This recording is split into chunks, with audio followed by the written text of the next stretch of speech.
care to get up again.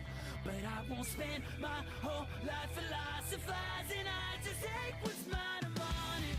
Destiny be damned.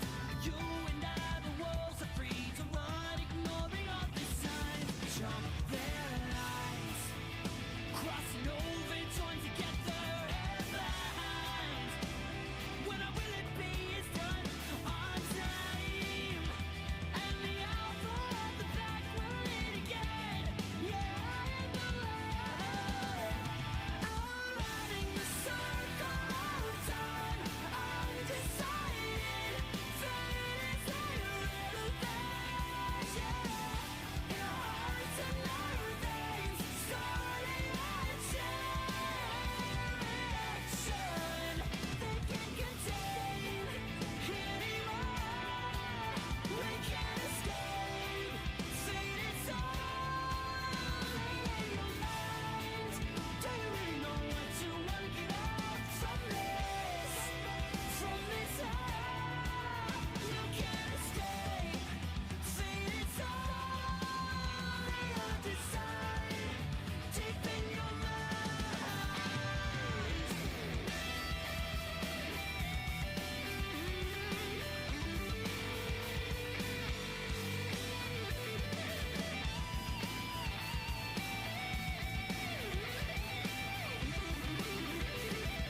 Alright, what's going on, everybody? Marco Flores here, Nerd in the Bay. I hope you guys are doing well. You guys are chilling on your Saturday night. Yeah, I was watching Arcade Replay. I was trying to see how that bracket went for Stockton. But yeah, our very own OTG Meisaku did some damage in the bracket, so I'm very, very proud of her for doing that. And yeah, a lot of the Fitz guys also went over to Arcade Replay and Tree Wiz won the whole thing. Crazy Diamond, trying to hold it down as well. Shout out to Non Factor, doing his thing on commentary and on stream matches. So yeah, really, really enjoyed just watching that and seeing how that unfolded. So yeah, but I hope you guys are doing well. I'm here, big chillin'. So tonight is going to be like basically Fatal Fury because a couple things happened. EWC was basically this weekend, and I didn't get to see majority of the matches, and I saw a lot of things unfold on like Twitter and all that stuff. But yeah, I didn't get to see the matches itself, so I thought I would go back and watch the matches. I know there's a lot of like streams and wait time when it came to like waiting for the matches to show up. So I'm gonna be zipping around, fast forwarding throughout all the streams, and hopefully make it a more streamlined experience. If you haven't watched EWC as well for Fatal Fury City of the Wolves, also the Ken trailer dropped, I believe, at the end of the whole event as well. So we get to see like what Ken looks like, how he works in Fatal Fury City of the Wolves. And if there is time in the stream, then I'll probably play some ranked online matches for City of the Wolves, since I have I'm going to be leaving for Boston on Wednesday, so I'm going to be going to Boston Blue Beat Beach episode. It's going to be happening this coming weekend.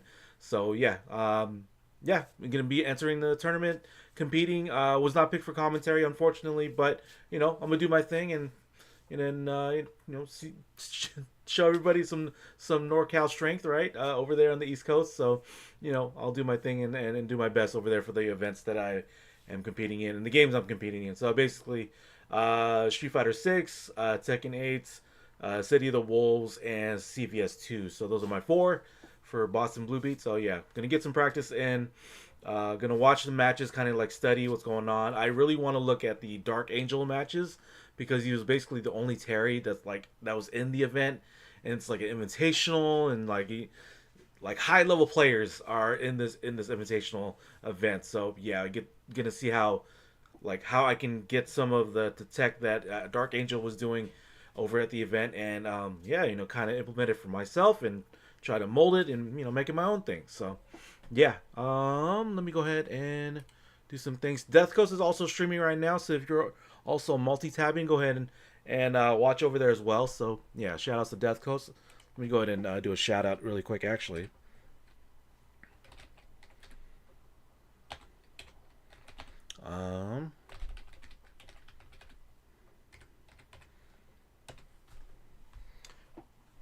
Yeah, there goes Death Coast. They're currently playing Street Fighter 6. They're on the EVO grind as well. And yeah, let me see what else. A couple things. There's some new slides basically for the event for this coming week. So yeah, as you can see right here, California Bear Cup. That's going to be Sacramento for the state fair over there.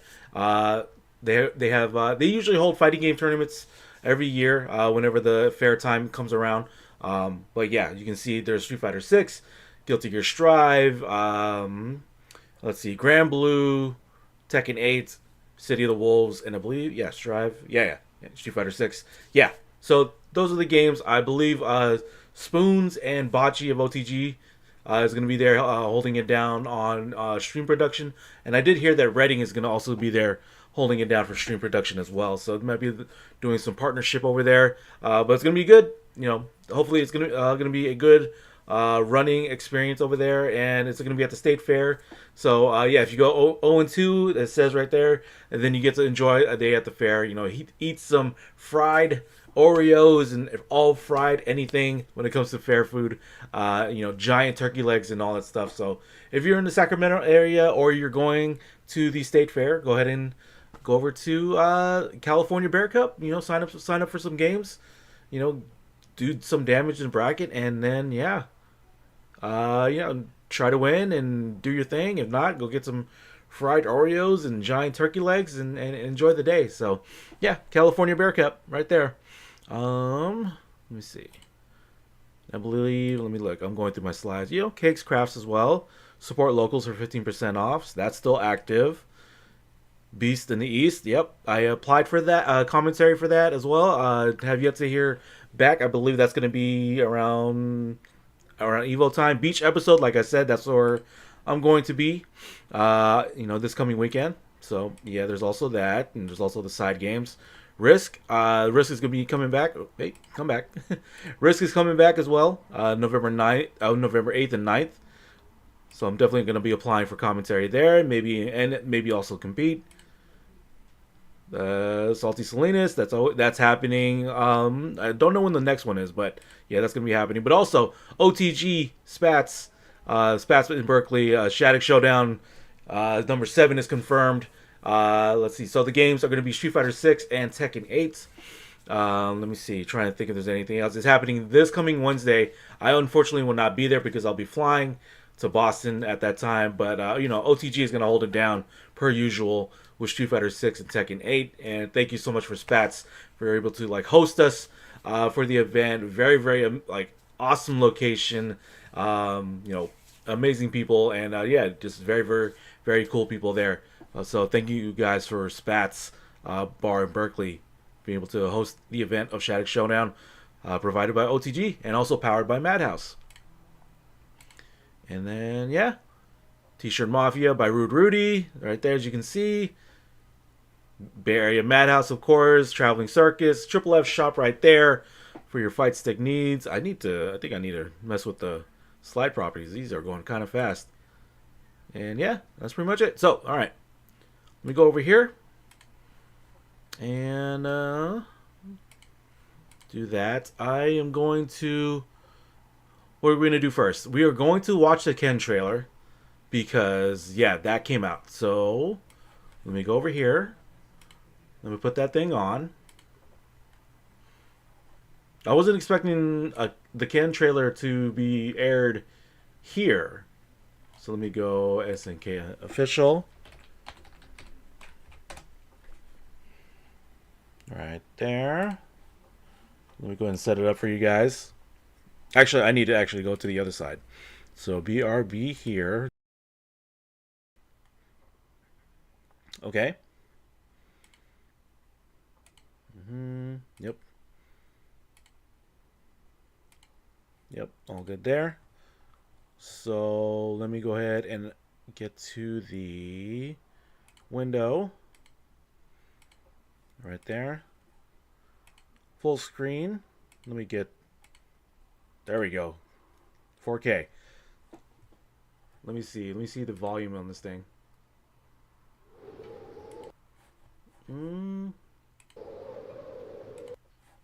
I can actually bump it up a little bit more. Okay. So, let me put down the premise. They revealed the Ken trailer for Fatal Fury City of the Wolves, I believe, at the end of the EWC. So, I don't think anybody was really expecting the trailer, but yeah, it's here. I don't know exactly what to expect. I'm kind of blacking out on social media, so I didn't really see any sort of footage, just screenshots, if anything. But yeah, don't know how he is in action. He looks kind of different from a Street Fighter 6 iteration, but he still has the same outfit. Just an SNK take on Ken Masters. And yeah, that's pretty much it. But yeah, let's go ahead and dive in. I'm going to do the usual, watch it in regular speed, watch it in slow-mo, trying to get some analysis going. And yeah, we're going to go from there. So let's go and take a look.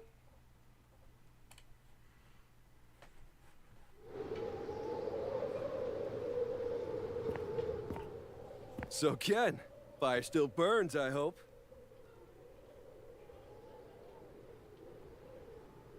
Look at Ken. Okay. You bet. Extra hot, just like we said.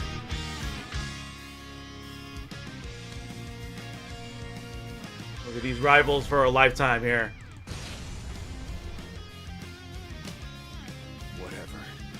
But don't say I didn't warn you. Okay, okay. Okay, yeah, we're thinking about the brake system, feints as well. Oh, okay, okay. Jin Rise. Yo, with the Fatal Fury system, Ken's looking sick. So you have your two supers. I got my own problems. No disrespect, but you don't got a chance. And then you got Ken in EOST mode. That classic outfit right there.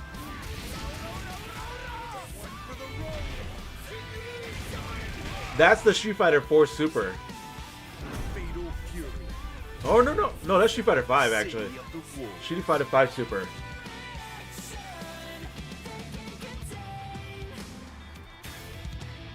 That's pretty sick. Summer 2025. There's no date yet. And then Joe is coming out in the fall. Andy's currently out. Okay. So let's go ahead and replay that. All right, here we go.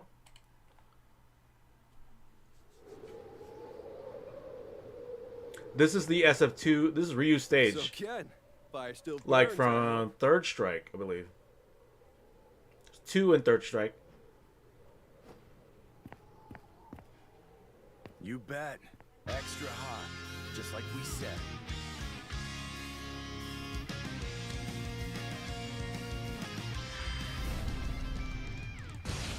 Mm-hmm. Whatever. But don't say I didn't warn you. All right, here we go. Mm-hmm. You have your usual stuff. Jin Rise. Okay. Oh, man. The rev system making Ken looking sick.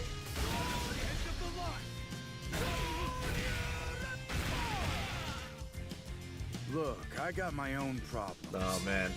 No disrespect, but you don't got a chance. Yep, he's fully in that game. And you get to customize the colors. Oh, man, this is going to be so good. Fatal Fury. City of the Wolves. Okay.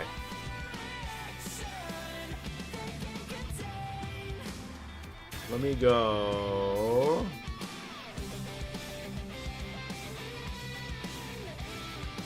I didn't warn you. Let me go over here.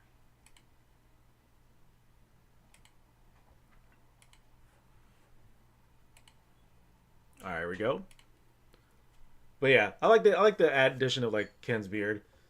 But you've seen like basically normal stuff that you would see, like confirm into specials, confirm into like, you know, Hurricane Kick, Jin Rise, and then you get into the Rev Arts system.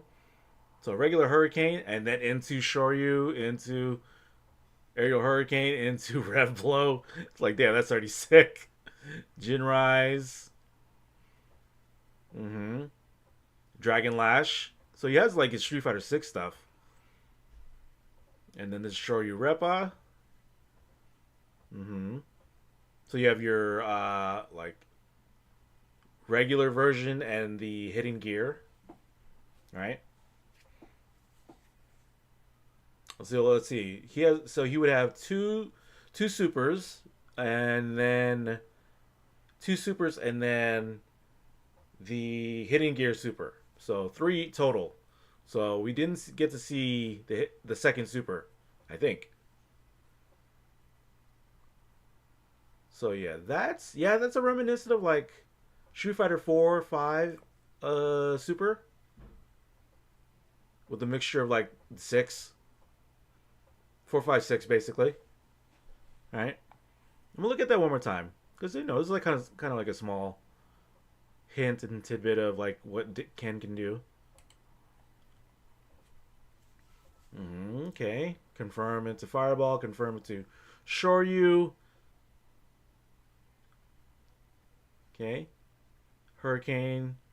Jinrai. I'm looking for that second super too. I might have missed it, maybe not. But yeah, like I said, the Rev Arts with a Street Fighter character looks pretty damn sick. Okay, so that was like a EX version. Okay. Shoryu Reppa, that's one special, one super. So yeah, we don't know what the second super is then. and then it's the hidden gear. Boom, boom, boom, boom. Into Shoryu, Shinyuken.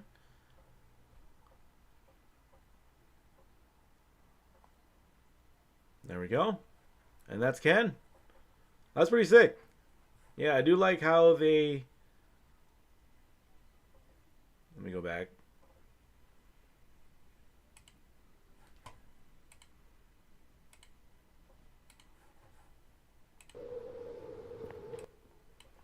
I do like how they, I do like the SNK's interpretation of Ken, right? But still keeping the aesthetic of Street Fighter 6. And then, like, again, like, in terms of the gameplay, how Ken would be implemented with the Rev system, right? But still keeping keeping the Street Fighter intact into the game. So, like, kind of just melding the two, right? You see a little bit of, like, okay, that looks like Street Fighter stuff, and then you get into the Fatal Fury City of the Wolf stuff, right? And that's pretty sick. I like that. And maybe you can get a little bit of hint of an idea what that would look like for the possible and likely CVS3, right? So, yeah. Pretty cool. I like this. And you get to see, like, the EOST mode with Ken, and then seeing that, you can confirm that you get to see that with, like, Chun-Li and maybe other guest characters as well, especially your Fatal Fury characters, right? Joe, Mr. Big, and whoever else is going to be released. So yeah, that's Ken Masters. Pretty cool stuff. Again, no date, so maybe we'll get a date during Evo time. Be like, yo, yeah, that'll probably be it. You probably will get a date during, like, the finals, basically. Like, coming out, the Tuesday of the week after Evo, or the week after Evo, Tuesday. Like, dang it. All right, so that's Ken. Cool stuff. All right, so I said that we were going to be watching the EWC matches. So let me go ahead and pull that up as well. I'm going to go switch over to the stream scene. Toasty! There we go. Let me set that up as well. Let me go.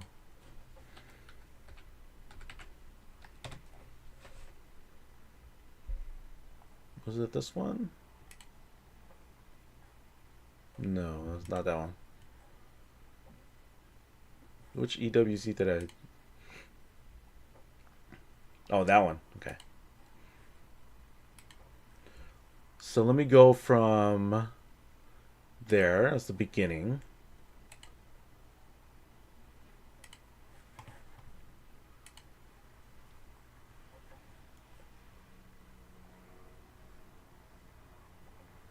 Let me go.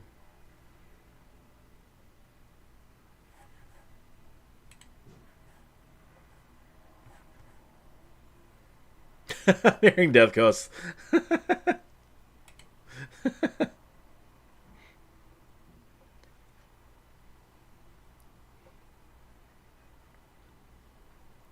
I'm getting ads being ran right now.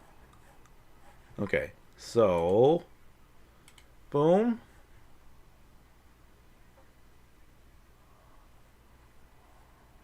It should pop up right now.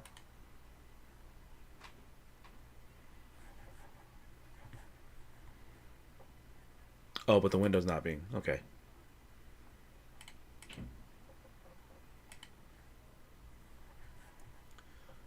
So let me go ahead, full screen this.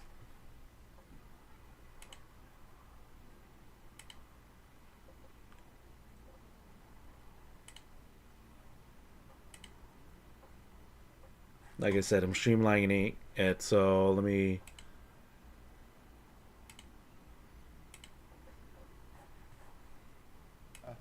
motorcycle. Yeah.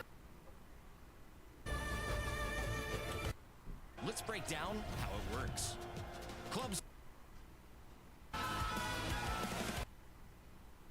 Okay. Bragging rights of being the first esports world. Compelling stuff in there. Stories and this from the Esports World Cup. Okay. either way, Yeah. in my opinion. I mean, Billy's defense is so limited. But It's 26 years, I believe, and with the Fast forwarding because The event. trying to find where the Every team besides Falcons actually only match is at. Holds the remaining keys. A graveyard of fallen. The stage is amazing. Japan, King Devil. Why? More than ready to fight Okay. against all odds. Yeah, Shanghai definitely no stranger to people yelling things at him in the middle of a high-stakes match. Absolutely at home in that environment and totally ready to, well, I won't say upset everybody because let's face it, he is the favorite to take everything this weekend as he is I already know who won it, basically, but and they told him like, hey, I want to see what leads up to it, you know? But bring it over here, brother. You're up first. And that's a man walking on the path of legend, because how many other players will be able to say they want a 2 times situation, a 2? These people here on, of course, we are switched over to versus the guy who picked him up. CD of the and it's going up. Dang. Took a while before they get to the first match. Here we go. Shanghai versus Zizzy. Makes the first introduction, but look at that. XYZZY makes a fast approach, getting the grab. That's the Billy Kane mirror. Little by little, the pressure is gonna take him. So right now the state of the game is basically like 4 characters: Billy Kane, Kine, Hoku, Hokuto Omaro, and then Hotaru. And if you want to add a 5th, to not a lesser extent, but less now, as of recent, is Marco Rodriguez. And despite all that, Shanghai has been knocked down twice, and Zizzy has not been able to really capitalize on either one of those. Already at the life deficit. Gets the low V as an opener. What's up next? He decided to not expend much with that opening. And just to say, well, I was going to say you weren't seeing. And then you weren't seeing a lot of blocking. So I'm more like, I like the outliers of players, right? So people like Dark Angel being a Terry main, and you know, I'm personally not really much of a fan of Chris G, but he has a Salvatore up in this stage of the game, you know. So like, okay, that's cool, you know. But a lot of these matches, you basically going to see kind of like either the mirror match or the same 4 characters. And we are going to bring the flames up perfect over here. What a declaration from Shanghai, taking game number 1. Still a long road ahead, Pockets, but KSG owns Shanghai. Make the first. All right, they're running it back. Shanghai got the first set. I believe it's first to 3. Right. Zizzy to make this happen in his favor. At least give him something to think about. Ooh, look at this.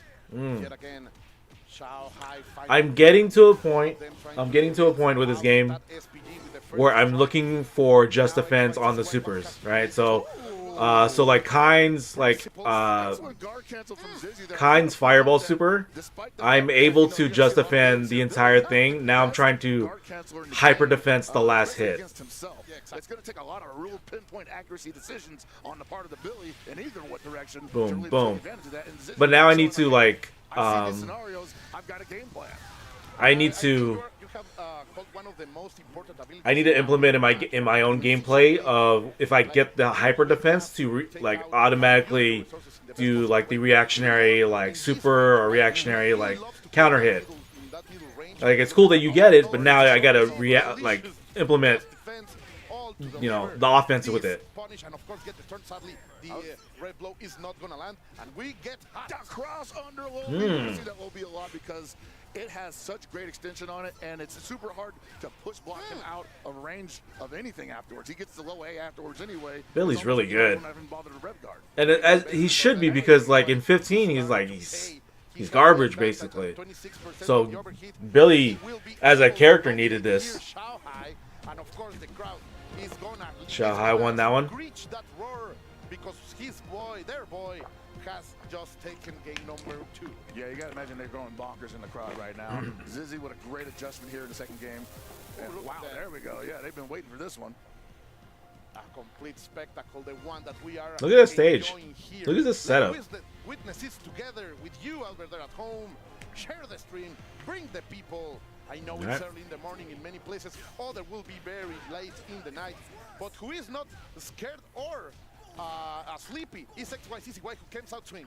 Yeah, you're going to see like the Billies go for the low B a lot more often now because, like I said before, it has great extension on it. Oh, so it's 1-1. A lot of his safe pressure, and once again, he's but they're not. Utilize a lot of his own rev gauge to crank up yours, and if you just take the hit, I guess they're adding like the score, the set score, like in the center right there. He gets into the corner a little bit, but XYCCY has no turn.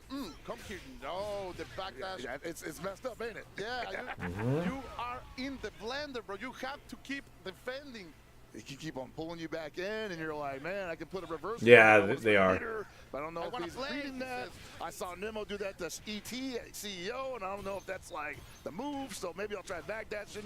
He whips the low B, but the low A cancels from that, so really difficult to get away from. Look at that rev guard like dash. You are completely right. That's why this character right now is so favored by the players all over the world. So let's see. We're going to go with the ignition gear, and the pressure is on. Ignition gear. Oh, he wanted to go with the pogo, but he's going to get punished for his trouble. Yeah, so I think he got a free overhead there. I don't know. Man, they're ignition gearing each other a bunch. But of course, had it again. Like if it doesn't work, but XYCCY is more than ready. He's telling no, bro. If you're gonna be giving gifts, I'm gonna take them. I think Sally is feeling like, okay, it's early. This is draft 5. Couple opportunities for me to like be a little creative on offense here. He had the round advantage, of course. He had a chance to be a little bit creative, but XYCCY has proven to be more than ready for the Shanghai shenanigans. Shanghai not looking incredibly dominant here. Zizzy definitely giving him all he can handle. And I gotta think, man, like what if Zizzy puts him down round 1? That's definitely gonna bust some brackets early. Shanghai not trying to let that happen at all. Not even trying to let it get close to that. But I was telling you, man, like XYCCY has a good chance. He's a great player. He has that. A very dangerous Billy. The challenge, you say there is no respect right here by XYCCY. Maybe that's a super was an option. Oh, confirm. That's another thing I'm trying to get implemented in my own game plan or gameplay is getting confirms. Not even like wild punish confirms, but like regular confirm like heavy hits. Especially for me as a Terry player, I have to like if I get that confirm heavy punch basically, then I gotta go right into my my rev arts, my EX basically combo. Shanghai just saying like, nope, you've got like maybe 1 or 2 options from that distance, and neither one of them are really gonna hit. Look at this. Yet again, back into it. Yeah, man, that's a tremendous feather in the cap for Shanghai. Shanghai got 2 right now. Stung by that. He's like, damn, you're not even gonna let me like utilize a 2-frame window? It's clearly a lot of checks, a lot of tests. That not gonna let me just do no fake strings. Look at the no gaps allowed. You are not going to jump. Like these guys are more than ready, but you are perfectly analyzing the situation. Another nice. Yeah, he's like, no more fake stuff, brother. No. You have to speak the truth here. The only real Billy strings allowed here. Let's see, over here by Shanghai XYCCY, of course, now on a situation. Yeah, look, he's already up at 50% rev gauge, and Shanghai hadn't spent anything. So got the meeting close. Hey. This is gonna be a lot of damage. The challenge over there was not what XYCCY needed. He's out of SPG right now. He's almost close to overheating himself. Oh, look at that. Okay, overheat. You are going to play here. here in Riyadh, we have been getting overheat all day, more than 40 degrees Celsius. But right now, XYZ is feeling the heat, but he is going to step up to that challenge. Zizzy though. That's what you got to do. One more touch is not going to win. Oh, but he's still overheated. He can't really like force the issue Okay, there. they're both overheat, but Zizzy is about to get cooled down. That's going to do it, man. Down goes Zizzy, and Shanghai Okay. moving on. He's going Shanghai gets it. down into the lower bracket. The hands has to be shaken. Sadly, for this time, for the crowd Okay. here, facing who? It's in this game quite yet. So, but also Chris G. Another beat, Another multi-game beast in himself, you know? Yep, And here you know, goes Chris I'm gonna G. be honest right now, I definitely had a moment with Chris G at Combo Breaker 2025 where I had to grab him by the ear and say, hey, bro, you need to start believing in yourself. You're in top 8 on winner's side. That's no accident. against many monsters. Against many monsters, and a lot of people said that neither you nor Reynolds nor anybody else from the U.S. was going to make top 8. And people call me a biased commentator for that, and I'll be honest, I was, Of course. because I was being challenged by many individuals, both online and offline. And what do you know? He's here, He made top 3. and he is here, no other that in one of the most prestigious and maybe one of the most competitive events of esports so far for this game and many others. Okay, So Chris let's G see. going Yet Hoku again, Cog in this game. KOG is part of the Billy Brigade, and that's no the best news for Chris G, but of course he's most done great. I know I say he's a grappler extraordinaire, but not feeling the grapplers in this Boom. game quite yet. So he has opted for Billy. Had a tremendous showing at CEO 2025, and he's looking to continue that great showing of Billy Hey. in the near future. Oh, But give me. Chris G also might be a little comfortable with this matchup as we're seeing him currently. Look at this We're pressure. talking about the future where Chris G wants to walk right into there. KOG finally fights back. Gets away of the corner, fighting his way out. Dang, and Gets overheat? Chris G into overheat. He will try to face these Gotta break legit that guard. Yeah. Try to break Oh, it. The challenge Love again the says the challenge. window Press the was button. not tight enough, man. And you were saying before, in this event, you only have to speak truth with your buttons pockets. Especially against a character like Hokutomaru who has the 4-frame low A, it's really difficult, especially for Billy, who's got nothing near a 4-framer, to really do any fake screens against the kid. Chris just needed the match there. Guys, that was so close for a grab. Oh, nice underneath. To get it, but look at this. This is perfect situation for Chris G. And he overheated himself looking Got for it. that air rev blow. And And this is the way you capitalize pocket. You bring Boom, the pressure. boom. yeah, it's going to be a game for Chris G. Let's go. Hey. The rainbow, then the shurikens. That's when one. Chris G is feeling nice. I would imagine right now that he feels like $1 million. Oh, look at him. Because he's like, wow, you're going to burn yourself. You're going to overheat yourself. Yeah. Well, with a rev blow, and you're going to use the air rev blow, it gives me all day to whip punish, and then I'm going to get like 2 sequences for the end of the first game. Absolutely. And sign Let's that keep victory. that going. Tying that victory on his name. Immediately, very interesting that we see KOG immediately going back into it. Chris G is the one taking a little bit of time right now as we see a little bit of information from this place. Look at that stage, man. Where else can you see something of this caliber?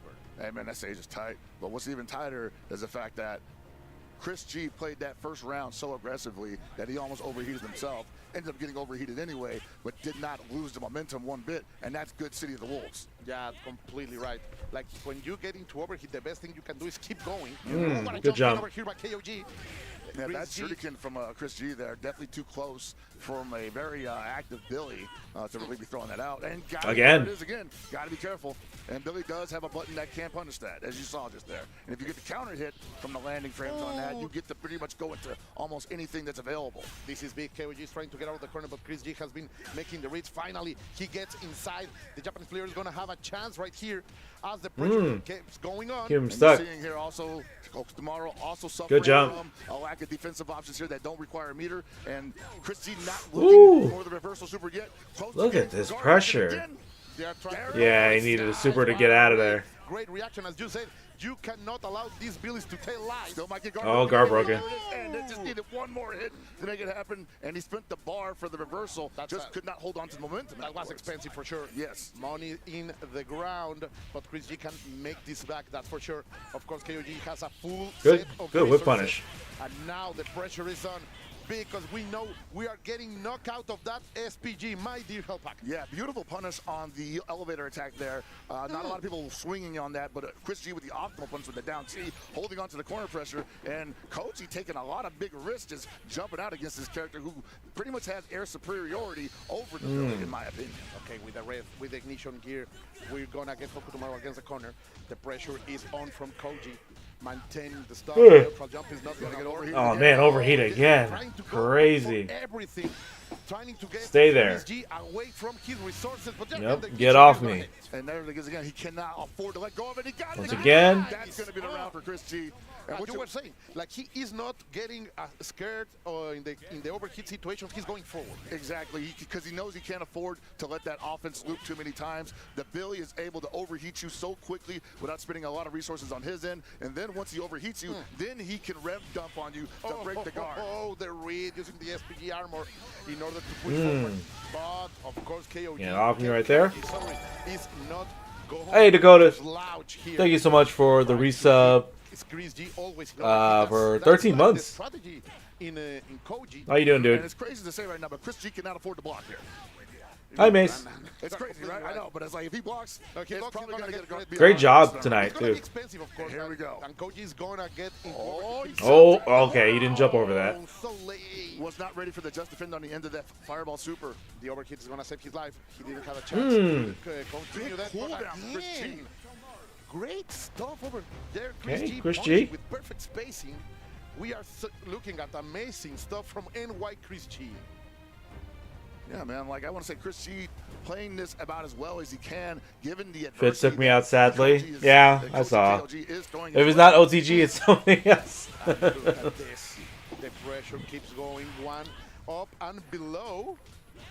But you still did really good. What are you gonna do? You did damage on the So far, bracket. Chris You G won is able to matches. overwhelm. Oh, he's on him like fly So on there's- paper, right? On fly paper. Now right you just gotta keep He's working. stuck to him. Look at this. Right in the center of the stage, trying to find something. It wasn't an But 0-2 he night, understands right? The punish is gonna be here, and this is what you can allow KOG to do. You got your 1 rounds, Not at yeah. all, but at the same time, Chris G's backing it up. Said, hey, man, So you it's said- possible. You It's said to put the possible. damage Just on get, me, you I have know. the life lead, and I'm better at Keep running playing, away keep than you learning. are. At the same time, Billy Kane with a lot of Learn the matchup, opportunities you know. to catch Learn your punishes. Ooh, the max, he keep on going. Your optimizations, all that stuff. And, well, Koji keeps trying to jump out of Hope's tomorrow pressure, which I'm not certain that it's I honestly possible. played so It's bad, not though. working. In your opinion? It's not safe when you are in match point. man. okay. Like, it's very dangerous to be doing that. Well, if that's bad, that's pretty good, seeing how you still won matches. Keeping it going into the corner a little bit more and more. Nice challenge over there. Especially with a bracket like that, Koji a chance, you know. but then again, Chris G waking up with those level 1, with those initial gears, he's doing a lot. Yeah, no, Koji's just betting everything on the meaties here. And Oh. like, you know, a wake-up super is a way of life for Hope tomorrow right now. You have to assume that's coming eventually. Hyper defense. And Chris Good G block. has that instinct that he knows that KOG wants to go for those in the air to where he's going to win it. He's doing it. okay. He's going to take this even in the overheat. He's going to be able Dang, to Chris finish G it took with that. The overheat. Look With at the Chris G. Hoku. Maybe he has changing something pockets. Maybe he's starting. You are doing fine over there. Our keyboard canyoneers are not able to stop him. ET to be cornered and knocked down again. Sitting in play, Okay, we got America, ET and far away Finready. from his natal country. So we will see what we are. So we just able saw to a do Billy versus right a Kane. right now. A Kine. as we start this game, and Fenrich with that jump in, the instinct, the killer instinct right here, pockets is showing up from the Japanese. And this is real bad, man. You want to talk about not being able to get knocked down by anybody in the game currently. Jeez. Yeah, man, like, Kine is not who Billy wants to be cornered and knocked down against at any time during the game. Oh, but he fought his way out of it, getting Fenrich out of his own his own SPG, and the challenge yet again. Good start from ET. Trying to maintain. Where are you rolling for, bro? You're not going to fall into my traps? Of course The guard cancel for Finrich. He overheated himself, though. It was delicious, Pocket. Now we know French is ready. Oh, get the confirm. Into the level 1. It's going To the ignition. Be enough. The Schwartz flames are burning right now. I don't know if Billy's got a button to challenge that sequence, but, you know, ET was like, let's find out. 1, 2, and Dash is back in. Oh my gosh. you are going to feel it. All right, he might This not be sucks. long for this Billy game plan. He might go back to Hoka tomorrow after this. It could be, but so far he still has a chance. No, of course he doesn't have, Yeesh. have a chance. That's 2. That's a quick 2. Jerk. He is going to be able to take it. You know, honestly, and this is something that we've all seen throughout the season. You know, his record against Kynes is not very good. But I can't imagine that it's any better than that. Might need you to know, switch. Like Jesus. Well, to be honest, yeah, that look again super dominant by Fenrich.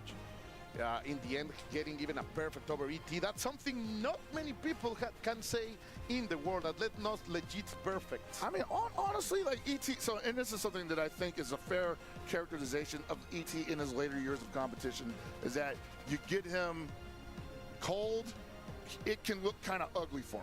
Yeah. But you get this guy hot, and he's like the nastiest individual you ever met. But you call it, Pockets. He is back into Hoku tomorrow and already. Oh, good jump. That full 2 rounds before. Oh my God, that was a dirty cross-up if I've ever seen one.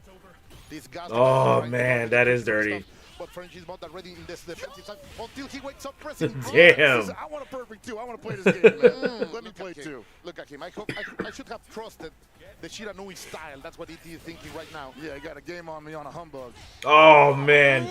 And Finrich swinging for the This fences double here jump on a double tech is jump. nasty. That was sexy against the corner. Let's see. Hey. Going for the first grab. Are we going to see the second? Let's see. No, he tried. He tried, though. He's looking for a double perfect here. One more touch. Oh, no, Nope. nothing doing. But, hey, still a tremendous life lead. He's losing some momentum here. Look at the challenge with the Oh, low he doesn't Woo. I agree. It doesn't matter if I'm heating up. What was that? Cool on. It was like a setup for something, but he ended up blocking anyway. And he's about to get overheated if he ends up. Oi. Oh, would you challenge that?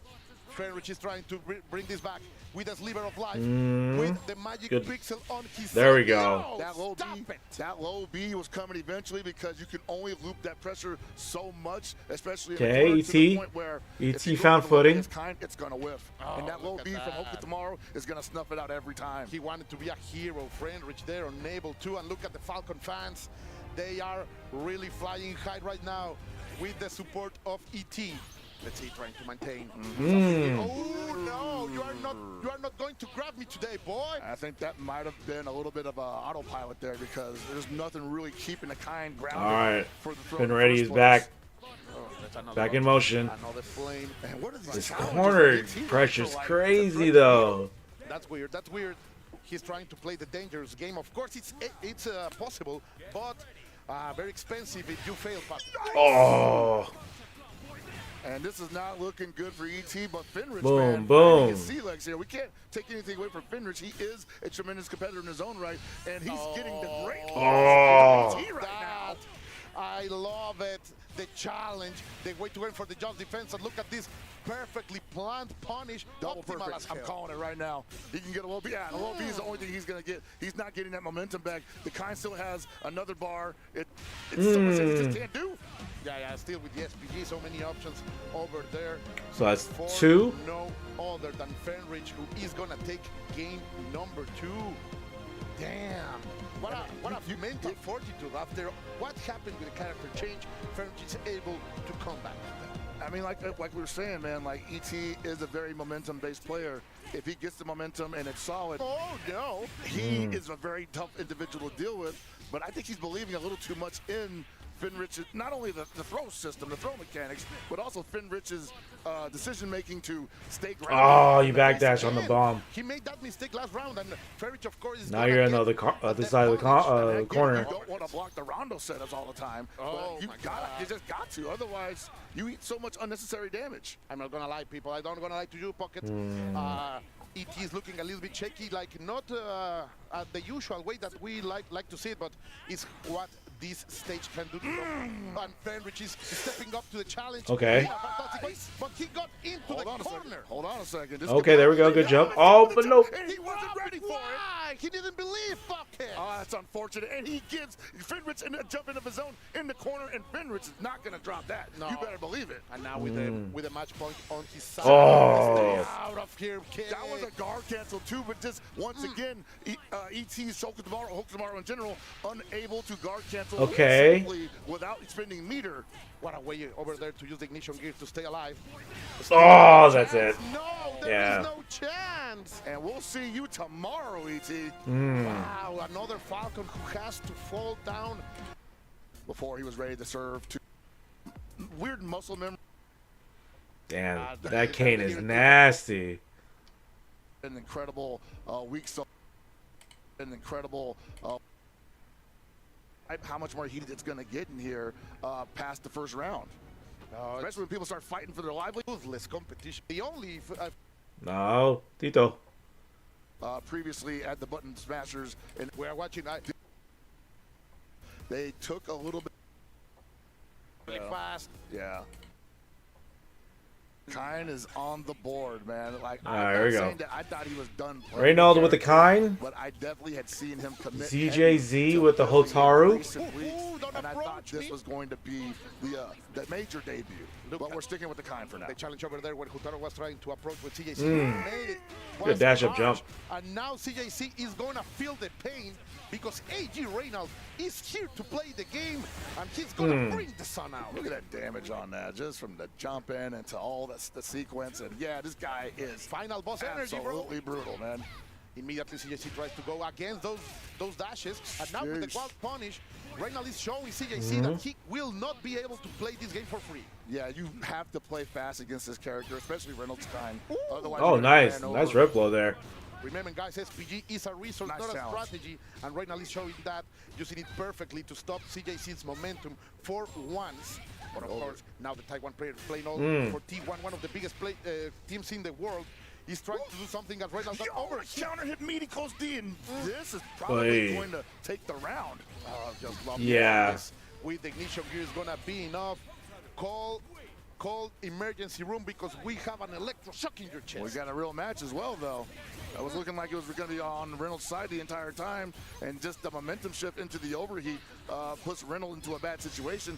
Oh, man, good. Still had a Good. button there. Fail safe. He was unable to confirm, Alright, but good break, CJC says, bait. Come on, bro, you can Hey, do it. wild I'm punish. dropping combos all over the place. What What's is going on? happening, Oh, no. man? Oh, But I feel that, like, when you don't realize you get a wild punish, like, oh, crap. That's unfortunate. I'm not ready He for had it. two big I'm not punches ready for there, it. And he just needed to spend meter, which he has two stock of, and he refused to do both. And now he's stuck in a corner, getting overheated. don't tell me he's gonna take Good run jump. Oh, no. Drop it again. Too shallow, but he's cooling himself down at least. So that's backdashes are gonna be the cancel is perfect from CJC. He didn't decide to go forward, but catches the landing. Yet again, right now, what's happening, Pocket? Oh, man, we're gonna Oy. talk about this Ball afterwards. punish. He's looking like he's having some technical difficulties possibly because that's money right there. The low B to low C, it's a super. You got to be able to rip those at any moment. And I'm being honest with you. CJZ got that Pocket, twice. That round was not won by CJC, was lost by Reynolds. I want to, I would absolutely agree with that. He opened up that Hotaru enough times to kill her twice. Yes, and ZJZ was giving him much looks of desperation when things weren't going his way. And Reynolds, to his credit, was punishing, just wasn't completing the cycle. Immediately he went Oh, back into it, go so he's not a technical with punish. problem, I think. And now he's looking as the Reynolds that we know. But CJC, of course, he's a beast on his own. Another player with a large series of victories. And he is right now not allowing Reynolds to shine. Right, both of these guys, SNK EVO champions in their own right. I may. Most certainly going to be putting on a display and then following matches. Oy. Let's see against the corner. CJC. Wow, he challenges that. The challenge was Oi. not there. This game is so scary when you're pressing buttons, and CJC is going Feel to get beats. the best out of it. Yeah, he don't look happy at all, man. He has to focus right now, Pockets. Again, those approaches. I finally installed the Jollibee And the wild punish. Come on. frames on Now my the punish cars. is here finally. Boom, And the boom. damage is done. You know, interesting enough, he pretty much had this sequence on lock. Nice bomb setup. Oh, shit. After like maybe 2 reps of this, so I'm happy to see that he's able to complete it here. So but we need to see the finish off. We want to see the golden letters. No, CJC is going to fight back.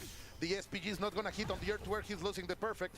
There you go. CJC got into the corner. Wake up throw, huh? Come on, Tito. I mean, hey, whatever works, right? That's the catch. Sometimes it's the simple stuff. All right. Yeah, Rep Panzer out the gate. We win those trades. The exchange, really. I like what's going on right now. Ooh. Enough word, but he got it anyway. I think ZJT thought the Rondo explosion was going to lock him in place. This is good.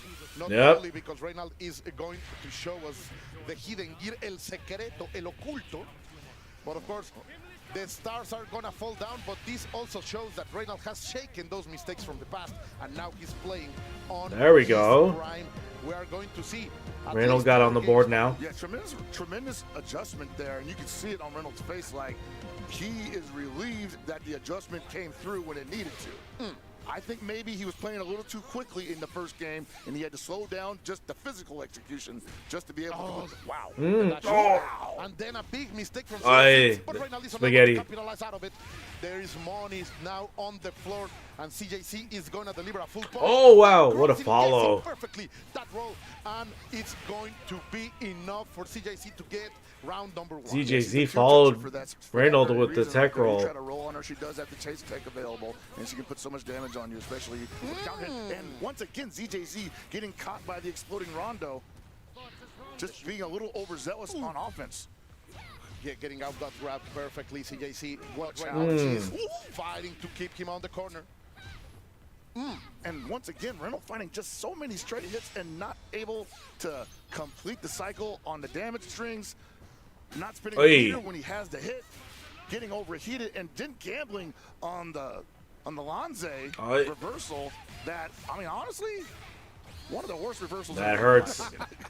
It's not a bad one, what I mean, but like, you know, But we have other great ones. yeah. Sadly, Reynald is overheated against the corner. He will have to play this legit, but is not going to be enough. Yeah. Perfect crush over there by CJC, who is going to take the lead 2-1. Let's see. No, he has to control. He has to concentrate. Pockets. I don't know if it's emotions. I don't know if it's him not being used to playing the character after so long, because he had been spending so much time with the Billy.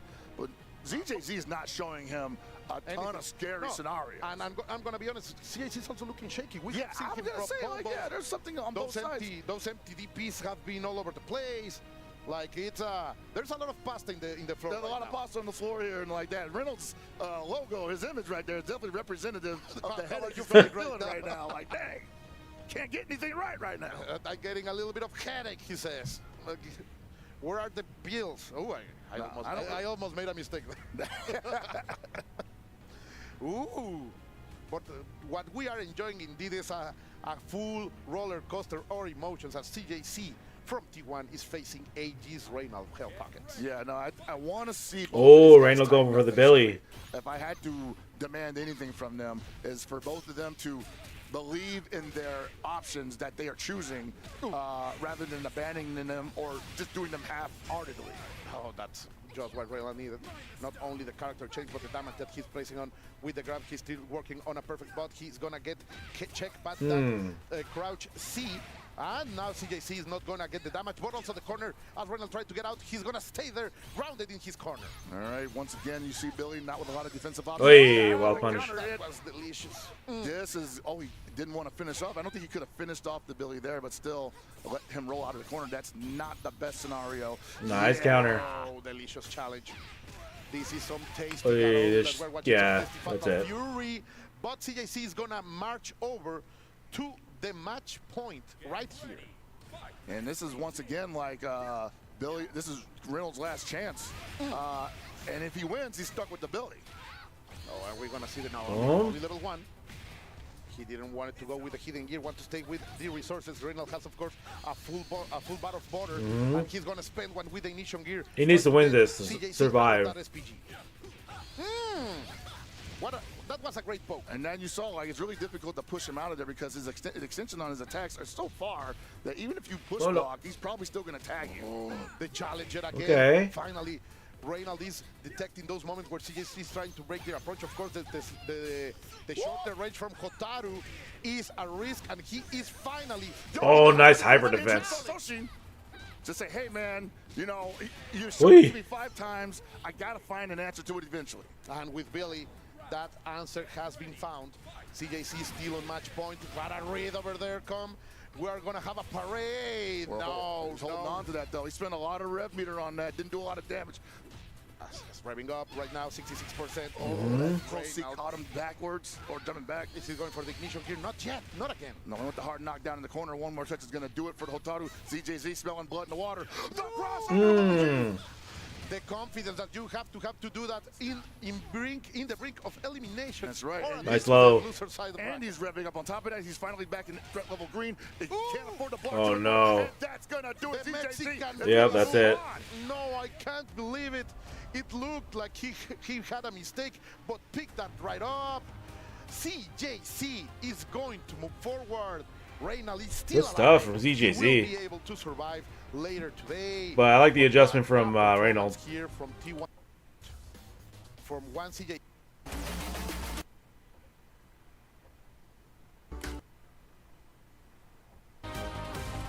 A little pressed about the gauntlet. His own. ET's a really fidgety on. But Fenric start.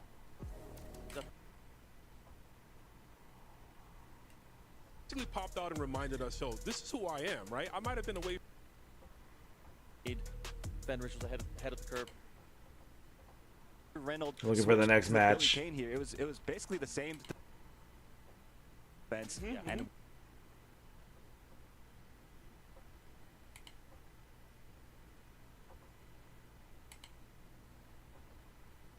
how do you deal with Opening round gives us boom. Like even more though, I'm not gonna lie to you. No, that's completely right. There goes goal 1. These two are known for so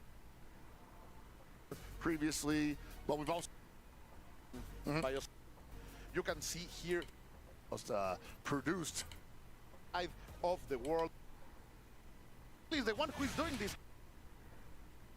Bottle check. There we go. No, this is legit. Goal 1. the entire time, but now they're just Kane up into it. No. versus Nemo Time wasted. with They the can't Billy. Cancel Lanze. Get off of me, he says. Immediately, Goichi is trying to go forward after that first mistake. The grab is going to land, pushing Billy little by little into the corner. Of course, Goichi representing the Kane crew, while Nemo is part of the Billy bunch. And he is being pressured in the corner. Normally, Billy is the one. Go on. But right Goichi. now, is delivering a little bit of his own. You said normally Billy's the one doing it. Normally Billy's the one that has to do it because it does not have those defensive options like a lot of the other cast members have. You saw that the guard cancel Lanze completely threw the entire offensive game plan of Nemo into whack. Oh, and he's gonna, he wanted too big of a punish and it was too late for it, unfortunately. And now he's not. I don't think he's gonna get it back. Yeah, Because Billy don't let go of pressure once you get it. he's gonna pay for that. SPG is out. Sadly, he pressed a button and he Overheat. is going to get all of it. Of course, Nemo very smartly going into overheat for this. Ooh, And we are gonna see what the a combo. You know what? Just to get around, I don't hate that. You're gonna build super meter so quickly in this game that I think it's worth spending it for the round. Yeah, completely right, man. I have said it many times. Economy works by spending. That's capitalism, baby. Spend to make money. And right now, Nemo is showing us that. Of course, he's going to have a little bit of a strategic disadvantage right here, as he will have no resources.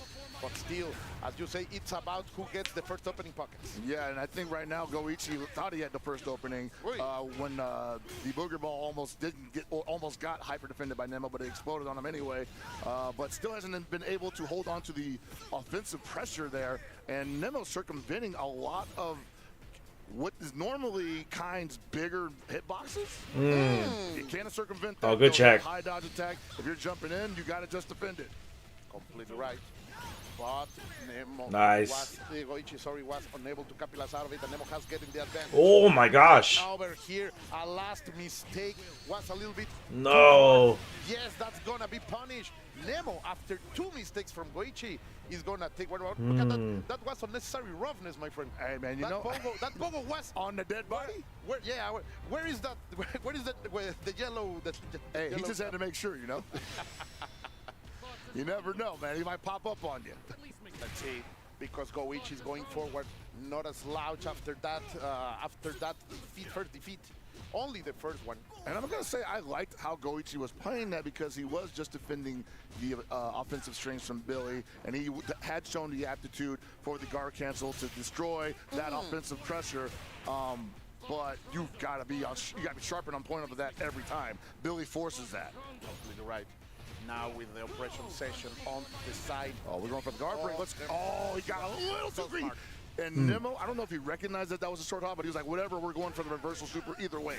Yeah, like it was the right Oh, action. okay. Now, after that swing and the jump in, like leaving on a prayer right there, that jump in the last possible moments, he pressed the button.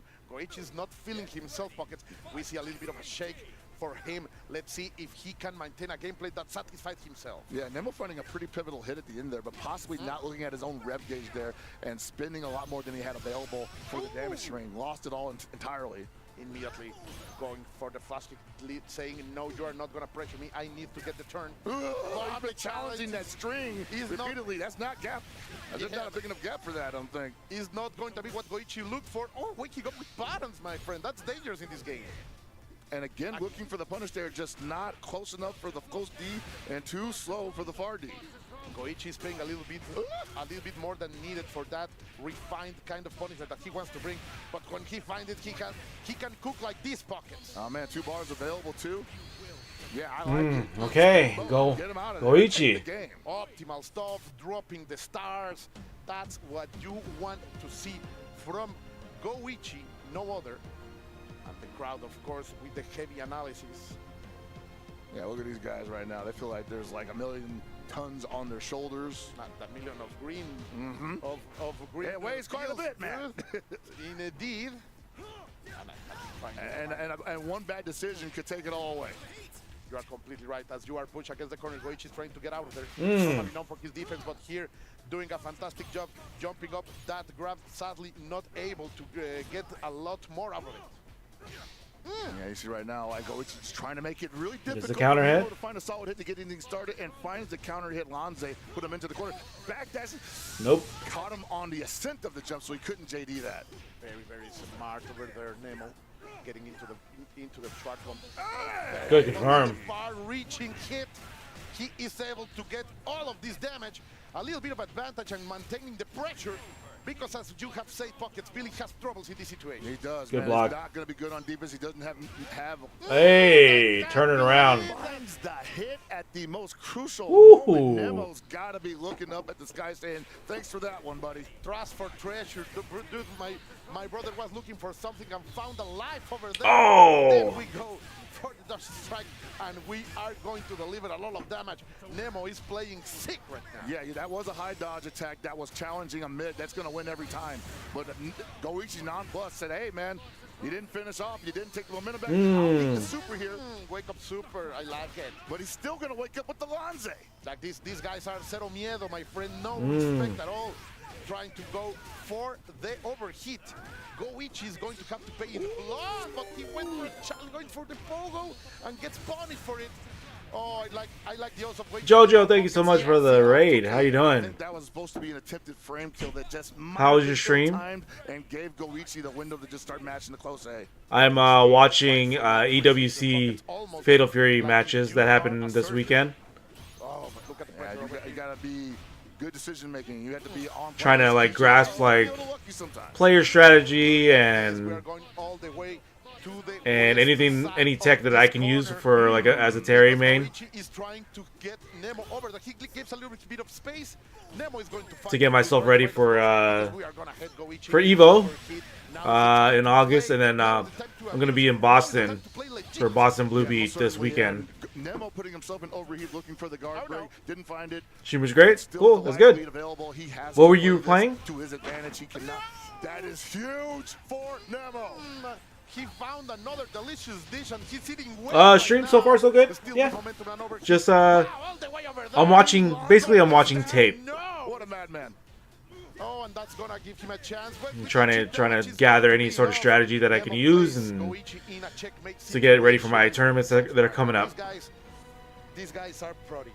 That is definitely one of those. Stellar Blade I and don't know Siege, what's gonna nice. happen next, but I'm going to show you that I'll do this Heck yeah. at this distance because I know what you want. And I But know yeah, you're if you gonna guys are new function here, inside. my name is Marco Flores. I go by Nerd in the Bay. I play fighting games, I play RPGs, action games, all that stuff. And right now, like I said, I'm watching this like high player tournament esports event that just occurred this weekend, and yeah, because I have tournaments coming up this coming weekend in Boston Blue Beat and then in EVO. Look at these stats, man. Sticking with Watching film? Yeah, pretty much. I would anticipate that he was going to run to Marco here because he had found such great success with that. Oh, they have another match. Okay. Is he thinking about it? No. Okay. He's like, no, Nemo's still up he believes too. He can't win with Marco. Like the black suit, bro. But he's dressed for success after all. I gotta say though, like if he had gotten a knockdown with Marco, I don't see Nemo getting out of the scenario. Good jump. Complete right, but let's see. Now he's gonna get the hit going also for the stage control. All these carry. There's one particular player I'm looking for because they play the same character I do. Billy players just generally looking for that opportunity at all times. You are completely right. Let's see. Looking for The the ambition, there, couldn't find it. no. He was a little bit ambitious indeed, and he's gonna eat a lot of damage because of that. I mean, you definitely have to do that because that's one of those moves that Kine can use to crank up your rep gauge, much like Billy can use on his almost entire repertoire. Overheat. What a But that doesn't matter. He says, reeks of fear. He knew that he was waking up with that super, and Goichi's able to retake a little bit of control in the moment that he needed Pocket, because now he's dealing with elimination. Right, and you're seeing right now just very basic Kine play from Goichi right now. Nothing to get too no fancy stuff, no razzle dazzle needed. Damn, Nemo has Goichi's number.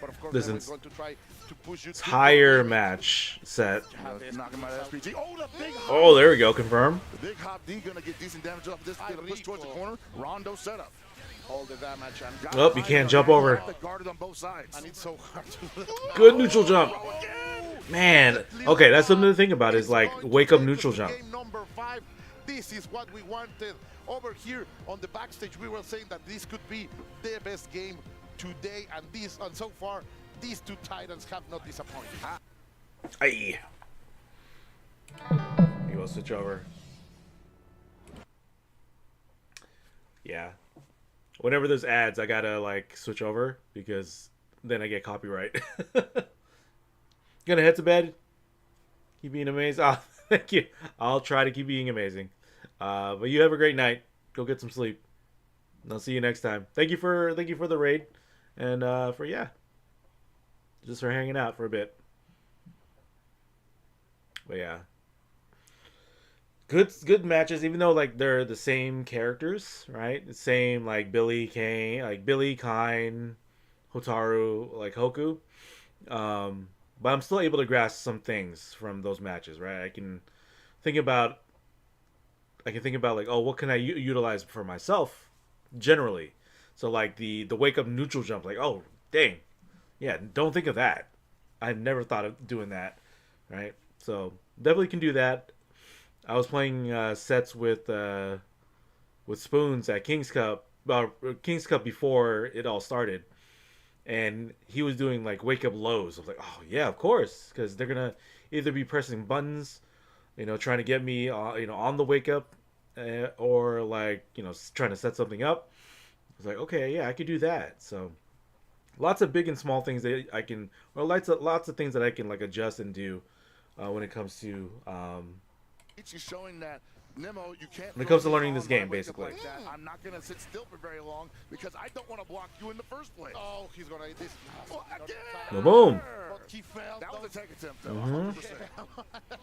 I believe you, bro. Yeah. Yeah, Goichi. He said, "You're not talking this city seal." Got guard cancel. Lonze saying, "Hey, you press the button here. I'm ready for it." Goichi with 2. Get over Nemo. He's trying Now to it's being go for it. oppressed. Get the damage. It's on now. Goichi on match point. What a legend. Yeah, the steamroll is real right now. Goichi smelling blood in the water, and Nemo just not coming up with any answers here. Oh, the flames just to control.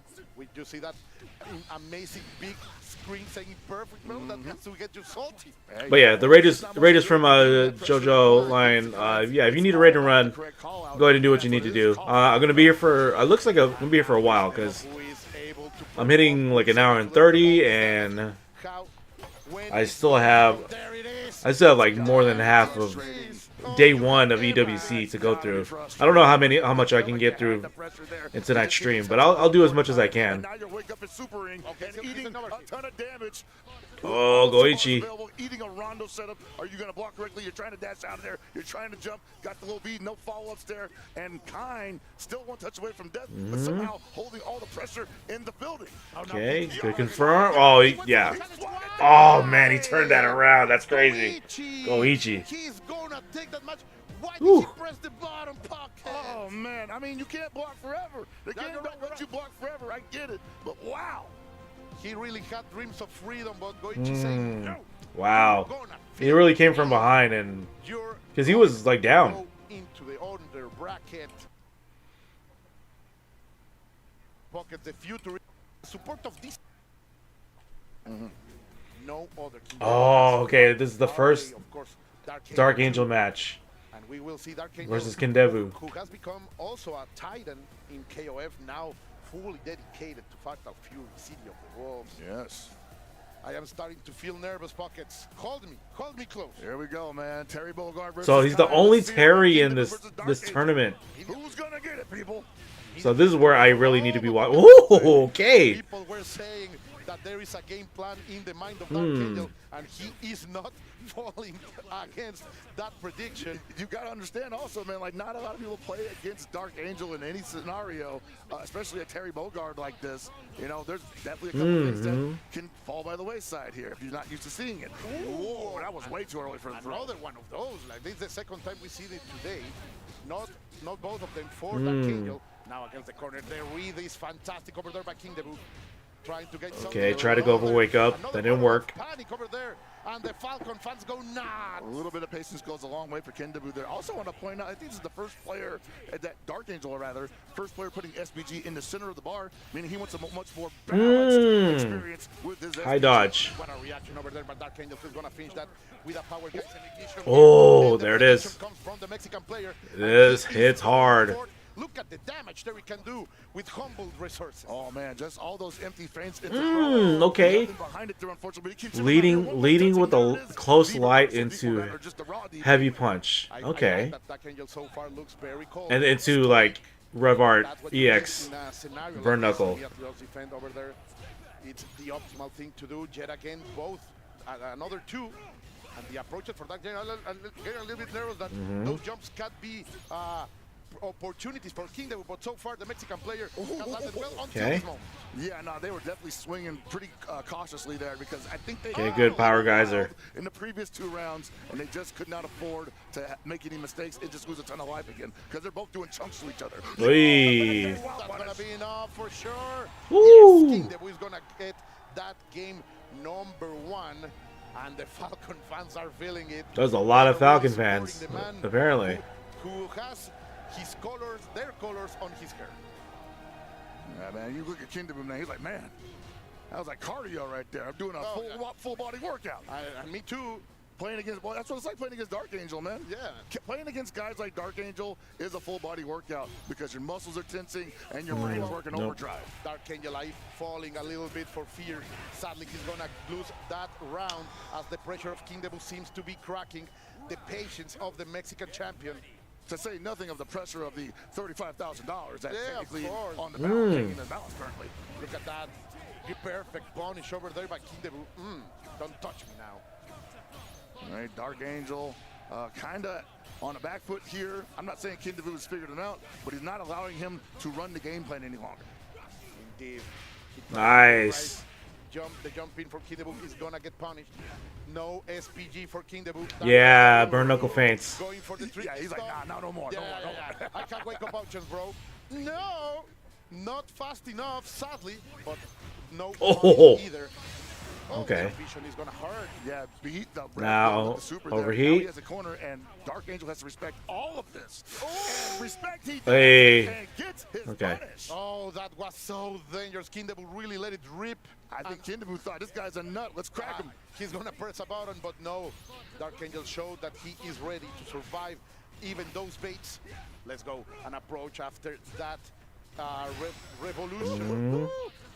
Power wave, but Kindebu is not allowing Dark Angel to feel comfortable. Every move from the Mexican player has a response from Kindebu.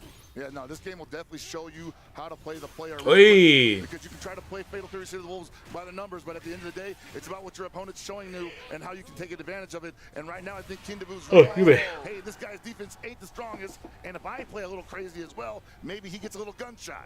Yeah, and the setups from Kane are hurting right now, Dark Angel. Of course, that roar from Kindebu is like at 2. Dark Angel has to do something, Pockets. If not, he's going down into the lower bracket. Yeah, and you see, like right now, Dark Angel just not willing to play as wild as he has had previously because Kindebu showed him, like, yeah, we can both do that, but I'm a little tighter. I'm just a little bit tighter. Ay, no, perfecto. No. Dark Angel in his last leg right now. Last hope at this moment. Let's see if he can do something, try to go forward. Yeah, Dark Angel's got anything he's been working on. There in it the is. last 2 months. He needs to whip it out right now and just blast it. No, but that is not gonna be it. That was dangerous as hell. He's not finding anything. He jumps out of the kick. Oh, but the SPG is perfect over there by Kindebu, who has Dark Angel his last leg. Oh, he's struggling. Again, the pressure is on. Your He's man's gonna struggling. hit it. It is over. No, a little bit of mistake. Last hope. No. You are getting out Wow. here. Okay, He's so the Kindebu only won the Falcon first who is gonna fly high. won the And first he's gonna- set. To give these people a joy as Dark Angel will fall into the loser's bracket. We will have to survive tomorrow, Pockets. Yeah, right. Falcons players, Falcons fans, got to be feeling great right now. Falcons finally on the board here. The CODW tournament here at EWC 2025. Dark Angel going down to the lower bracket where he will be fighting for his life tomorrow. Ouch, I would say. But instead of that, I would say what a here as a Team Falcons member and representative. It was a great game, especially for certain numbers. Punko's Gato. I feel like when he wants to challenge with just like a DP to take his Punko. Knockdowns going. I'm hearing Justin and Does have Vicious. Good states of Oki. a lot more of the back turn stance, especially in Rev. Mock, because okay. he wants MOK. to maybe go for the command throw. Where's the Punko? Maybe he wants to go for like the strike version, right? Because it's a guess in that situation. Okay, look at that already. Oh, Using MOK's that- Falcon. Like that's the low dodge attack. That is a Low dodge, great frame that is- attack. That is the ankle breaker, right? Yes. That is going to be something to check going forward to see if the opponent's going to be crouching. But of course, Gato does have access to an overhead that does link into a 2A. Yep. So you can set up the mind games right now as Punko. And as you had mentioned, we do get a guard cancel into the uppercut. Pretty important to stop the barrage from Mock. Yeah, and then the most important part, he used the B version to get like the invo frames. Because if he did use the D version, he would have got hit out by that target combo. But look at this, just like that, Punko gets the knockdown. Is he gonna roll? Catches it, but he's able to block in time though. Yeah, that was a high dodge attack coming in from Punko. He tried to steal Good his wake turret up back. there. Hence the counter hit from the Oh, caught him in the air. Counter hit, stay. Yeah, That's we're gonna actually spend that get super the right here. jungle. Yeah, spend that super, close out the round. Punko game, just the round number 1. Beautiful stuff. Being able to actually just willing to spend that part early is super, super important on the ignition super. Okay, tries to use that forward B right there. Now, get the hard knockdown into the corner carry. A nice guard cancel right there, but that's so expensive. Anytime you do JD guard cancel riplo, that's 35% spent on Mock's side. Oh, that was so tricky. Did you see that jump in? Just a bare feint coming in from Mock to be able to get the rest of that opener against Punko, but now Oh the my barrage God. is coming. The JD is there, and there's the guard cancel that we were Yes. looking for. The second time over that Punko has able to get himself out of danger. Goes for the back throw, and that's gonna be another situation. Nice backdash into the 2C, gets a finish, no meter spent, and Hey, what's up, Mox's gonna Moogle? come in with both How you doing? meter and possibly maybe use a hitting gear, right? Cash out, get a big damage. Punko also has all that too, and Gato is one of those characters that you want to. Oh, you still got crossed up, jeez. Do like 70% damage. Right, the damage is going to be pretty clear cut, and he also looks cool while doing it. But Mach actually in an excellent position to probably let it rip, but here comes. I mean, you talking about let it rip. We talked about it. Punko's all about it. And there it is. The forward B wild punish. We're not going to be able to get the hitting gear, but we're going to spend some bar. Level 1. Get the hard knockdown. And what's the guess? Command throw, overhead. Ooh. Did you see the He feint? feints into the low. Wow. Okay. And on the other side, too, Punko still checking and chasing the tech roll. Spending the level 1. That was Mach's only time. He can't take chip damage. Yep. And he drops the combo. Got the counter hit. Missed the 2C into the Kuha. And there it is. Punko game number 1. I like that. I like that. He's rocking the Mad Nerves Cats. of steel coming in from Punko. He had the game plan ready. He's willing to execute it. He's doing very well on both offense and defense. But he tried to go for the stance. He tried to get the grab. It was Mach who was airborne, getting himself the big opener. Now empty jump low yet again. Punko, there was a counter hit on the side, so he was pressing buttons upon wake up. Ooh, there it is. Good wake up. Just letting it rip, waiting for the feint, waiting for the situation where you're able to anti-air the character. And there's it. There he used the back turn stance to try to maybe catch him from jumping. And listen, you know, -2 is just a number. Sometimes it's okay. You know, negativity is a state of mind. You gotta stay plus. But the thing about Mach, what he's really good at, anytime he's getting these hard knockdowns, he has setups like safe jumps, meaty setups, right? Things where you're like, I dare you to press a button afterwards because it's still gonna be my turn. Got hit with the rev blow. Yep. Yeah, that's also excellent coverage too. Just using the rev blow, right? Just in case Punko did want to advance and actually try to land a hit, right? You do have armor behind it. You do have armor, and it's another thing is anytime Punko's in the air, especially against a character like Kokudamaru, the Look at this rev pressure. blow is a perfect anti because you cannot JD rev blows in general. That's correct. Defensive options pretty much out the window, but now Mach. Nope. Safe Get jump. the safe jump and also a big, heavy punish on the way down. He's at 94. Yeah, he's going to have to spend that ignition super regardless in order to get the round, get the game again. Yeah, that's going to be 1-1. And yeah, like you mentioned, like you were kind of a little bit maybe worried about like he might overheat himself in that situation. But in general, that's why you always spend the super, right? Because you're going to lower that number every single time. Nice rev blow counter. That was actually kind of sick. Yes. Hold on for the corner carry as well, finishing it up with the JD, the double JD. Yeah, look at that. Safe jump again into the hard Good knockdown. JD. That's +2 in that situation every single time. Punko getting thrown loop here. Maybe. I definitely meant to say rev blow. I don't know where JD came from. I'm not going to lie to you, Justin. Yeah, that's all good. Spend that level 1. Take him out of SPG. That's always the #1 thing you want to do in this game. Okay, What's the triple dash? Not like a jump setup forward, like the The forward jump. beat, Oh. the forward beat. Oh, we gotta convert. Oh, Coming man. in. No, he was too far. Yeah, he was had crouching. time to dash too. Yeah, it was that. And he was also crouching when he got the confirm with the stand C. Oh. He thought maybe he was standing, he would have got the juggle and able to kill him in that situation. But when you're crouching, you're not going to be able to get that Good rev launcher. blow. Yeah, but there's another way to kind of get the continuation. Like if it's a wild punish, you have 20+ frames to dash up. Yes. Ooh, man, a lot of damage from that. Oh, misses the throw attempt. Try to trick him out because every time it was a safe jump, and you're able to combo that overhead like you mentioned. Neck crack, see a chiropractor, and see you later. Okay, go for the plus frames in that stand C feint. Nice. Air down. Try to hold up. Not going to build. Is he going to be able to build a bar here? Yes, he does. Yeah. But it's not quite dead. Level Punko, let's 1. get an uppercut. He jumps out. Oh, Nice. okay. Forward The hop. Oh, he missed the grab. And he held up. Mach was able to realize, because that's the one thing, even though you have a command throws are like super strong in this game, but it's also one of those things where you're like, I can smell when you want that command throw, especially Rev command throw, a character that every time you have Rev command throw, you can combo afterwards, right? That's the only way you could have lost in that situation. But he be smelling it the entire game. So Yes, like, he has. He has been holding north the entire time and calling it right against Punko. So it's going to be like another question we're going to ask. When is Punko going to be able to land that command grab? And will he even need to? See, that's the struggle, because earlier when he tried to fake the command throw and go for the C version, the strike version, Good JD. Mach did not jump. He blocked it. So it's like he's guessing right every single time. And that's the most important part about fighting games sometimes. Able to guess right against a character, against a player like Punko too. Ooh, nice. Punko didn't bite from the shimmy in that situation, but Mach able to get the frame trap still. No super, so it's going to be a hard knockdown. You can see how much of a nuisance Punko tomorrow is. Not only Ooh, rush combo. in the air. I feel like Punko has not been able to catch him correctly with not only anti-air normals or even trying to do an uppercut. Right? Yeah, just like that, Punko tries to dash in, but Mox with the 2C gets the hard knockdown into the second rev blow. Okay, you gotta be careful. Don't get hit by the stand deep, but gets hit by the rev blow again. Oh my Mox gosh. combo will win. Oh. And it's coming in for the low ignition all the way to the finish line. Mach. Just like that. 2 low Bs into the super and moving on into the winner's side. And look at that right there. In Fatal Fury, you have. You see him. Like his crouch B. When the opponent decides to do. Other characters back. Now this is going to be very interesting too because Kind can actually have a little bit more control.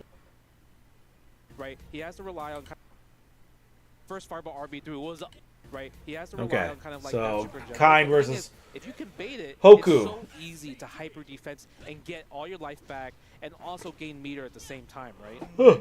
We have confirmed it. Is this going to be the change?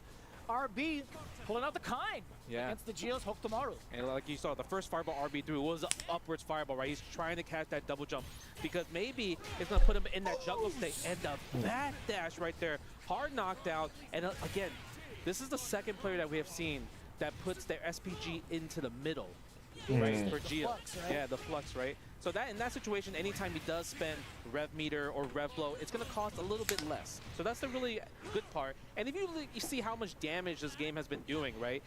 Every time somebody does get hit right away, they're out of SPG. So at least within the middle, you're able to keep your SPG second, and you need to get hit by 2 combos to lose SPG. That's fair. It is a valid kind of strategy if you could maybe have a decent read on your opponent. If you don't feel confident enough to have that kind of burst damage, especially against a character like Kind, where you know a single hit blows you up, then that's a fair choice going for Flux. Yeah, the only negative side is that you don't have rev blow, right? And rev blow is kind of one of those moves that's like, it's just really hard to counter. You can obviously hide dodge attack it, but you have to be ready for at just a single time notice. Damn, looking for into the big orb. Elbow time, set up another one. Yep. Get the knockdown, gets the pressure, stand C. Damn. Frames that situation, spends the super to take him out of SPG. Another Did Rondo. not even let up. Oh, what the empty jump low. Be clean with it. Damn. The Rondo is just so difficult to defend against, especially if you don't have a get off me special. Yes. It is hella quiet now. Hokutomaru doesn't have a chance to either. Everybody is like a Falcon fan, basically. Check the timing or check the approach from Kind. He might be dead in the water. No, it's actually really tough because during like the 3 months of leading up to EWC, a lot of Kind players in the beginning did not like to fight against Hokutomaru because obviously the rondos and the projectiles, the zoning gets nullified with against Hokutomaru's just rev teleport, right? But then they realized, let me be aggressive with it. Oh my god, I'm not kidding about that aggression. How many different scenarios did RB put the Geo in to guess between the strike and the throw? It was like at least 6+ right there. But you have to think also no reversal, so the Geo has to rely on using ignition gear. But guess what? Again, the throws are killing him. RB's backdash against those scenarios are just been literally 10 for 10 at the moment. Yeah, good jump. I think he's dead. I think he's hella dead. He's got SPG intact. He's got 2 bars. He didn't even need it. Are you kidding me? He wasn't even finished. He still had Rev Flash Kick after that, too. Dude, RB is just putting on a clinic right now. And just like that, RB up 2 games to 0 against the Geo. He is efficient. And he is effective, and he is a monster. He is a monster. And look, if you see how the neutral works, every time the Geo jumps, RB dashes under him and just runs away. He's like, you know what? I don't want to be in a situation where I have to deal with your cross-ups, and it's kind of like the dead spot where the anti-airs would not work. Yeah, oh, man. For further ranges, RB actually attempted to go for a jump B against the Geo, but Geo actually read that as going to jump backwards. However, the big opener now for Kind is going to be so destructive against the Geo. Oh What's the defensive leg? Not going to be there. You get smacked up with the C. We get the elbow, set up the Rondo. What's the mix? The throw. Do it again. Nice, there it is. And the trap right there. Good challenge. He's not gonna spend the bar yet. He wants to get the knockdown. Oy. But this might spend the level 1 here. Surprised he went for that super instead of the ball to kind of get a little more juggle, but in this situation, it's a guess for game right here. Yeah, that's fair. I think a little bit more meter to you as well. Yep. As you're connecting some of those hits, but being at a single C away, I think RB can manage. Nice. Oh, but doesn't get the punish. I thought he had the punish. Nice dash under, but RB nothing out of that. Here. Can he afford this? Oh, he took the last hit. The Kuha. The Geo has some life still. I like that. I like that a lot too. Very reminiscent of the last couple of players that we had seen, right? We had the safe jump setup into the low. RB actually getting exposed to it. You actually saw Revguard, a flash of it from RB. Yeah, I think the one thing that Geo has kind of recognized in this situation is using the standing A. The standing A has been cooking so much because he realized that RB is just trying to hold up from pressure. So the stand A is keeping him grounded because also if you do stand A compared to crouch B, right? If he backdash is involved to crouching. Standing normals, mid normals, you cannot backdash that. Yeah, that makes a lot of sense. Oh, look how far that was. The 2B? Yeah, the 2B is insane there. He's blessed. He is blessed. He's grown up to be a fine teenager boy. Is that what that is? Yeah, maybe. Oh, nice again, the 2C. Doesn't have super. No, there wasn't even a wild punish in the situation. Again, the jump B is so good. Okay, SPG there. It's a 2C. King. Exactly that. That standing D. 2C, which is a pretty big trademark tool for Hope Tomorrow, but you're going up against Kind, baby. You are. RB with the whiff punish. No bite on the throw. Goes for the overhead. That's plus frames in that situation. Spencer Rondo here. Can't afford a throw here, though. Oh, my God. One more. From the stand C. And he just jumps Good out. Jump back. Catching with the jump B in general. Right? Now he's at match points. Geo has to make something happen to tie it up to 2-2. He does have a single bar. He can make something work, at least upon offense, to get RB out of SPG. That's going to be the main goal. Yeah. At least for now. I'm surprised he didn't confirm that wild punish from the jump in right there. You could definitely got a 2C from a wild punish. The frame data is totally in your favor anytime you get a wild punish. Yep. Spends the kunai. That's a hard string to stop, but you can actually interrupt with super here in that scenario because because the projectile is not really a projectile. It's a strike. So you can just hit it with the super and you actually went through it. I have seen that, you're right. Yeah. Okay, goes for the stand C, the neutral C. Doesn't find the teleport back dashes again, but doesn't get the crouch C punish there. A little bit rough now. The barrage of close C's coming in. What punish? Now the big wild punish swing. Oh, yeah, we coming in from the Geo. Rev blow, you got it. Still within SPG. Not going to spend it. I'm and you were surprised. Oh, man, the mix. His rev's kind of high a little bit, right? Even though he's like at 60, it's still doable. But the thing is, RB's in a scenario where he's like, if I hit you once right now, I'm spending double bar. Oh, no! That might have been the input buffer.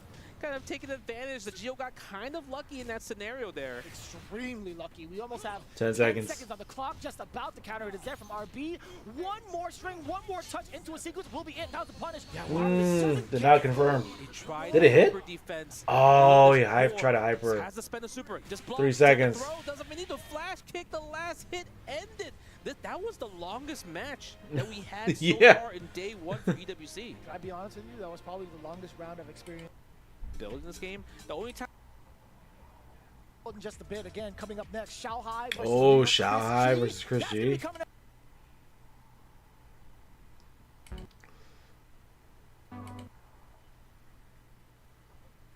That came down, I think, last round, last game. Match. Hoy no bajo la guardia nunca. In this bracket, Group B. I don't know who's gonna. History faces off. There is another perk, right? Yes. Did for me, but look, guess what? He's Before he even showed up to Saudi, he's like playing longer than pretty much myself, right? Starting at a young age and able to just win. There is another perk, right? Rewind that back. We were wondering to ourselves, how in the heck is Chris G going to survive? Man, Chris G was already talking about, he's like, man, dog, like, that's it for me. But look, guess what? Before he even showed up to Saudi, he's like, guess you know what, dog? He's in a position now where he can make it into the top 8 side. get the guaranteed 45,000 in this situation. But it's a tall order because you're fighting against a lot of people's favorite, Xiaohai himself, who's also playing Billy now. That's right, qualifying via EVO Japan, qualifying via CEO.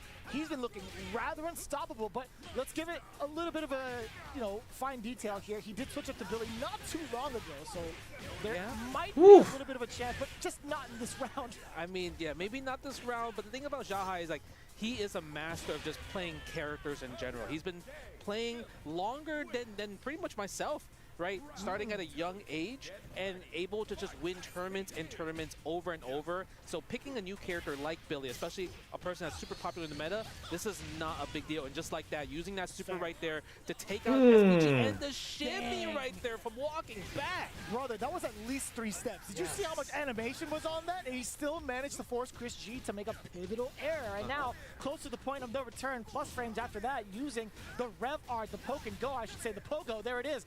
Yet again, Chris G still fighting the still in the range, about to get overheat, but it doesn't even matter. Eventually getting checked by one of the longer reaching crouching normals in the game. Yeah, I mean, a lot of people are mentioning that crouching B goes so far, and every time that whole last just 15 seconds was just pressure, plus frames, plus frames, plus frames. But anytime you get hit by the Pogo into the pull-in, especially if it's the regular version, it is only +1. So Chris is you just walked, crouching jab, got walked to the corner, and able to trade and to get out of the scenario. Okay, nice jump out right there. But the thing is, Xiaohai with the trip guard again the 2B matching the Hokuto Maru's jump in that situation. And it's just relentless pressure, right? We had already kind of set up the story as to what Hope Tomorrow needs to do on offense, but on defense, it is almost a lost cause majority of the time if he doesn't have that meter, but that 2C is going to be everything for Chris G. Out of that. A little bit of a head tilt coming in from the player cam. He had messed up just a little bit on the rest of that combo extension. I wonder what it was. Yeah, drops the combo, but gets the target combo this time around. Nice chase down, using the standing A in that situation. Doesn't fall for it. Xiaohai trying to press that crouching B, still trying to challenge, but Chris G has one more shot to kind of get the kill here. Okay. For a sliver, a single light normal will do it. No, he turned it around. Xiaohai was dedicated to dashing forward. This could be the rest of it. It will be the rest of it. Oh, he dropped it. Oh man. That Chris G survived with that much life. Oh my gosh. Wow. See, I feel like in that situation, a lot of things happened. One, Chris was a little bit thirsty, and that's why he got hit by that wild punish there. But Xiaohai actually miscalculated and put himself in overheat. That's why he couldn't extend the combo there. Okay, nice jump against the throw attempt. Chris G looking really, really good. Spend the super right here. Yes, we're gonna go level 1 here. He had access to hidden gear. He had a little bit of SPG left, Justin. He could have. He definitely could have spent it to get the extra damage. But the thing is, if you do hidden gear, you do more damage, but you lose the Oki.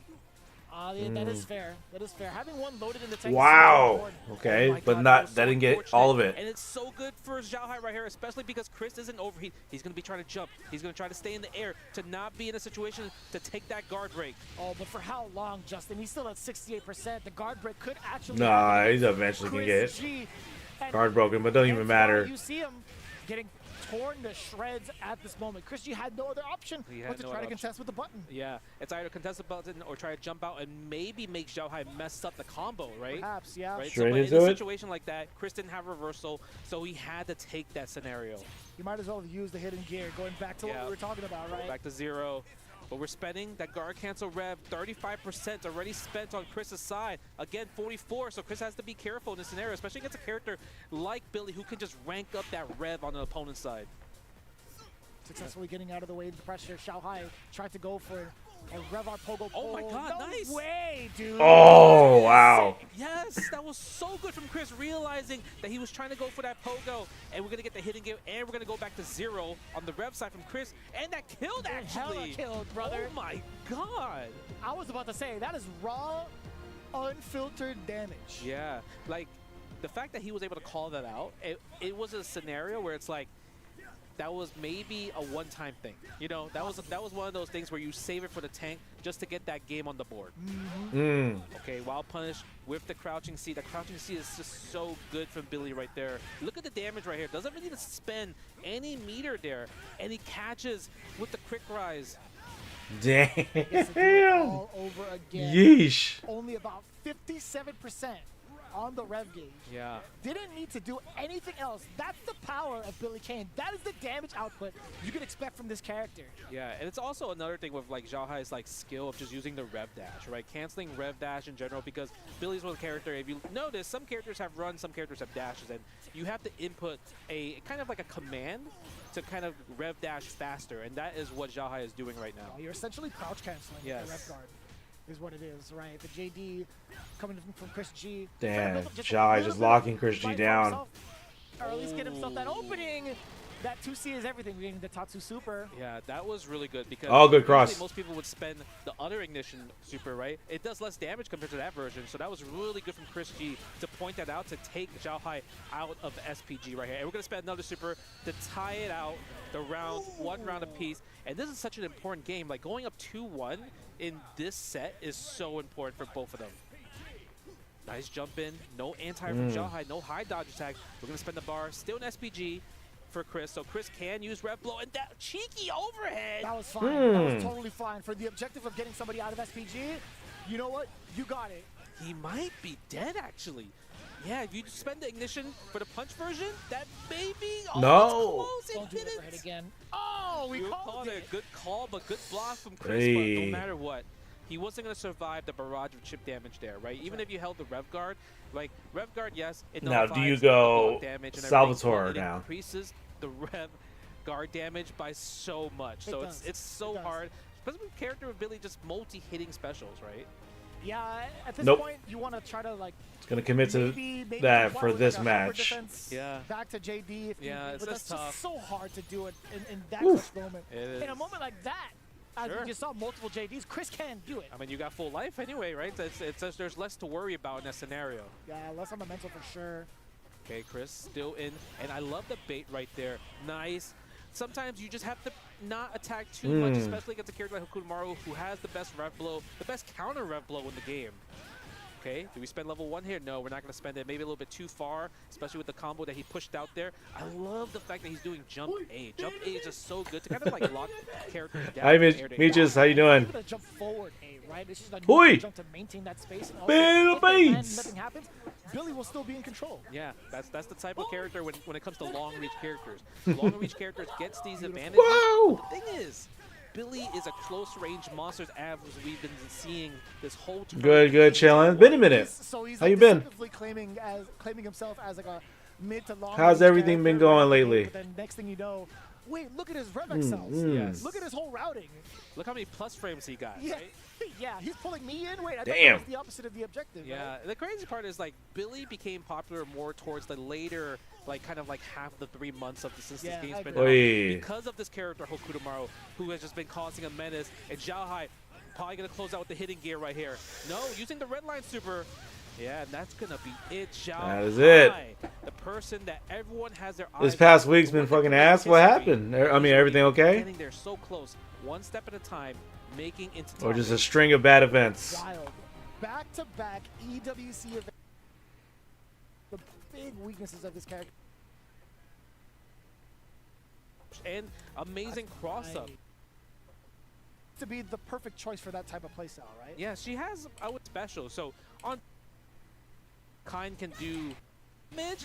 Come on, why? She's not. To be the perfect choice for that type of playstyle, right? Yeah, she has. I would say. String of bad events? if you I'm look on sorry. paper, everything. I hope Amazing everything fireball. She can reflect projectiles. turns around. That's huge. Right, amazing combo routes, hit confirmable from stay and see. Great Like, really punish soon, buns you in know? general, and also a command throw and amazing cross up. And also a heavy target combo that can cancel into specials. Not many characters. Monday is a new target week. combos Absolutely. into specials. Absolutely. So on paper, she has everything that a character needs. But You're on the what come you up. say, Yes, the indeed. difference is why she's not shining as much compared to characters like Billy, Kind, Hokutomaru. I say she is a honest top tier. Don't look at me when you say that. Honest Don't top look at me tier. when you say that, Justin. You know, like it's just she's still godlike. She's still in that category. But she's just honest. And look at Fenrich, the damage. Come on. Yeesh. Okay. You see the damage he's You're dishing out? winning that argument only because Kine is on the screen right now. Okay.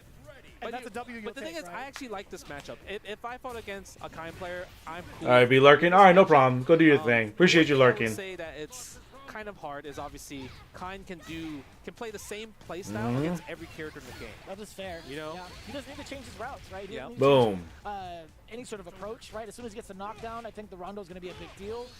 Just running into it, back-to-back 2Cs, huh? Yeah, you have to think about How Fenrich is doing it. He's rev Damn. dashing with a 2C, so it makes his 2C even go farther, and it's kind of like harder to check because that's the button you're looking for to whiff, so you can whiff punish back as Hotaru. Yeah, I mean, he got hit by both, brother. He even tried to back away. He didn't even try to backdash. He was just trying to walk away.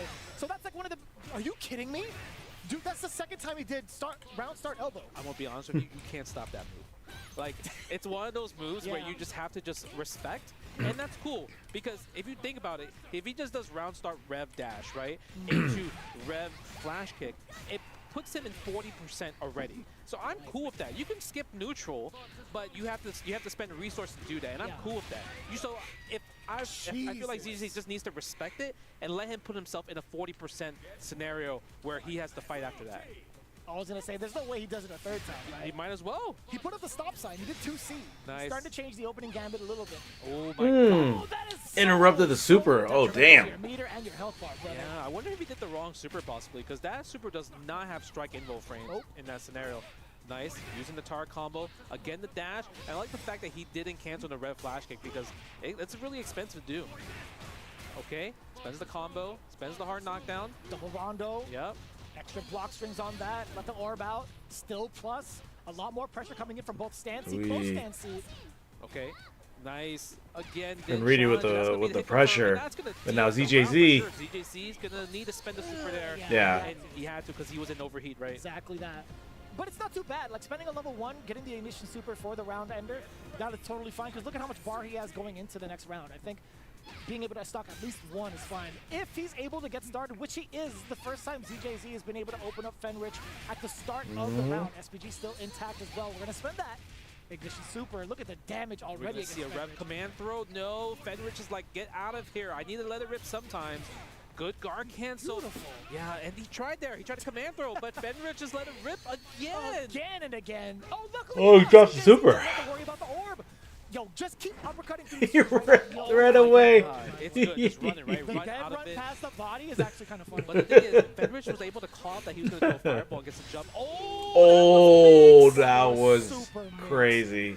That was mixed. No. The reason why, I want to say, the reason why that worked is because CJC thought it was going to be a cross-up because he got crossed up the first time. And then it felt like a double short hop, but it wasn't, right? It was a regular first jump, which will guarantee the cross-up.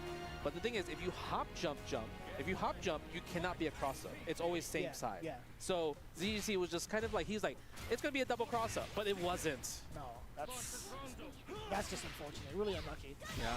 Nice. Presses up in. Okay. Yep. Out of SPG. Goes for regular. Fenrich able to roll out in that scenario. I love that. Bend the neutral. Ooh, high dodge. Attack. What did you hit? Whatever it was, as long as you follow it with something cancelable, you're experiencing heavy damage. So Fenrich, what a call out and what a read. That was, so that's something we haven't seen in a minute, actually. Yeah. Just raw call out with high dodge? Yeah, raw call out, high dodge there. And also, that last round was so good for Fenrich. Oh, I think that maybe that was an input error for that super, but it kind of worked out anyway because Fenrich got the first hit and also took out DZ baited out up of DP. SPG, right? And that's a huge combo into the counter hit stand D there. And it's going to maybe spend a bar here. He's not dead, but it's very, very close. Look at that, Mr. Optimal. That, you know, I feel like a lot of people don't realize how optimal Fenrich is. He is Mr. That was quick. Optimal. And, you know, damn, he took Machibo's name? Dude, this is Mr. Optimal here. And I remember when the analyst deck is not doing anything to Fenrich to kind of taken away from his skill. Like, he is, like, all right, Kindev was back. Has probably just playing kind of recently has played way more mirror matches than Goichi. That's Kindev, versus Goichi. Oh, that's gonna be good. So he does have the experience. It is a mirror, but still. It just really comes down to how seasoned is your kind, right? Because they both are, I would say, kind of like new to the kind. Like, we know them for different characters and different reasons, right? So like when you think about Goichi, once he qualified, he just went into the lab. So he probably has more kind lab experience compared to Kindevu, who just like freshly qualified from BAM and then maybe started just playing kind of recently. Yeah, that's already off to a great start, Goichi. Telling you, this hard proving your knockdown. yeah, proving your comment right. Oh, look at this. Oh, but the wild did you punish, see though. that? The Yeah. 5B getting destroyed. Ankles broken all over. But you know what?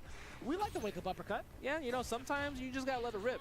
The one thing that I think that showed me right there was like, in terms of the ground game right here, I think Kendevu will have a more of a... Oh, why would you bomb right in front of him? How did that even come out? It might have been an input error just doing rev dash, and trying to do like 2C afterwards. So it might have caught his input.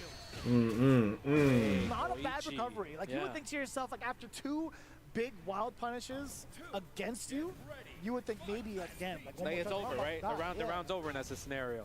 The thing about Goichi, like you mentioned, Goichi, best defense probably throughout this whole entire tournament in general. So I feel like he's willing to just take the throw, willing to not flinch, and willing to kind of just block it out, right? Okay, Goichi still has SPG double rondo bait out on the flash kick right there, and that's gonna be it. Goichi, game number 1.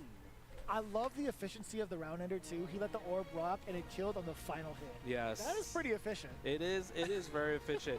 I really want to see Kendevu pick Hotaru. I feel like he would have a way much easier time, because like mirror matches in general, it's just so tough. Because you know what the other person, how they would escape in that scenario. Well, let me ask you, like, let's say Kendevu does have rush combo. Hotaru. What happens if Goichi switches off to Marco? I don't think he would. I don't think he would? I like Hotaru really? a lot. Okay. Yeah. Ooh, the wild punish. Because that's the thing, like, he's getting these wild punish. He's winning, like, the whiff punish game, right? And I think, like, Kind's a character that doesn't get too much from it. Like, nice setup. A lot. But when you have a character like Hotaru, she can do way more than that. Yeah. I mean, as you said it, Kendevu still locked down that round regardless. Without having to use too much of the rev arts, right? Nice. Still managing to get like the dash forward into the fireball extender. That's actually mad tricky. Oh my god, look at this. Kendevu doing good. He spends only 1 bar. I'm surprised he didn't do the double bar combo. And this time, he actually used the rev rondo, which is an interesting choice there. Because look at that. Now he's putting himself in overheat because of that. Yep. Dash attack right there with the rev, goes for the hard knockdown. Kendevu, he's gonna break your guard if you don't wake up with something. It's gonna be broken. No, it's like a pixel. There it is. Uh-oh. Is it this enough? This isn't too bad though. This is not too bad for Kendevu. I think he's gonna be big living, but he's gonna be off of 1 more mix-up. It's off of the rondo, rev guard, above. Nothing to worry about below. Yep. There's the orb yet again. He tried to hyper defend. No, that's so hard to hyper defense in that scenario right there. Okay, I like that. Got it. Oh my god, Goichi, did you just do that? He hyper defense into the beginning, like cancel flash kick. That was insane right there. Oh, guard crush. Defense. Still, Kendevu still just close out the round here. 1-1. Absolutely wild to see it. But you're starting to see the relentless comebacks, the relentless pressure that both of these players are under just based off of the player camps. It's actually quite hilarious. But at the same time, you're starting to see the adaptations being made, right? Yes. Years and years, decades of experience, really starting to pull through for someone like Kendevu.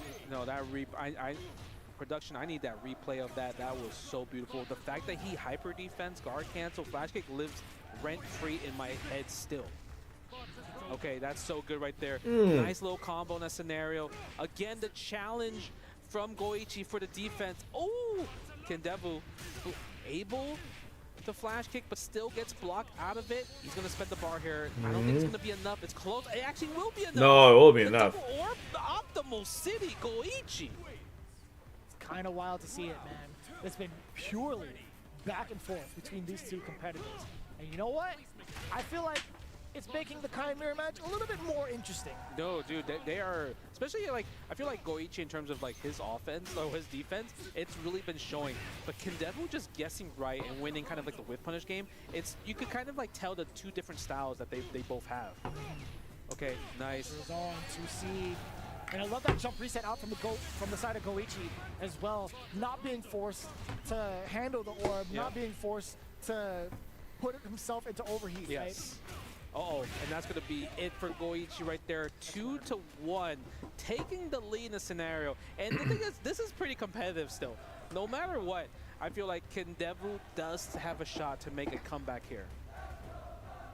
Okay, Goichi kind of like thinking about like what should I do in this scenario, and he's like, all right, we're good.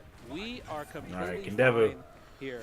Oh, okay. I like the neutral jump. Got one on the board, but Goichi's on two. Bees in general. Yeah. A little bit of a safer approach. Yeah, right? safer approach. Kind of like air to air in a lot of these things where he's like, okay, if I can air to air and knock you down, then it's my turn. And speaking of another guard cancel and defensive mechanics, Goichi is able to take it again. Plus frames after the target combo. What's going to happen here? How is Kendevu going to strike back? Because I don't think either of them want to lose their SPG. That was a little bit of a clean opener too with the jump D, but I feel like it was at an awkward angle where he wasn't plus enough to continue on with a heavy. That is a huge wild punish going into the orb as well. Close the gap, set up the rondo as well, and now the guard break can happen unless Kendevu lets it all hang out loose. I mean, look at that. Both of them are in overheat state. So I think in this scenario, whoever can kind of lock down whoever each other first is going to be the victor. Goichi try to let it rip. Kendevu was able to bait out. Drops the combo. He thought maybe he could got it that one. But the thing is, he's still in overheat. But he cools down anyway. Oh, that's it. It should be enough. Yeah, he's out of overheat. He's got the orb. He can extend the combo. Yeah, wow. Elbow coming on in there. That was really crazy. That was sick. That was really sick.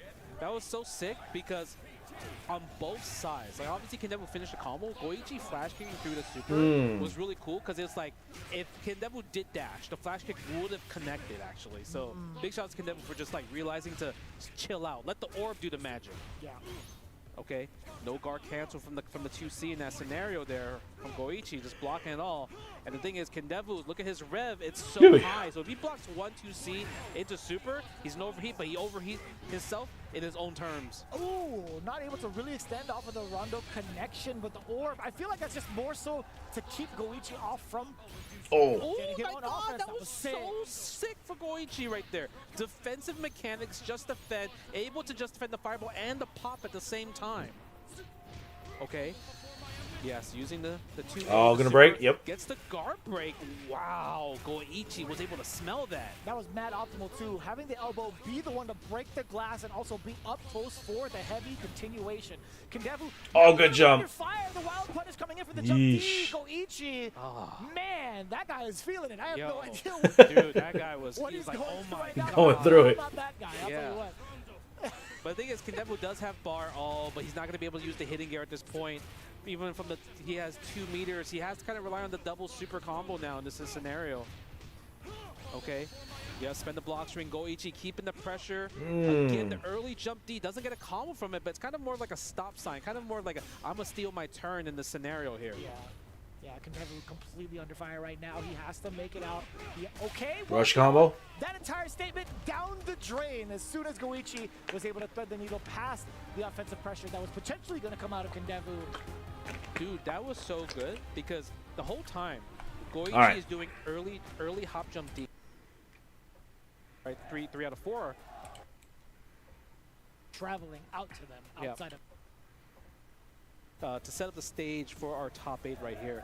But I'm really curious to see, like, is RB going to run the same game plan that he did against Zagio? Because it might not work against a person like Mach just because of just, like, I feel like he has a lot more stuff in the lab. He has a lot more experience against Kind. Right. He has a lot more things where, like, if I knock you down, you can't do X, Y, Z. In regards to the Hulk tomorrows we've seen today, I feel like in regards to execution and landing some of these safe jump setups, I feel like Mach has been the cleanest. Yes, 1,000%. You're right. 1,000% the cleanest. But the thing about RB, the one thing he's really good at is he's also kind of like a wild, unpredictable player. So you don't know if he's gonna let it rip, if he's gonna guard cancel flash kick, if he's gonna just wake up super, right? You can't really tell in this, especially with a character that can just do all these different type of tools. So it really comes down to like if Mach's able to kind of like read the pattern. And he was able to read Punko, right? Especially with his like kind of like command throws, but against a character like Kind in terms of like his offense able to smother. Keep in the corner. That's the hardest part. And we're gonna spend this bar here 100%. and RB. Look at the damage. Can I be honest with you, Justin? Yes. It's as if I'm watching a video, a tutorial on how to maximize your damage with Kind. Dude, they're the way so RB good. is playing, dude, it feels that way right now. Yeah. But the thing is, look at Mach catching the backdash right there, able to get the wild punish into the 2C, into the red blow, and What the a backdash right there. read. That's a hard read to do, right? Because the thing is, backdash does beat lows. But if Mach starts doing just close 5A, close 5A will beat the backdash attempt. Makes sense. Makes a lot of Nice. sense. But RB, again, being able to stay unpredictable both on offense and on defense. Very, very important, as you had mentioned. Oh This my is gonna be God. so destructive. It's so He might be close. dead. Overhead. No, it's going to be Rondo first. And waiting with the ref guard so patiently. He's willing to... Oh, Oi. Oh, yeah, that was tough. Man. That was really good on RB's part, knowing that Mach has super suspend, right? He's like, okay, the only way for you to win here is if you let it rip, right? And he's able to call it out. RB was able to kind of like control his wild side and able just like try to like seal the deal right there. Look at that, catching the backdash attempt in that scenario. Okay, RB get the hard knockdown, sets a Rondo afterwards. Ooh, nice rev blow right there. So the wild punish coming in from RB based off of that wake up flash kick, I should say. Yeah. Damn, on the other side! That close C just swinging a whiff. Yeah, that's so interesting. To get that wild punish in the scenario, we're gonna go up. Yes, we're gonna get the max damage in the scenario. Again, empty jump low. Scenario going for the low, and another one. But the thing is, RB was able to call out with the back, that just forward dash out of the corner. And that's so tough too. Kind being higher stature, I feel like you're susceptible to more of like the cross-ups and the really ambiguous stuff in the corner. Yeah, it's one of those things where the character Okutomaro, his jump B, it has such a big hitbox where literally the cross-up or non-cross-up can always hit no matter where. It's never gonna not hit. That's the thing. Yeah. This is going to be enough, actually. Mach's going to spend all the bar right here. Goes into level 1. 1-to-1 right there. I'm pretty sure the arena's going to go crazy where Mach just tied it up against RB. Man, I'm kind of like... Yeah, you see, look at the crowd. They're going hype. They're going hype. The green, the flags. The camaraderie. Yeah, it's so It's good. kind of cool. I low-key, I think I might want to, like, maybe cheer on in that exact section. You know? Yeah, it's sick. Just to do it. Not Yeah. to show bias, but just to be like one with the crowd. No, it's actually pretty cool. It's making me a huge fan, seeing just like so many people coming and watching the games, just like cheer their player on, right? That's the really cool part, because the Falcons, I mean, they're the defending team champions. When you think about it, right, from last year. That's fair. Yeah. Looking into the gameplay itself, right? We're starting to see RB. I feel like falter a little bit more towards the speed that Mach is playing against, right? Yeah, I think so as well too. And I think the one thing that RB does a lot, he likes to challenge with jumps or backdashes a little bit, maybe too much. And Mach's able to kind of like keep it tight, right? Oh, but the counter hit grabs out the mash rev blow though. There it is, guard cancel right there. The thing is, that's 35% every time, and that's the reason why you're overheated. It's expensive. Okay, sparks a Rondo again with the high dodge attack. Punishment air as well, still within the jungle state. Oh, again. Nice combo. That was sick. Yes, that was so good. Okay, good challenge right here. It's not going to be enough to kill from the 4 frame. What is RB going to do? I mean, if he gets a 2C, and Mach was able to cool down here. Yeah, so the he's cool gonna down. probably Oi! I mean, close out the round. Air He did. Ninja Yes, he Stars. did. Hits him with the mid-air. The shuriken? Yeah, man. triple hits? I like the sounds that like Tomorrow makes off with like the heavy shuriken. Yeah, no, it's a really good sound effect right there. Okay, goes for the throw. Yeah, safe jump, nice backdash against the low right there. Gets the wild punish from RB. Do we hit in gear or what are we doing? No, we're going for the hard knockdown. We want to get the OK set up. Wake up super on Mach's side. Just going to challenge in a scenario. That was tricky on the same side as well. You talked about the ambiguity of the jump B. Well, Mach has so many ways to divert your attention away from the regular jump B. Yes. Oh my god, again, the wild punish, jump D, because Mach's really, the one thing that he is shining a lot, he's calling out these throws. Every time there has been a throw attempt, even if it's from Punko or RB so far, he's hop jumping through them, right? Because the thing is, it's so scary to throw people in this game, because what if they backdash? What if they hop jump? Then you just lose 50% of your life every single time. See, the reason why Mach's getting these throws, because he's going for these hop jumps. He's going for these 50-50s where it's hard for RB to make a decision. Yeah, and even when he lets off the gas, he waits on players' intuition to throw out some of these. Oi, the wake up. Yeah. Yes. Look at that Mach, just like that. With his just kind of like tight offense, he's at match point. literally one round away to give Falcons a somebody into the top 8. And that's a pretty huge statement to make. Oh, he's banking on RB, trying to delay buttons now. Yeah, delay buttons, maybe even go for a throw attempt in that scenario. Mm. Oh, there it is. That's the one thing why Kind players hate when fighting against Okudama. Can't use projectiles. Anytime you see a projectile on the screen, it's a guaranteed rev teleport. And what a run under against the second jump from the side of Mo. Oh, and then RB now empty jump laying low. down a couple of heavies, running wild. We get the double fireball, make it a third, people's elbow, into the flash kick. Let me get the kick super. Yes. Set up Rondo. Set up the Rondo like you said, but misses the flash kick. Oh, right there against the dash under. to get the trip guard scenario. Damn. Still alive. RB, can he tie it up 2-2 here? SPG. Confirmed. That SPG is gone. Out of there, crumbled before my ambition. Set up the Rondo. Jumping out of the way is Monk, no longer having to fear the mix-up. Now he's on the offensive, but RB multiple backdashes just to reset the momentum. Yeah, makes. Ooh, I like the air-to-air. Another dash under. That is the optimum punish. That's how you punish that rev teleport right there. And just like that, RB 2-2. And that's not an easy thing to do. Not at all. Right? Because that rev teleport is fast. Right? It's fast. It's also plus on block. You can combo afterwards. So the fact that he was ready with his forward dash and getting the close D, that was godlike because he got the optimal punish as well too. MOK is able to get the dash unders, and that's where he's able to optimize damage. Yeah. Right, if you're too far out, you're dashing right into the follow-up attack. Yes. So knowing full well when to utilize that tactic, and I've seen that Twitter clip before. I've had it bookmarked for weeks now. You had to, again, put yourself in the right position at the very beginning, and that is very, very impressive. Yeah. The one thing I would love to see Mock do a lot more, we haven't seen too much, he's been using a lot of stand Cs. I want to see more stand D. Stand D feint puts him in a scenario where he's +3 on block. So I feel like there's a lot of times where you kind of like stand D, feint, walk up, stand D, feint again. Just kind of like steal turns and also crank up the rev gauge, because a character like Kind, who spends so much rev in general, that might help you in future scenarios where you could put him potentially in overheat.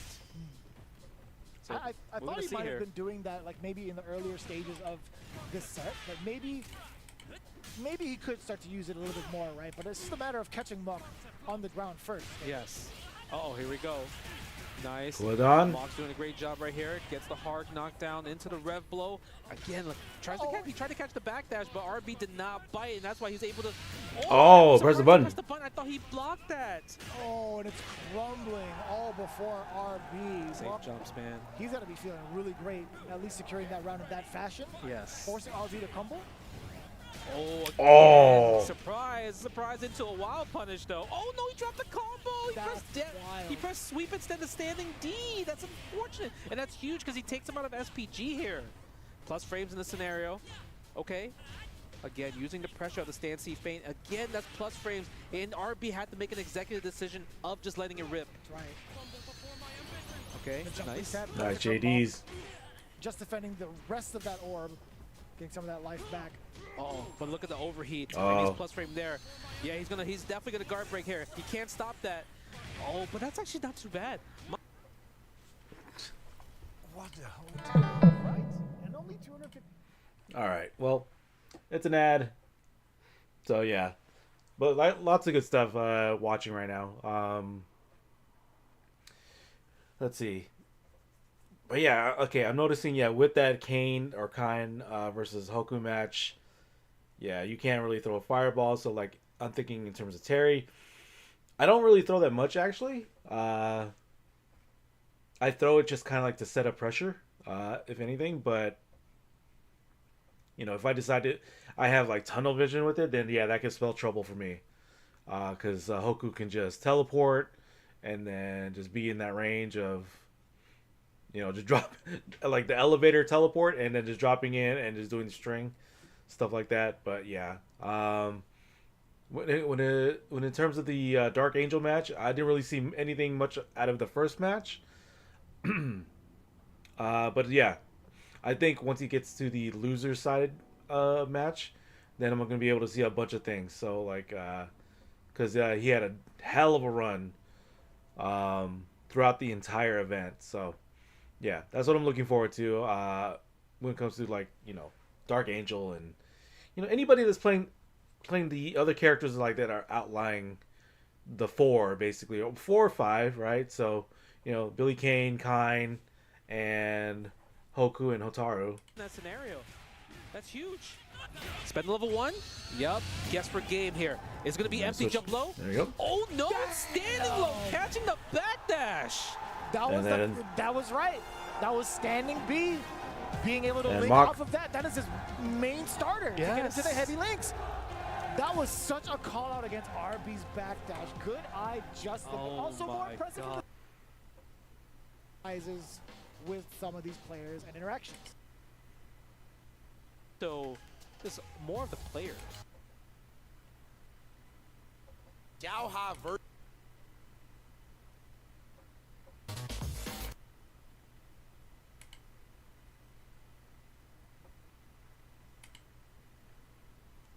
What do you make of it? Is he any good?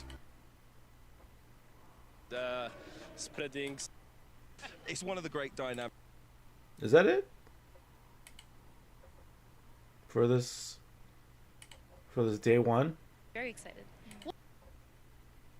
To a time where heroes will be made and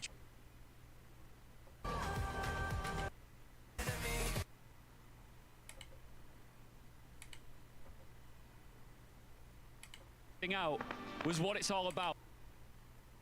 Fortunately for me.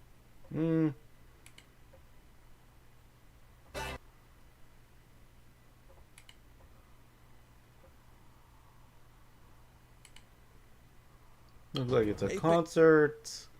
This might have been smaller and smaller. The end of night 1. To be honest.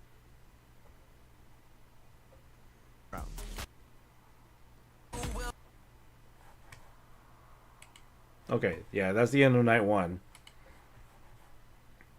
So let me go ahead and load up night 2.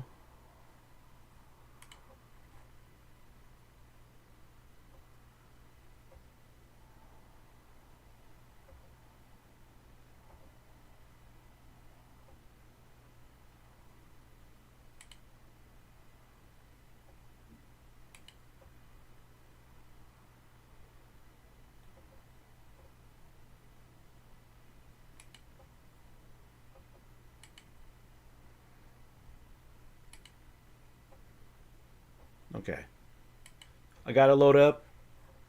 I'm gonna go ahead and take a break real quick. I'm doing my laundry basically. So let me go and stretch my legs, take a break, and then we'll continue on. I probably will maybe give me like 15 minutes, if anything. So yeah, gonna take a break, stretch my legs, probably close my eyes for a little power nap really quick, and then we'll continue on with more City of the Wolves. Like we're at day 2 now for EWC. So BRB, do what you need to do, and yeah, I'll be right back. 15 minutes. All right.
care to get up again.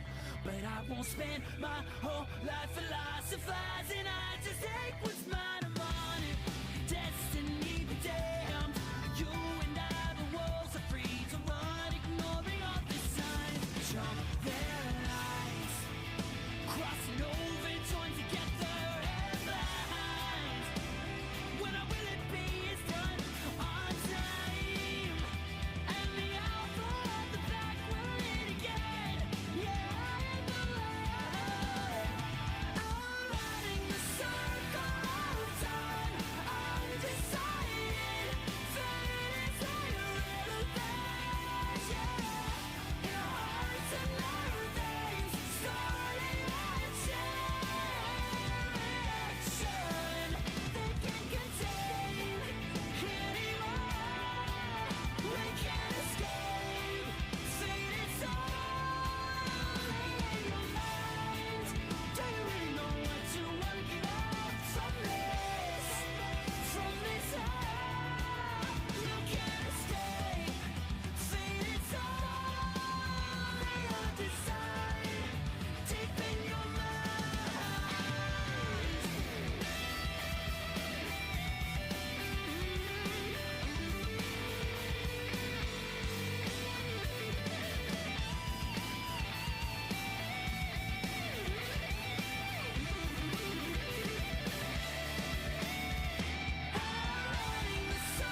All right, I am back. I am back. All right. Let me go ahead and start it up again. We're at day 2 now of EWC, and then yeah, there we go. KOG might have the upper hand because he's like, okay, this is how XYZZY lost the Billy matchup. Even though XYZZY started out as a Billy main when the game officially came out, when you think about KOG, he actually qualified super late in the process because he originally was a Vox main. That's right. And he that's right. switched really recently to get that qualifier spot from CEO, right? So now it's like OG Billy versus new school Billy. Who is going to be the dominant Billy player in this set right here? Well, this is where the counteract kind of comes in, right? When you talk about this type of argument, or at least this type of point being made in the conversation, what's to stop XYZZY from sharpening his own skills in the mirror match, right? Yeah. Like, he had fallen short against one of the more premier players. Although, let's be honest, Xiaohai, he had just picked up the character not too long ago. Still, there's a lot of values to be taken from that L. Like, what do you do now going forward to progress against another Billy main, right? That could be another part of the conversation. So it really does depend based off of the player's inherent skill set. Yeah, that's true, right? If your whip punish is on point, can you check Billy on Billy? He does so many different type of light attacks, right? Are your anti-airs, the high dodge super important? Are your reads, even with wake up, just ignition gear? Is that one super important as too, right? And also, the one thing that XYZZY did do a lot, but just failed, was kind of the guard cancel. He kept guard canceling a little bit way too early, right? So it's like, does he have the timing to actually do it this time correctly? But look at this. Already he's in a bad spot. He's getting hit right away. And that's one of the things I wanted to talk about is what happens when you are stuck in plus frames in that vortex defensively, which is what KOG is trying to enforce right now. That guard cancel does have to come through, which exactly it did from the side of ZZY. Trying to stay on the offensive, but it's so difficult still. Past the other side of the body, ZZY wasn't ready for it. The onslaught is there from KOG. Yes, look at that. And he catched the backdash as well. Is this going to be enough? And it is. That level 1 does so much damage. I think when I did the research on how much it does, I think it does around 304 damage, which is already alone just from a light confirm, especially from a character that's supposed to be a long-range attacker. Mid to long range at best, right? That's what it is. We are going to get the XL route coming on in now with the knockdown. Let's get a little bit of that pogo action right on fire. Give me some of that ignition, but what happens once the onslaught happens? I like the little safe jump on the way out towards the defense. Okay, guard cancel right here. Are we going to spend the bar here? Yes, we are. Always want to spend the bar just because it's so easy to build meter in this game. Misses the safe jump, but look, another chance for KOG to kind of like maybe possibly take hybrid defense. Unfortunately, the hybrid defense causes the overheat though. Yeah, a little bit too much on his plate. Wasn't able to extend the combo into any sort of XL route because of that factor of being an overheat. Although SPG is still on the table, if it's going to be a thing, if his overheat happens to still be a factor, right? Yeah, the plus frames right here, and he's taking the hit a little bit too much. He's scared. This is actually my kill. He could do it. Yes, the ignition, the level 2. Red line gear. Is this enough? No. I can't believe it. He has the bang on wake up super. Wow. You can't make this up. Did he get the round? He does. Because he was already up one round, the game will give him the victory. KOG with the steal. If it were a case where XYZZY had a round under him as well, and the draw game happened, neither of them would have been awarded the game by default. Yes, that was intense. What a start of the day for day 2 at EWC for Fatal Fury right there. How does XYZZY just like answer this? He already lost his SPG. He's reaching, and KOG is teaching. Look at this combo right here, into a safe jump, into the mix-up. So sick looking, by the way, into the overhead. It just looks so cool in that setup. What a high dodge, canceling into that. Yep. Nice. No punish, though. No confirm. I think maybe XYZ nice is still thinking about it from the last game, actually. Possibly. Again, the hop against the throw attempt. KOG in the driver's seat right here. You would expect that from the opposite end. You would expect maybe KOG going for these throws a bunch, which is maybe why XYZZY has been teching so much. But no, KOG has been high flying, avoiding all of these throws. And to be honest with you, that's the accumulation of all of his damage from that round. Yes. Nothing too fancy either. Oh, tries to go for the little kind of like a delay frame trap with the standing D. Nice. Frame from the hyper defense. Yeah, anytime you do a hyper defense by tapping forward, you actually have way more time to guard cancel, which is a good part. Right. But the thing is, if you mistime it, you actually get hit in the process. It's that 0 frame. And you saw a good amount of damage coming out of that. Yes. Okay. Something you need to keep in mind as well. If you're putting putting yourself into these block situations where it's negative for you, you can't even act. You have to get those defensive mechanics down. But again, another XL route just coming in.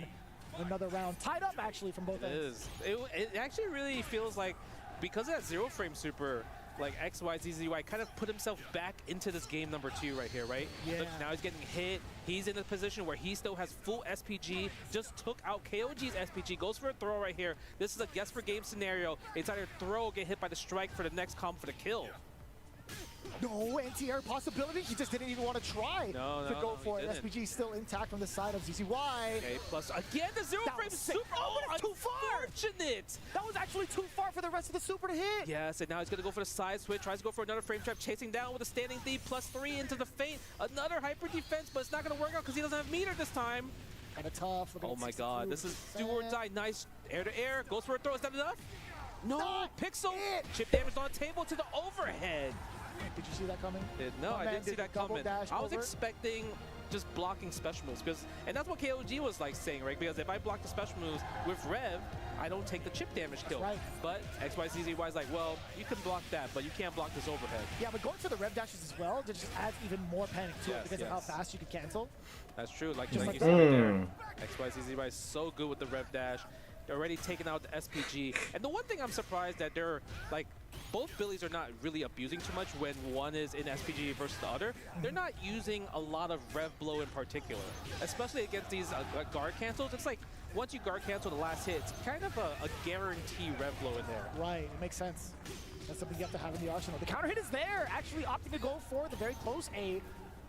No anti-airs intact, but still waiting upon the landing of KOG. That's so much smarter. That is a counter hit from the side of ZZY, now taking control of the set, if I'm not mistaken. It's actually a big brain move, right? Because you see KOG just kind of like jumping, but not pressing a button. Because the thing is, if XYZZY did a high dodge attack and cancel into a special move, it won't combo because it's not a counter hit, right? But XYZZY is pressing the landing frames with the standing A to kind of like trip guard it, and you can't really block. They don't have their overlay up, so I have no idea who's winning who. Yes. KOG acting upon landing, so he has to come in hot, right? He has to come in hot. He has to sometimes think about swing. That's the thing, to kind of like keep him respectful and keep him like where you can't just do standing A every single time as your answer. Did you see the rebuttal from the side of ZZY, by the way?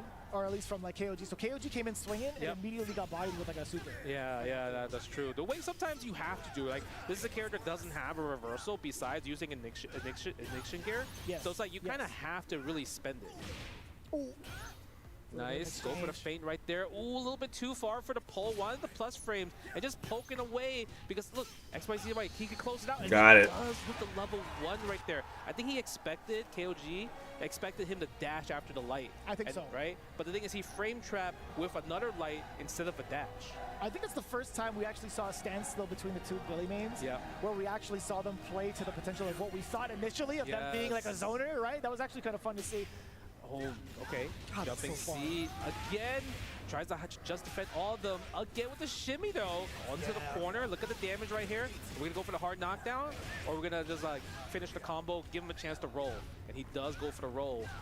To be fair, KOG has been doing an excellent job of chasing the tech roll majority of the time, right? And look at this onslaught too. He was forcing that overheat. And the big opener, despite that, ZZY at least taking a good chunk of that SPG with him. The plus frames after that with the forward B. I like the little frame kill. Sick. Yeah, right. It's really, really cool. But now it's up to XYZZY to defend from the overheat, right? And he now, look, he's close to it. 21%, 14, 13, 12, 10. If he gets that cooldown, he survives here, and he's going to be able to survive with the cooldown.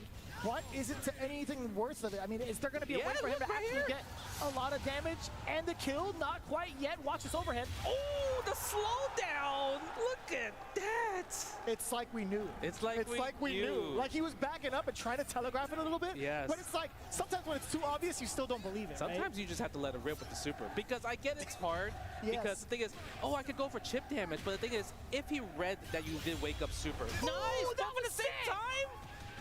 Oh, they both clash. That's crazy. First we get a double KO, and now we're getting double clash with the Red. Nice hyper defense. You don't see this happen all the time. But look at this, 98% on XYZZY. He has to be careful. Damn, he went from 98% to 98 degrees. He was heating up. Ooh, okay.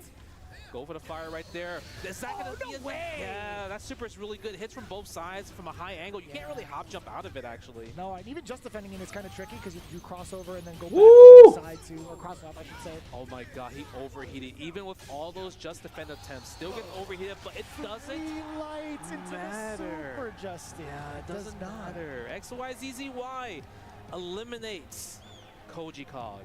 Man, what a crazy first match. And it's a Billy mirror match. You already track how far you've gone. The forecast each day, your packages, and your sleep. It's time for an easy way to track your glucose. Dang it. A powerful glucose biosensor available without a I didn't realize it was an ad. Anyways. I didn't get to see, they don't have their overlay up, so I don't know who's who. But, you know, neck and neck with the Billy matchup, right? Lots of great hyper defenses and just defense, but still getting overheat, which sucks, but, you know, do what you got to do. But, yeah, that was a good Billy mare. So, just waiting for the ads to be done, and then we can get back into it. Like I said, I really want to get into the Dark Angel matches just so I can see, like, get the Terry Tech, basically, you know?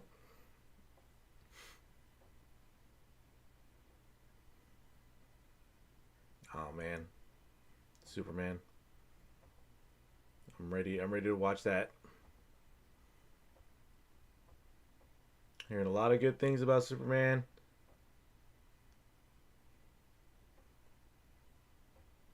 There are a lot of people being, not a lot of people, but like the right people being upset about this movie, right?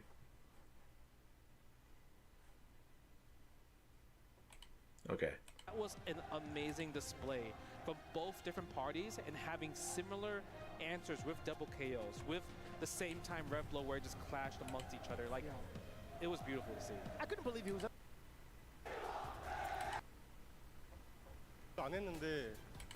Okay. More people to play Billy because that's his character in particular. So if I was Ooh, Reynolds, ET versus Reynolds. By any of the drama, that body has to get discouraged, even if they get punished numerous times. Kind because he's very unpredictable. You see Billy and Kind. Fault his.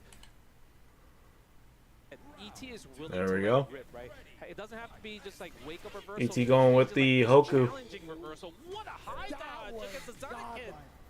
That was really good right here. It's time for Reno. He caught him flinching. Didn't confirm with standing C after the D feint. Went for a much easier light confirm there. Expected maybe an escape out? Yeah, possibly. Maybe a jump out. Hence why he aimed that Pogo to the sky, but now that level 1, the ignition. That was a hard read, actually. Super hard read going up in the sky. He doesn't really need to do that in particular. Nice little punish right there with the 2B. Okay, I love the chase down. It's not going to be enough. He doesn't have ignition gear to close us out. But this is a guess for game or throw or overhead or anything like that, really. Oh, nice. And ET now. Look at that. ET is like, all right, cool. I could definitely take the Billy.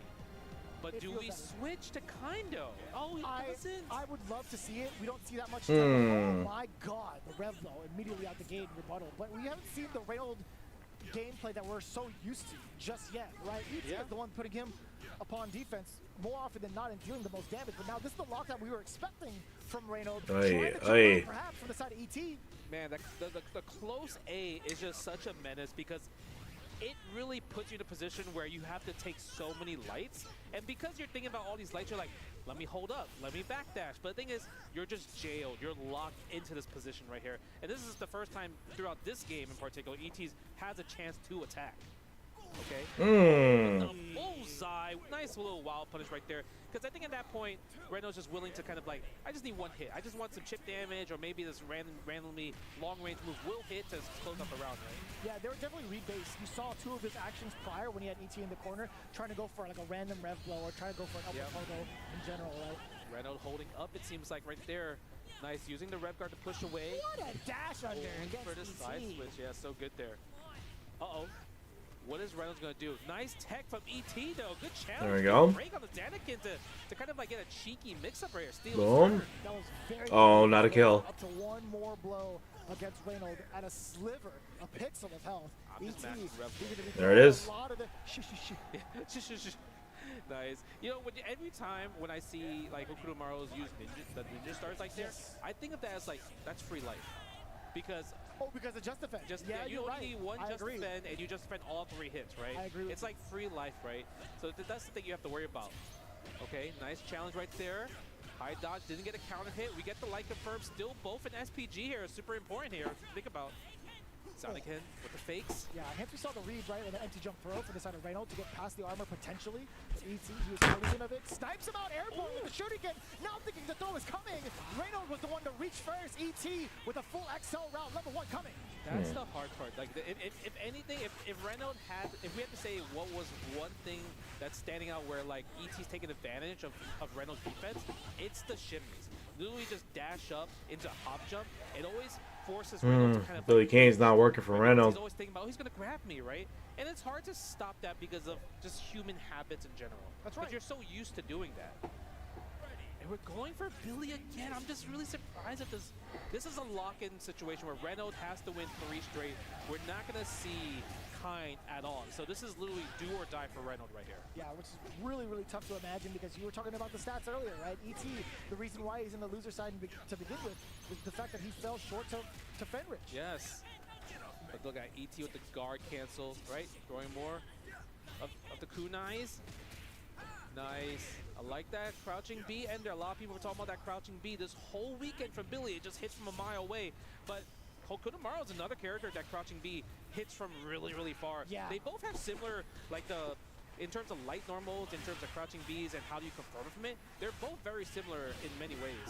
Yeah, we've definitely seen light confirms a bunch. But again, the shimmy with the short hop. ET, just nice and simple into the ignition.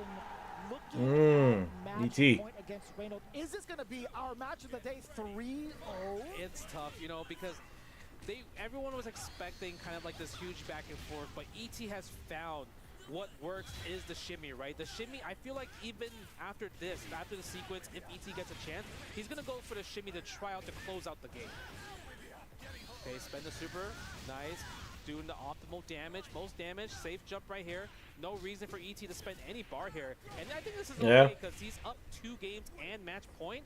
So it's not going to phase him right there. This is all the pressure. You saw, like, we don't know what Reynolds was saying, but he's like, come on, man, let's lock in that type of, like, attitude right there. Yeah, I mean, that's a great way to start. He does get the jump over against the shuriken, fully punishing the projectile, getting the hard knockdown with the red, but more importantly, the side switch, right? ET being in the corner, excuse me.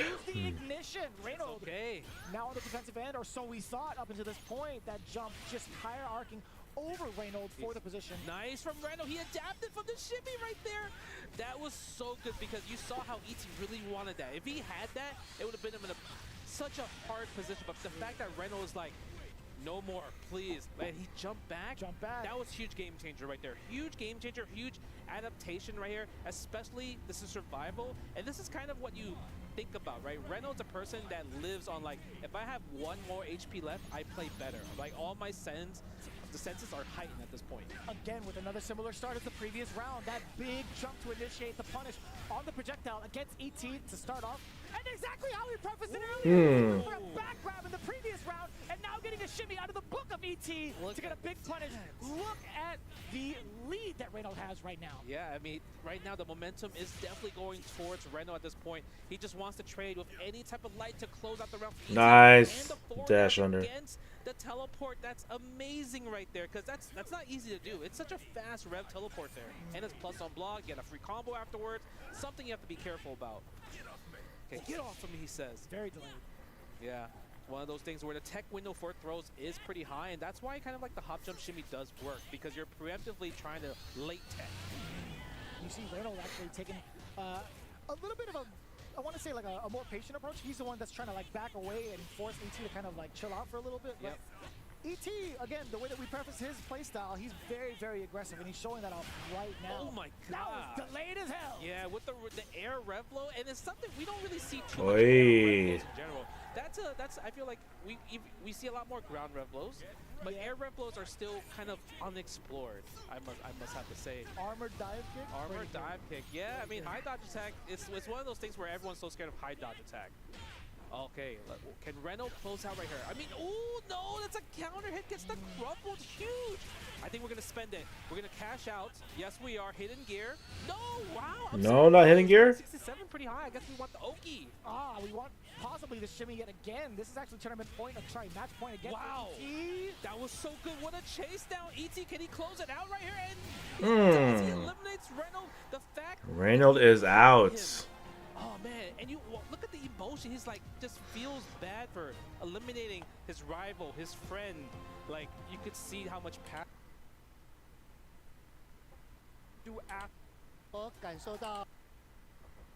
We still got 2 more.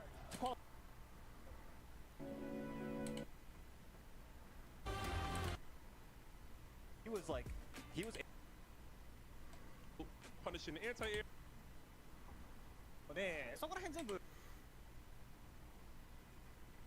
Billy Kane, right? This is the Terrier's.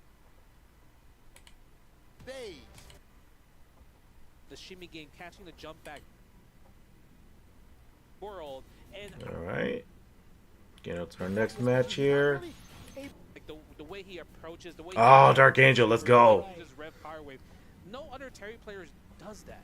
But he needs to get started. I think that's the main thing, right? If you're taking a look at how he performed in the previous day during groups, he has to just get started. However, with this current predicament, All right, here we go. Definitely a match, or the player I'm more invested in, interested in. He's probably going to still be an aggressive player because, like Rob says, he's an innovator. No matter what, you can never copy his playstyle, and he will never look the same like another character and specialist. Yeah, but right now, Dark Angel, although being in the flux position in 4D SPG, he's not really able to get Nemo in one spot, right? He's tech rolled the correct way out multiple times over thus far. And as impressive as that JD was, Dark Angel already looking to lose the rest Good of wake the up. pretty soon. I know, but look at this, the wake Damn, a 5-hit light combo. Standing A's in that situation. That's the close A is just ridiculous. What did you look for? I don't know what that was. I couldn't tell you, but Nemo, he was gonna take it. He was so far away. He was like, no, I'm gonna just jump in, little short hop. The only thing I could think of was he was trying to hit the Kane, right? Because the Kane does have a hurt box right there, and that's the only thing I could think of. But that was so ambitious from Dark Angel, and he lost so much resources and also so much life and his SPG right here after this combo. Jeez, look at all the red. If you can't even figure out what the number is, just look at how much red was taken away from the side of Dark Angel. Now the keep away is kind of in effect with Nemo. Doing the far C, going into the pogo, the poke and go, if you will. Nice, yeah. He's gonna use a lot more of the rev blow in this situation, just because it's hard for Dark Angel to challenge it. He would need to high dodge. High dodge. Nemo takes it with the anti-air. And the one thing I would say Dark Angel is really good at is just setting up the fact that he can do rev power wave. But that whole set, that whole game, we rarely saw him use Rev Power Wave at all. Right. Do you think he's like maybe thinking about it like, can Devil counter it so easily? Maybe I just can't use it against like these more experienced players. I mean, possibly, but it wouldn't hurt to try it at least once. If you're talking about like not really utilizing it in the entire set, that could be in itself a problem. And Nemo is already trying to take advantage of that right now. Plus frames after that. He gets to keep himself at least safe at the minimum. Dude, that was 3+ frames, but Dark Angel was like happily was able to kind of like put him in a position Nice. where he got the counter hit, he got the reversal, but the thing is he caught him reaching though.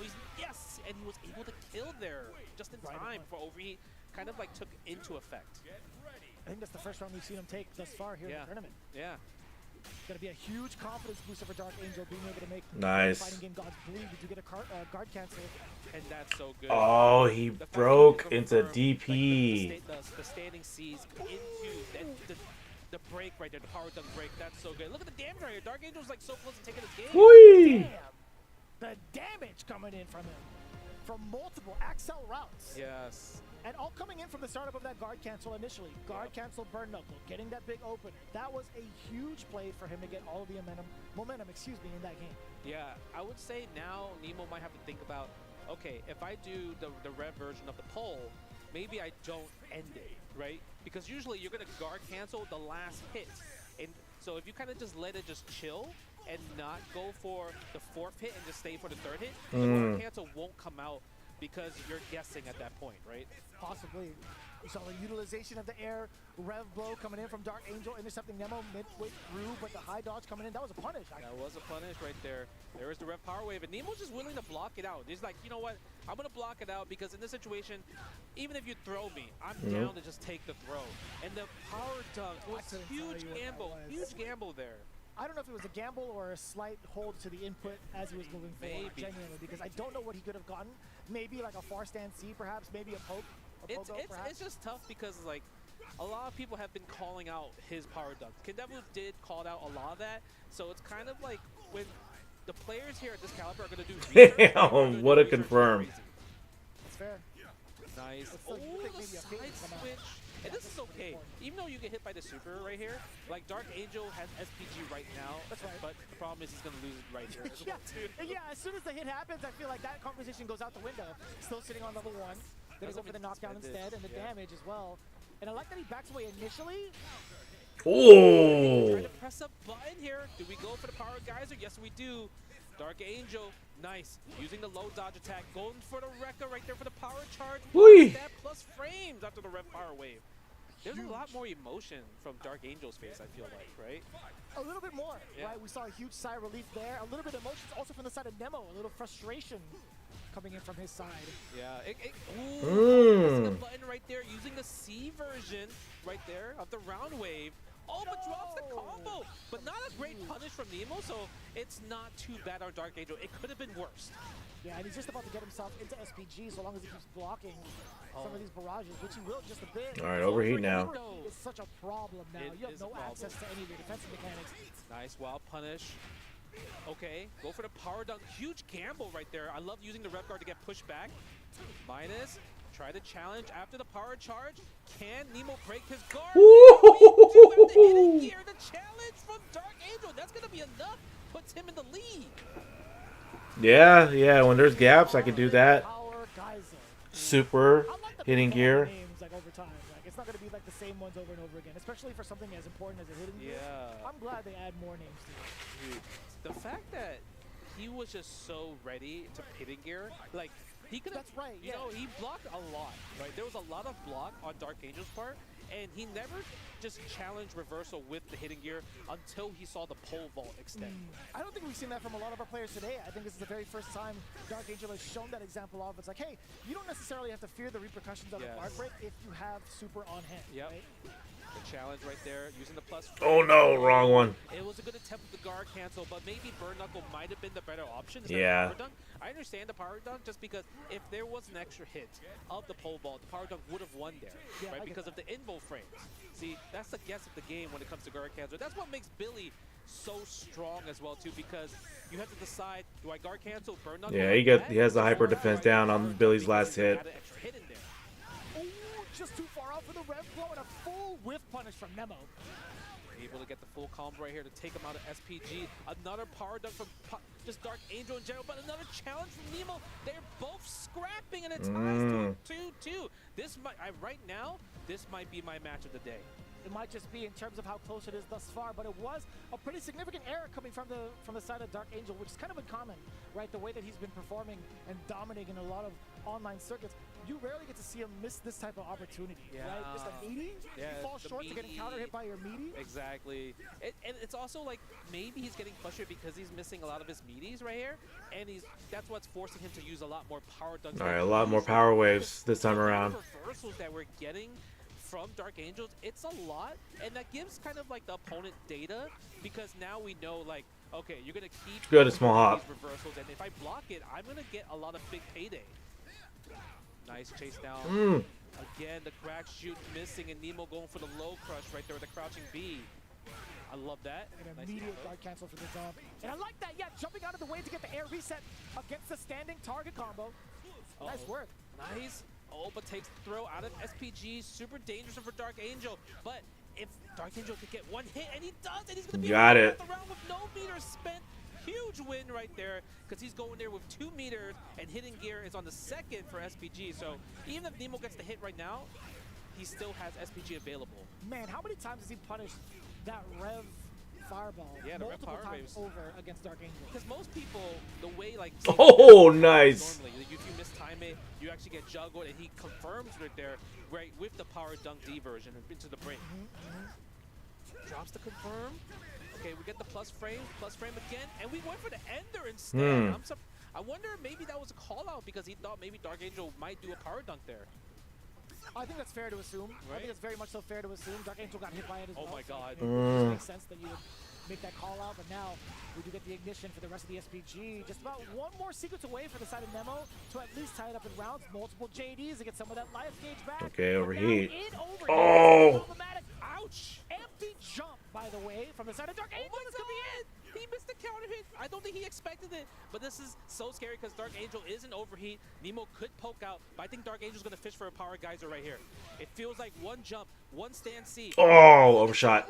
And then just able to dash under the pesky dash from Billy King. You can see the size in general, sigh of just frustration, sigh of relief from both sides. Ooh, there we go. Now we're getting the mileage from the main strategy that we're knowing. Dark Angel 4. Uh-oh, no confirm from the stand C. Oh, what a challenge. -2. We still power dunk anyway. Just relentless from Dark Angel. Oh, we got a lot of good hits in. Spend the level 1, like I said. But Nemo now. SPG's in the second slot, so that's not a big deal. But we game for the stand D pressure. Yeesh. I was getting into that match. Damn. But I'm definitely seeing the vision when it comes to Terry. Man, the fact that Dark Angel was able to find the gap in Billy's like string and special to do a hidden gear, like that's crazy. But like that gives me the thought of like, okay, I can, like I said, I don't have to wait for them to fully finish their string or this, like, you know, their rev art move. If there's a gap there, then I can just throw like a special or super. So that's good to know. And then just getting those, just getting the HP confirm into just getting that HP confirm into like power geyser super, like, man, that is crazy. So that's something I really need to like train my my game plan, and my mind is like, okay, just look for it. Don't really just like throw it willy-nilly, and you know, if it's on block, then like then I'm screwed. But and I lose super meter. But to the fact that, okay, if I get a confirm, then I can go for it, right? So that's definitely where I'm at with my game with Terry. All right, it's about to be done. Boom. Once again, Dark Angel took it. In that intense scenario from just against Nemo was crazy, and he's look at Nemo. He's thinking about it. He's like, wow, did you really do that? He is upset. He's upset. And Dark Angel right there played with his heart. So I do want to see this replay. was in his gameplay. The amount of reversals of just power dunks, the amount of just like confidently just defending with the zero frame into the power geyser, huge already, and also even waiting for the perfect time to hitting gear to counter against the pole extension, huge already as well too. Lots of praise right there. That was a beautiful match from Dark Angel right there. I would agree with you. It might have been the match of the day for both of us as well. Finally seeing his main strategy come to fruition after everything he's been through. But as it stands right now, let's talk about Dark Angel standing by with that winner's interview.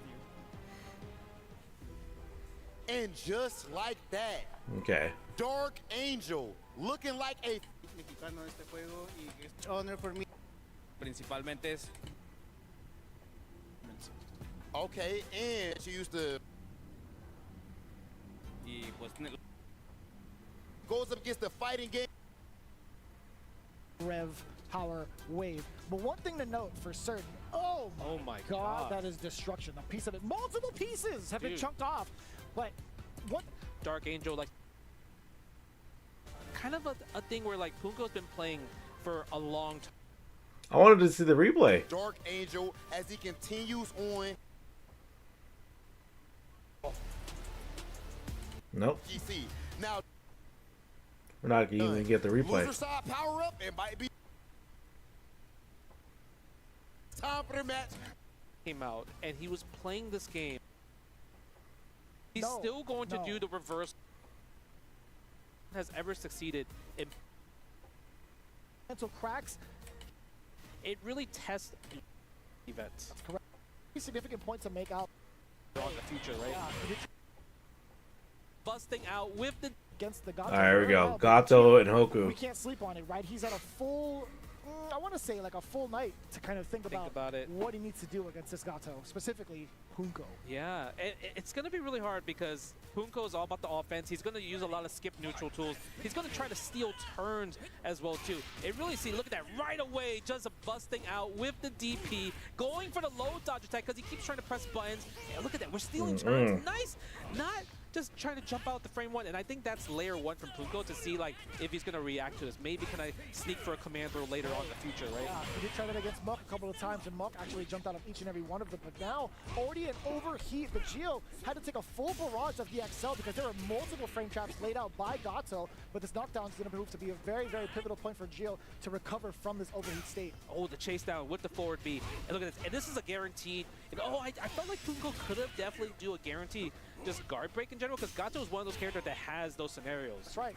Yep. Nice forward B again into a combo, and that's gonna be enough for Punko. Maybe no meter spent right there. One of the Fangs, right? Actually, all of the Fangs coming together in succession. It's always hard to kind of call up a special move, but I will tell you what, Punko is getting a lot of mileage from a lot of these, uppercuts, and now into the Rev command grab. Yep, spending the level 1 right here. Ignition gear. Now what's the guess? Goes for the overhead. And I love the fact that he's using the overhead because he wants to take out the SPG as soon as possible, because Okudamaru is one of those characters that has probably the best rev flow in the game. And look at that, Punko with the offense. All started from one block from Punko, reversal DP, right, against the Geo, and he got locked down ever since that game. And I like that too. I mean, if you really thought about it, the big opener was the command grab, right? That is something he has not been able to land since he started here at EWC, but now look at Punko go. Different hits coming in just off of that Rev XL. Yet again, we get the uppercut knockdown, killing a couple of frames, but still trying to chase down the Geo. A counter hit, the Geo trying to press something on the way down, but there were so many resets and gave Geo the opportunity to bust out with his own Rev blow. But still, the uppercut comes out clean from Punko. Because, you know, okay, I feel like when you play fighting games, you kind of could smell the blood, right? And Punko's a person that can kind of like smell the, I would say maybe the nerves a bit, because it feels like the Geo is like completely on defensive the whole entire time. The one that has to do the reversals, the one that's giving the data of kind of like these defensive things, right? And Punko is just like, I'm gonna keep taking my turn back. I need you to block my DP so I can see where I have to think about not DPing. Look at that. See, was mad. The amount of DPs that Punko is doing is like every time you think it's your Damn. turn, it's not, because you have to worry about my just reversal option. Can we also highlight the fact that he's been doing such a great job of playing chase down with not only just the movement, but also forward B. Forward B is getting him a lot of mileage against the Geo's Okudamaru, because now he's even more scared to even try to go for a double jump. Yeah, it's huge as well, like you mentioned, because the forward B has, I would say, a better, just a hitbox just going upwards. Because anytime you try to go for like maybe a stand C, stand A, Good defense by Geo. Stand C, stand A normals, right? But the forward B is able to chase down. And the thing is, the Geo is doing such a great job taking control. It feels like maybe he's getting more comfortable of just Punko's playstyle, right? It does take a while. Punko is definitely one of a wild nature. And again, the Rev blow coming in full effect. Just nice. For the chip. Instant air shuriken just in case with the speed of it. Yeah, that was huge right there. Huge win for the Geo. And now I feel like with the data that Punko's played the station. Thank you so much for the follow. Appreciate you. How you doing? Right? So now we're gonna get the hard knockdown. Boom. What's gonna be the guess? Is it gonna be another overhead? Oh, forward B instead though. Tries to go for the command throw. Doesn't work. The Geo messed up actually. He actually went for the second ender of the Rebel instead of getting the crumple combo. That's actually big. No punish though. -5, kind of hard. Too slow. Again, a lot of the Revlo uses, but the thing is, every time you use Revlo, that's 70% added to the Oh, Revlo. that overheat You have to now. be careful, and because of that, he's an Look at overheat. Punko. Oh, got corner advantage. With a 2A super. Not going to be enough, though. Punko actually trying Okay. to jump his way through to break Gio's defenses, but the slide walk back allowed him to get opened up instead. Still an overheat. The Gio. Man. The target combo on the way in. Punko nice and easy with the jump in. No contest. No contest, no anti-air from the Geo side, and just like that, Punko's up 2-0, and it's really up to the Geo to turn this around because there's no reason for Punko to stop this gameplay, right? I agree. In general, he's going to wake up DP, he's going to reversal DP, he's going to keep his offense going, he's going to use all the different type of specials, right? With the fangs, with the lulls, Yeah. to just put him in a position Punko where is definitely stopping Gio with the double jumps. Tough too. Like he's not really shy of going in with the rev art. Yes. Right. So it makes it that much harder to even try to contest. He's just going in so fast. He could get a big counter hit that leads into more plus frames. Oh my! And even in the air, just like that. Are you kidding me? What a read there! He went for the stance up kicks. Yeah, still got up kick. that angle. Okay, goes for the 5A right there, the close one. Nice, using the dive kick plus frames. And look, he's putting himself in overheat just because at this situation, Oh, the overhead. no threat. Usually when you're in overheat, you're scared and everything, but forward B, forward A, everything is getting caught. Gio, this is your tournament life on the line. You need to lock it right now because Punko is just stealing it away. Look at this. -2, it's just a number. Yeah, man. Negativity is just a state of mind. Oh my gosh. He's gone through the ringer. Damn, the far standing C has the counter. It's still able to get the juggle up. Yeah, go for the knockdown into the rep blow. Hard knockdown overhead into the super. Because he wanted to get him out of SPG so he doesn't have rev blow in this situation. Loses the Oki, which is completely fine. Try to chase that with the up stance up kick again. I like that. Just keep doing it. This is bad. Right? You're taking away the air mobility away from the Gio. He's been so nice wild punch. You need this. Against the forward B. You gotta do it. Let me see that hard knockdown, or at least the level 1. That's hard, man. You have to guess so many times. Oi, you gotta do it again. Do you think it's gonna stop Punko from waking up reversal? Like, you know he might just do it right here after this in this situation. All right. Block, whatever. Oh no! Uh-oh. He gets the hit. Didn't believe in himself. Hey. Empty jump low on the demon. Damn. Yeah, the demon flip. Punko going crazy. Have to be blocking that low. I can't believe it. He actually went for that instead of rev blows, but there's so many. 어제 또 character 이 정도로 생각. Now eliminated, but still. I wish. Title. That's right, winning back G. I believe Xiaohai can do. Absolutely, and also I also wanted to point out that it felt like Nemo was getting a little bit. There we go. I wanted to see like that. Paid out really. Let's take a look at some of the highlights of the last two matches. And first up was Nemo versus Dark Angel. And my word, what a match this was. Yeah, honestly, I mean, this match had us all on our feet here in the studio. We were just going crazy for it. Dark Angel, really, I think what it came down to was the fact that he was so willing to create scrambles. And what's up, Fist? Can't look so freaking good? Yeah. Yeah. Yeah, the scrambles, like you mentioned, I think was forced because of the fact that Nemo was so hyper-focused on controlling that vertical space in between, looking for burn. Being able to implement, like, still keep the Street Fighter stuff, but while implementing the rev art system, like it makes his combos look sick. Hyper defending guard cast. Dark Angel was doing a great job of that, recognizing that, oh, I'm about to be in overheat, might as well just do it. Absolutely, and also I also wanted to point out that it felt like Nemo was getting a little bit flustered by this aggression, by the scrambles. He was, you know, anytime he was presented with like a huge punish opportunity, yep, there goes that was a beautiful hyper defense. By the way, yeah. And wow, what a clutch play from Dark Angel. Really, I mean, what a set. That's what I wanted to see. Sure, yeah, very happy to see Dark Angel get his second press. We will be take that approach, you know, shutting down Nemo up for him, you know.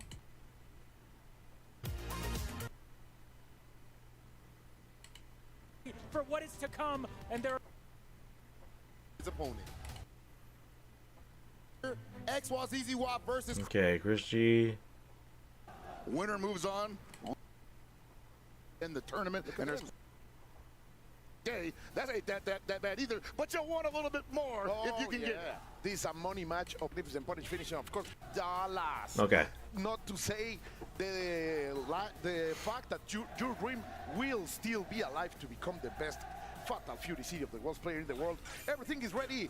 SPG is in. Yeah, no more and waiting. The contact is here, my dear Hell Pocket. Let's go. No more waiting. Zizzy has been super aggressive all day with the Billy Kane. Not just aggressive on offense, but very actively and almost surgical on defense as well. But Chris just delivered a magnificent punish finishing, of course, with those red blows. Let's see, you were pressing buttons, Chris G was ready. Finish up with the super touch smacky, landing those hurricanes. But XYCCY is not going to pay any respect, Pockets. Yeah, he couldn't afford to stay in the corner that much longer because the mix-ups from Okotamaru against a character who has to spend meter to get a reversal, which he doesn't even have currently, definitely looked like one more touch was going to put Zizzy down one round. I love how Chris G suddenly, immediately broke into a neutral that he can win. I wonder if this is the match where he switches over to Saboteur. Nice and slow there. I'm not sure how he ended up. I think he hopped on that, unfortunately. But Chris G just playing calm and collected as he's known to do. Exactly. He's going to chill you down. After all, this is the master of the soul feast, my dear Hell Pockets. You will not desperate him. Oh, but that's a big mistake over here by no other than Chris GX. XYCCY delivers the right punish, trying to maintain the offensive. He's gonna do it. The double jump is gonna get catch. Great stuff over here by XYCCY. The Falcon is trying to fly high. And you see right now, Chris G still not trying to turn it up too much, wants to play this nice and slow, despite being at such a tremendous life deficit. If he lives through this, though, I think he might want to take some risks. He's probably not going to, because Zizzy does have a bar he can spin here, and there it is. Yeah, tied in terms of rounds. I like. Like, look at this man representing the boys in green and bringing the shouts all over, trying to catch the jump over there. Yeah, the ebb and flow of the first game is absolutely real right now. Both of these guys up around, and I feel like things are going to slow down just a little bit here. But as I say that, Zizzy with a tremendous confirm, pushing Chris G into the corner. How's he going to get out? Colt tomorrow with supreme air mobility, but Billy Kane with the ability to snuff it out at all angles. The range that right now XYCCY is trying to maintain. He's going to catch that jump from NY Chris G. The Onyx has to get out. The Beast has to be unleashed from that corner. But he's playing a good space. Oh, Thaddeus just saying that. Oi, confirmed. Twice in the same range. And there's the weakness of Okotamaru. You may be fast, you may have great air mobility and a projectile and quite a other few things in your repertoire, but can you box with the pole? Can you fight the broomstick? I don't think so from that range, young man. That was shown, and that's that perfect spacing from playing long range footsies, pulses. Now we are gonna have to call them from no other than. Well, you and I are used to calling it that because we've been commentating Billy Kane matches since what? I want to say 2010. Yeah, maybe. KOF 13 Billy Kane matches. Is he gonna do it? He does. You want to face him, but that's, as you were saying, one of the weaknesses of Okotamaru in this exact matchup. Yes, great normals on the ground for certain, but against a person like Billy Kane who can just harass from almost 5 character spaces away and be relatively safe for it, yeah, very difficult to deal with it. The pole does have a hurt box on. Oh, he switched to Ganachi. Oh, we're gonna bring the love. That's all what you need. Nice. It also brings the reactions. This is fascinating. I don't think we've seen Chris G play Ganachi competitively since, I want to say, April? Oh, man. What a change of pace right here. And no, he is not ready. Right now, the mix-up is not only in the screen, but also in the character select. Finally, XYCCY is able to establish something I love, those dashes to cross up Chris G as he was breaking up the level 1, the ignition. And I want to say, this is almost entirely like a knowledge check on Chris G's part. Does Zizzy play a lot of Ganachis to be prepared for somewhat simplistic but very effective offense on Ganachi's part? Of course. There's the, it looks like he's ready for that. He's known, he definitely knows that Chris G wants the jump C to land on either side, so he's not going to give him the cross-up opportunity. We're going to play mid-range all day, son. Of course, that close range is one of the problems that Ganachi has. Still trying to go with that slide.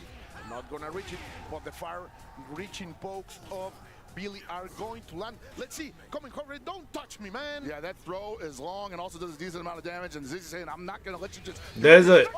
Counter, my boy. Swing it. Is he a psychic? He knows. He's in your mind, Pocket. I got the DJ 1-inch punch over here. Oh, I just love to see it. Let's see, going up with the Remo line. Going to land it. He thought it was his turn. You're dancing to this rhythm, XYCCY. That's right, Chris G with that very textbook Ganache feint sequence, and Zizzy just reaching there, throwing himself back into the middle screen there. Nicely done from Zizzy, but still, man, I think the knowledge check might be a factor here on Chris G's part. He has to be very careful because you are able to punish those far C's. Of course, there is some plus options in the close D and the close B by 3 frames. Oh, my teacher is giving the power. Okay. Oh, got it. Got in. And now this is where Chris G, finally, he is in. But what a dash under to stay out of the pressure. And Chris G playing this very aggressively, possibly taking some damage he didn't have to there, but still not looking too uncomfortable, especially being up around here. And I was thinking, like, how long had it been since Chris had played this character? Oh, I think he has been. Oh! Pocket. Like, this was a nice guard cancel. Magnificent. The reactions, the input speed over here by XYCCY. But Chris G has all that border. Oh! Don't come clear to me. You're gonna get punished. I need to the All right, 10 seconds coming up. Oh, Oh, got it. Look at that in these pockets. He says it. All you need is love. Oh, man, a little bit of concern on the crowd's face there. I don't blame him, honestly, because I think Zizzy didn't expect that to be the last sequence he saw at the end of that game. Of course, you have to love Salvatore, all dressed up in that skin of Onyx. Perfectly matched with his play in that beautiful yellow. That's right. Now, Chris G may not be able to jump so much here because you see that Zizzy's totally adept at dashing under over jumps and going for the super far-reaching OB that Billy has available, but stuck in the corner, not real. Another guard cancel from Zizzy, gets out of the throw, and we're going to get some big damage from this. That was a lot. How much you can bring from one guard cancel and then that jumping shimmy, that hopping shimmy is going to deliver the rhythm that he needed in order to push forward. Trying to go into it. And Zizzy still nice, here. Red Blow still on the board if Chris wants to challenge it. He still has that super. It's going to be very yeah, any approach, checking the skill check on the long range, perfectly executed by Zizzy. Possibly a limitation here for Ganache here, not really able to thread the needle and find the way in through this very, we'll say, shmup-esque offense from Billy Kane. At the same time, he's got to do it. Chris cannot afford to play this at long range. He just doesn't have their toolkit. Completely right. And also, maybe one of the characters with the shortest range in terms of normals. So it's going to be especially hard to face here. Billy Kane, who is going to eat all of these delicious rico. Look at all that damage bucket. You gonna do it? Nope. The corner carry is insane. Oh, enough to kill. You should have done. Oh, no, they didn't believe it. The producer didn't believe it. And he's got a little bit of help there. Oh, there he goes. Yeah, look at that. Yeah, look at them, the Team Falcons. Sometimes the game fools even us, guys. Yeah. Shout outs to production, holding the line over here. And we're sticking with Ganache in the potentially final game of this set. Does Chris feel like he found the window there? I don't know. That was really dominant from Zizzy, and I'm not seeing much adjustment here from Chris G. He's got to find the window. He's got to find the way home. Otherwise, Zizzy is going to run away with another possible amount of money that could be going to Chris G. Nice. That's a great prediction from that white Chris G. Mode genius over here by the players of Onyx. Trying to maintain something. Oh, you're going to press button against that? The approach with the first is going to work. Sadly, those trades are not what Chris G needs. What he needs, a big entry, even if he has the life advantage right now, Pockets. Yeah, no, right now I feel like Chris G just wants to play this again in a nice position where he feels like he's at advantage and that Zizzy has to come in on him. That was a little bit dangerous. But oh, no, this is big. This is going to hurt a lot. And he got the bar, too. Yeah, man. Spend it, yeah. Ignition gear. Not enough to kill, but one more setup, one more touch. Oh, nice feints. But XYCCY has lightning reaction. Yeah, you see the exasperation on Chris G's face there. He's just like, man, what do I do? Get the big wild punish on the cross-up jump C, and he's got to make this. Definitely needed this. 2 bars. He's in SPG. Do we go for a potential red? Yep, got it again. Hidden gear? If we get another touch, I think we do. I say go for the kill. No, he goes for another set. He feels confident he's going to get to the touch. We're in the vortex, Cole. He's really working up perfect right now. Hey. Low dodge. Is this the hero rising up to the challenge? Chris G getting those golden letters. And shut my mouth wide open. I thought he was going to go for hidden gear at any moment there just to seal the round. But he said, no, I feel like the sequence is going to carry me through to round 3. And oh, it's a big super reversal from Zizzy. Heart knocked Oh, he tried it. Super, nothing home. That's a lot of money in the... Oh, lost it. Why? You've shown it to me too many times. I'm not going to just meet you every time you have a couple reversals. That makes me scary and barely avoids the wild punish, but that might be it anyway. That's it. He's gonna take it. Yep. It's YCCY with that. Like how did you prepare for South? 있어가지고 그냥 도이치 선수 상대로 좀 That was a solid effort by Chris G. And crush, but traveling mates. For the strategy that T1 would have. Oh, ET and CJZ. Oh, Ichi tomorrow. Chills watching them stay. Because the one who, since I've the money is out to Billy last night, didn't find a lot of success with him. Wataru versus Billy. Yeah, he's been the most flexible, let's say, in terms of character selection during this tournament. And here we go. Look at that. The pressure, the breathing, deep breaths concentration. Only. Deep breaths only, guys. You have to bring everything out. Pockets. Please, shout it out. Here we go, guys. One more time. ET versus ZJZ. Oh, finally. It has begun with that first impact from ZJZ. Now, ET has the punish.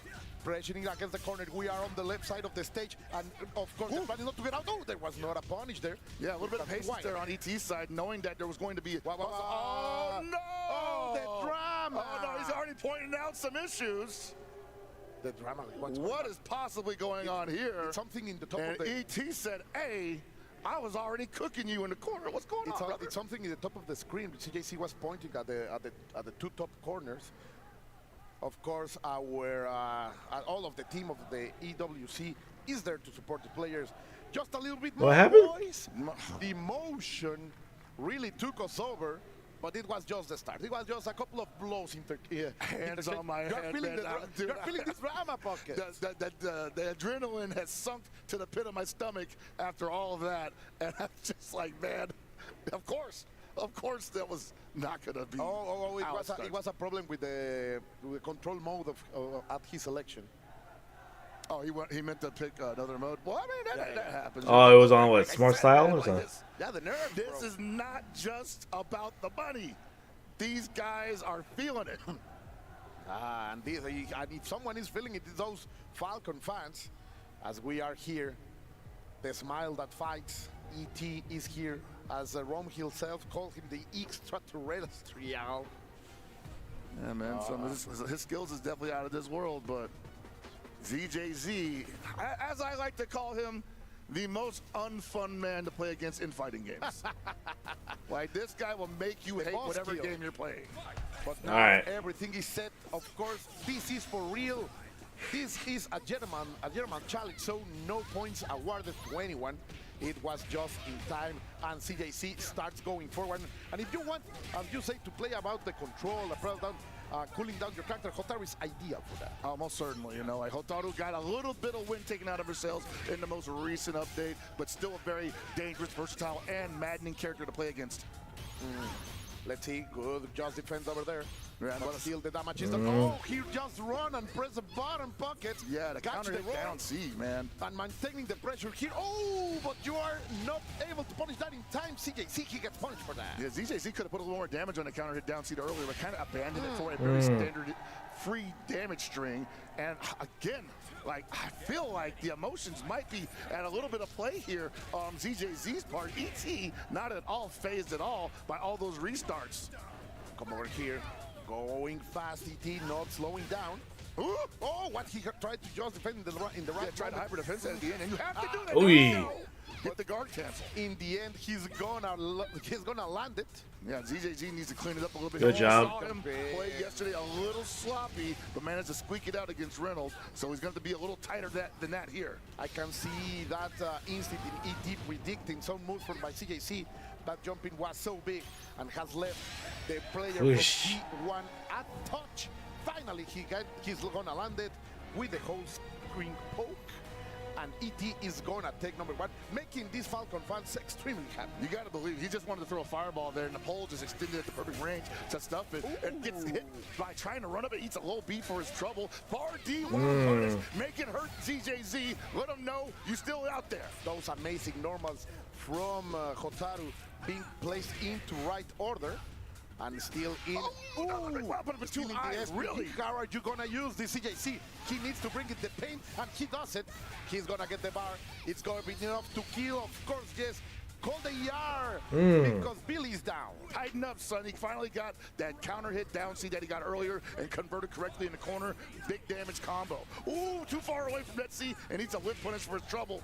Big mistake over there by in the spacing of CJC. Oh, good small hop. You're gonna get baited, son. Yeah, ET switching up the timing of his strings, forcing ZJZ to miss those guard cancel attempts from defense, and that's why he's taking all this damage here.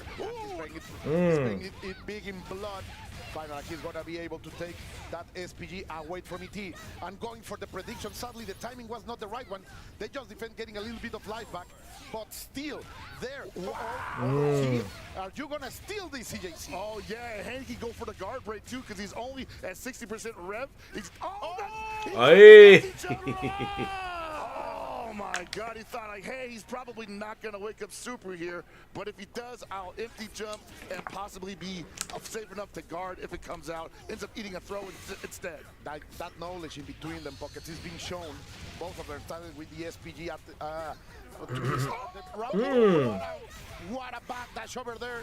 Not allowing the British criminal, the hooligan, to touch this innocent girl who can't really make a number on you pockets if she is this close. I know, man. She's about to have some resources on her end too. That's gonna hurt. He's got a bar too. Rip it, dude. No. I think he felt it was not in time to get the resource. Wow, dude, he can.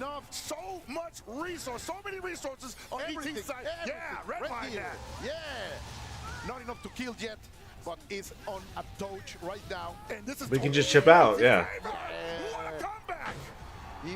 Amazing. He didn't broke this. The decision is there. All that willpower from ET, not breaking him down, driving him all the way to steal that round. Yeah, man, ZJZ with an attempt, rather a chance to put that game away, and opted for the ADP that led to nothing and gave ET the opportunity to commit what he just did. Yeah, man, amazing change of momentum. Yeah, now ZJZ's using the fireball. Went back into the fireball game. But the jump in is gonna get punished, and now he will have to fight his way away on this corner because that red blow is really going to crush the damage and gain all the positioning to ET. And right now, like ZJZ, looking like he is the one out of step with the better player, which is ET. ET has not been forced to not utilize a super on reversal at all during this game. It hasn't been blocked, it hasn't been just defended, it hasn't been baited. Well, when again, there's wow, gets the reach. Perfect approach by CJC, who decided, or maybe made a mistake over there, to not capitalize out of it. And this is shades of last night, where he had some pretty good opportunities to put a game away, and it just never came out. And I gotta feel like that's frustrating. Yeah, man. On top of everything else that's at play here, you're not completing your strings. Going for the full punish right now. CJC yet again falls into the trap. ET playing, I have to say it, because he feels fresh. Yeah, no, ET looking like a fresh as daisy right now. Not at all missing any opportunities and taking advantage of everything that ZJZ's giving him. Ooh. Finally, the timing is well to guard that red blow. Nice. The canceling to the VP to deliver the full Hotaru damage. But the revving is coming. 80%. He cannot spend anymore. He will get into overhead.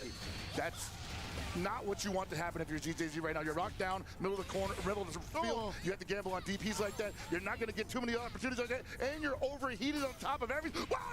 Oh, you got to. Oh no! He drops the DP break. He gets it back. Oh my No. God, no! Like this. DJZ screwed up. He thought he had a window. He thought that after the drop, ET was going to go for another button. And he created the opportunity. He went with that frame trap, which ET fell for, but sadly there was no. We have an. Tomorrow. I think day 2 is done. I'm here with the Geo after this match tournament. These 2 matches. Yes. Yeah, man, thank you. I'm torn. I want both of them to win. More of that. Why he wasn't able to. It's absolutely. Versus loads of experience on the other side. He's going to try to hold okay. that dream as he faces Falcon's own. Okay, here's the run back. The Emerald main. This is not a very formless experience playing Fatal 36 the Wolves, especially against someone like Kingdom.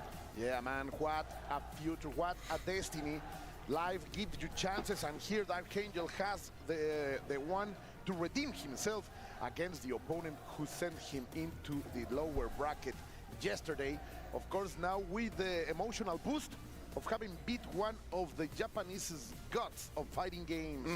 That has to mean something, but of course, Kindebu, he is one player who has been into fighting game circuits for more than 25 years. He has a very big This match I did see, or at least the last half of it. Environment. Yet again, it is the young prodigy against one of the most toughest veterans in the scene. Yeah, man, very decorated is King Debu. Quite a history in his own right. And I just gotta feel like, probably feeling pretty confident going into this, you know? Like he had basically, he clocked him. He has his number. He had him clocked. In the previous meeting, he had him clocked. It's on Dark Angel to show him another side of the Terry Bogard. That's what he's going to try right here as we are ready. All right, jump back in. Being raised, everything on the line. It is the Falcons against Navi. Again, if Navi gets this win, all the shape of the Esports World Cup could change, but of course Dark Angel needs to push that forward. Of course, we're gonna see the bumps and the flames with the Schwartz finally trying to make that approach with the Revolution. Oh, we're talking about Revolutions. King Devil lands the first high blow. Yeah, you saw him kind of start a fireball war at the beginning of the round there and caught a jumping kind with the EX power wave. But then you just saw the Rev Panzer just stuff another attempt from Dark Angel to start a fireball fight, and now he's back at it, despite being at the life deficit. This was very interesting the last time.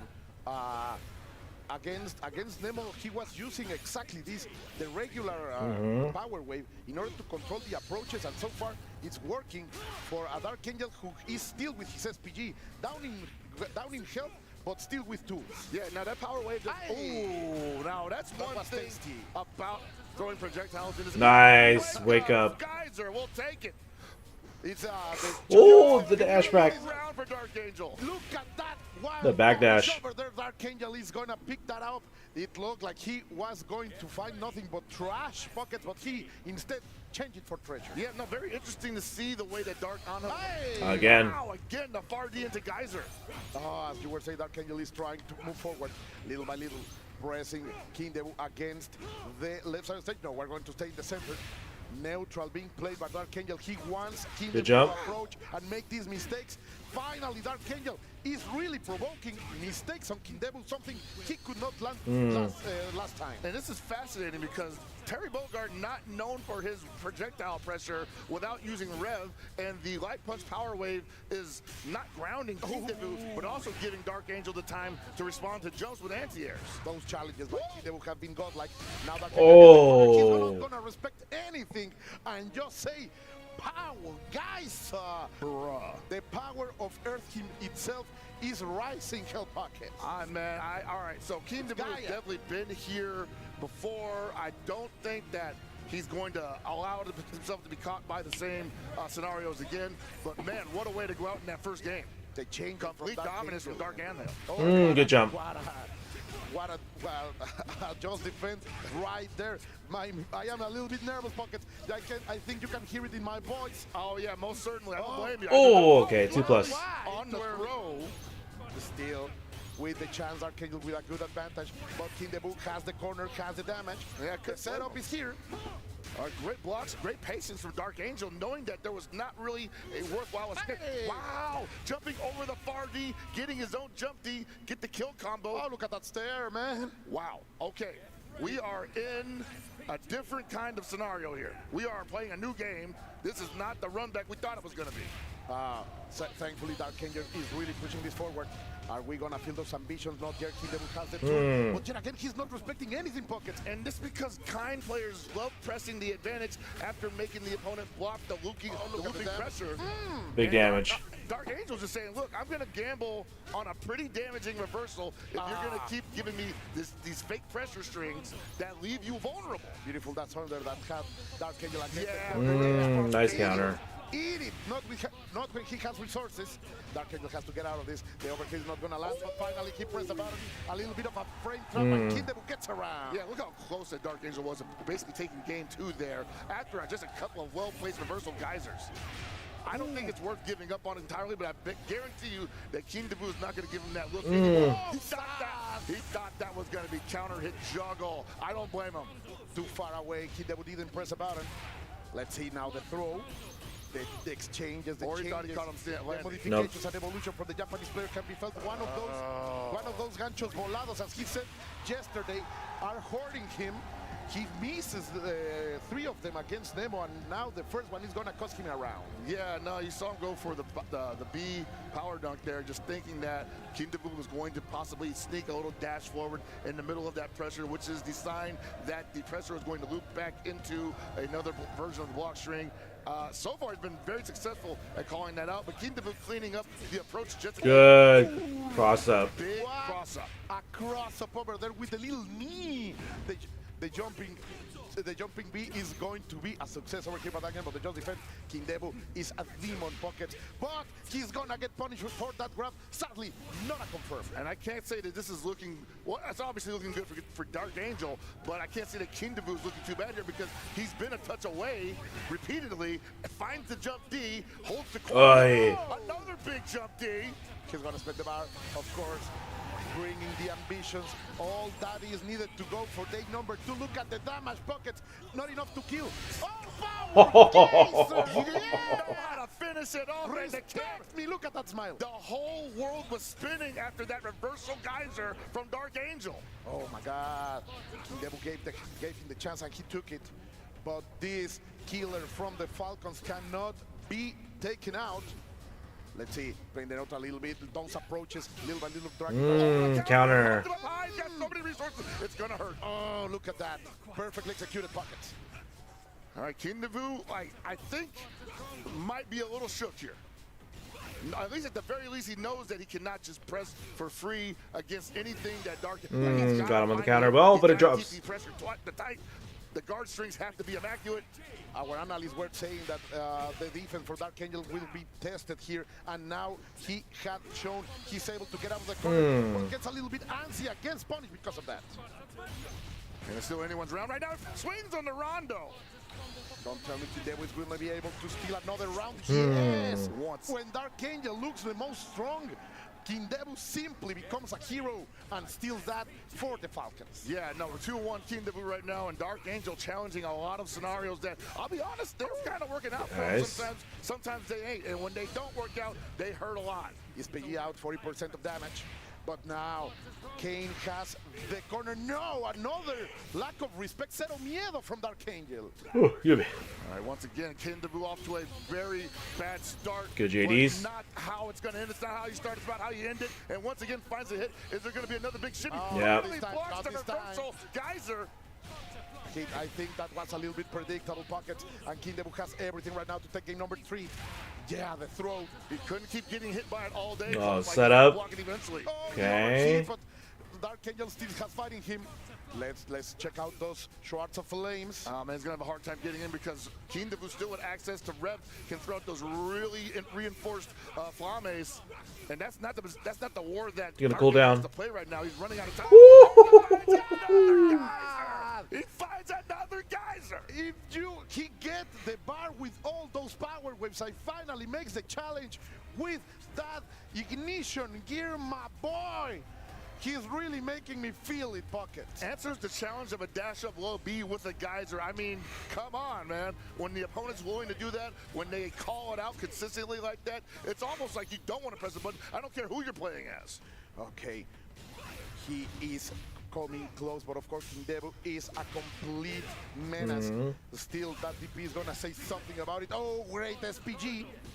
That's why Kindebu has it on the starting point, but now he's against the corner. Great throw by Dark Angel, but the flash kick over there to simply stop everything. Yeah, and I gotta believe that Kindebu did not see at any point during this weekend that this rematch, if it ever happened, going this way. Great damage over there, almost taking Dark Angel SPG out. Nice rev blow. But it doesn't matter because the kid is simply saying, I am not going to respetarte. Yeah. Dang it. Man, this match is going good with the back and forth right now. And the fact that Dark Angel has amazing timing with the Power Geyser react, man, that's something that I would love to get towards. But then being too predictable about it too is kind of like, oh man, yeah, don't do it too much. Because Kindebu saw the one wake up Geyser, is like, oh no. Seen that one too many times, but now Dark Angel has to mix it up and and not get caught with it. But yeah, that run up Geyser to counter the low light kick, that was sick. I really like that one. Oh man. Okay, well, I think we're gonna be able to finish day 2 here, and then we'll go towards day 3.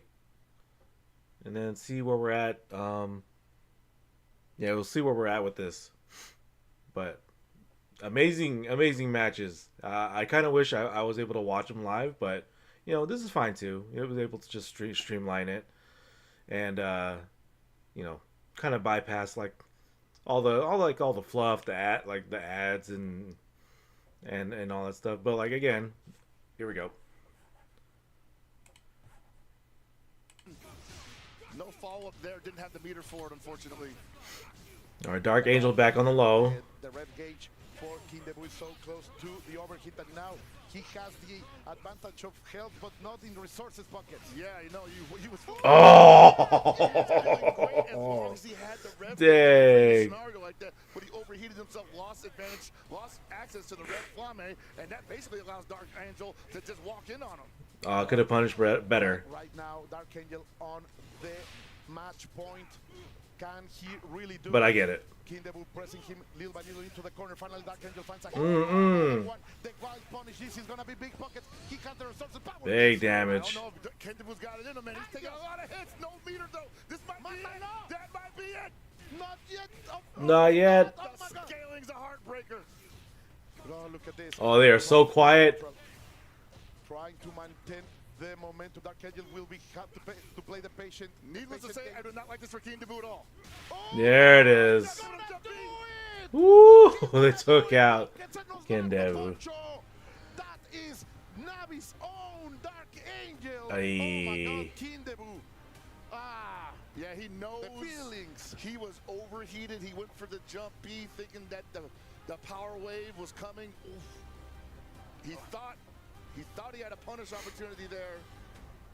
The Terry is gonna stay alive. Of course, this is so hard to see, but Dark Angel will be able to move forward. Kindebu feels it.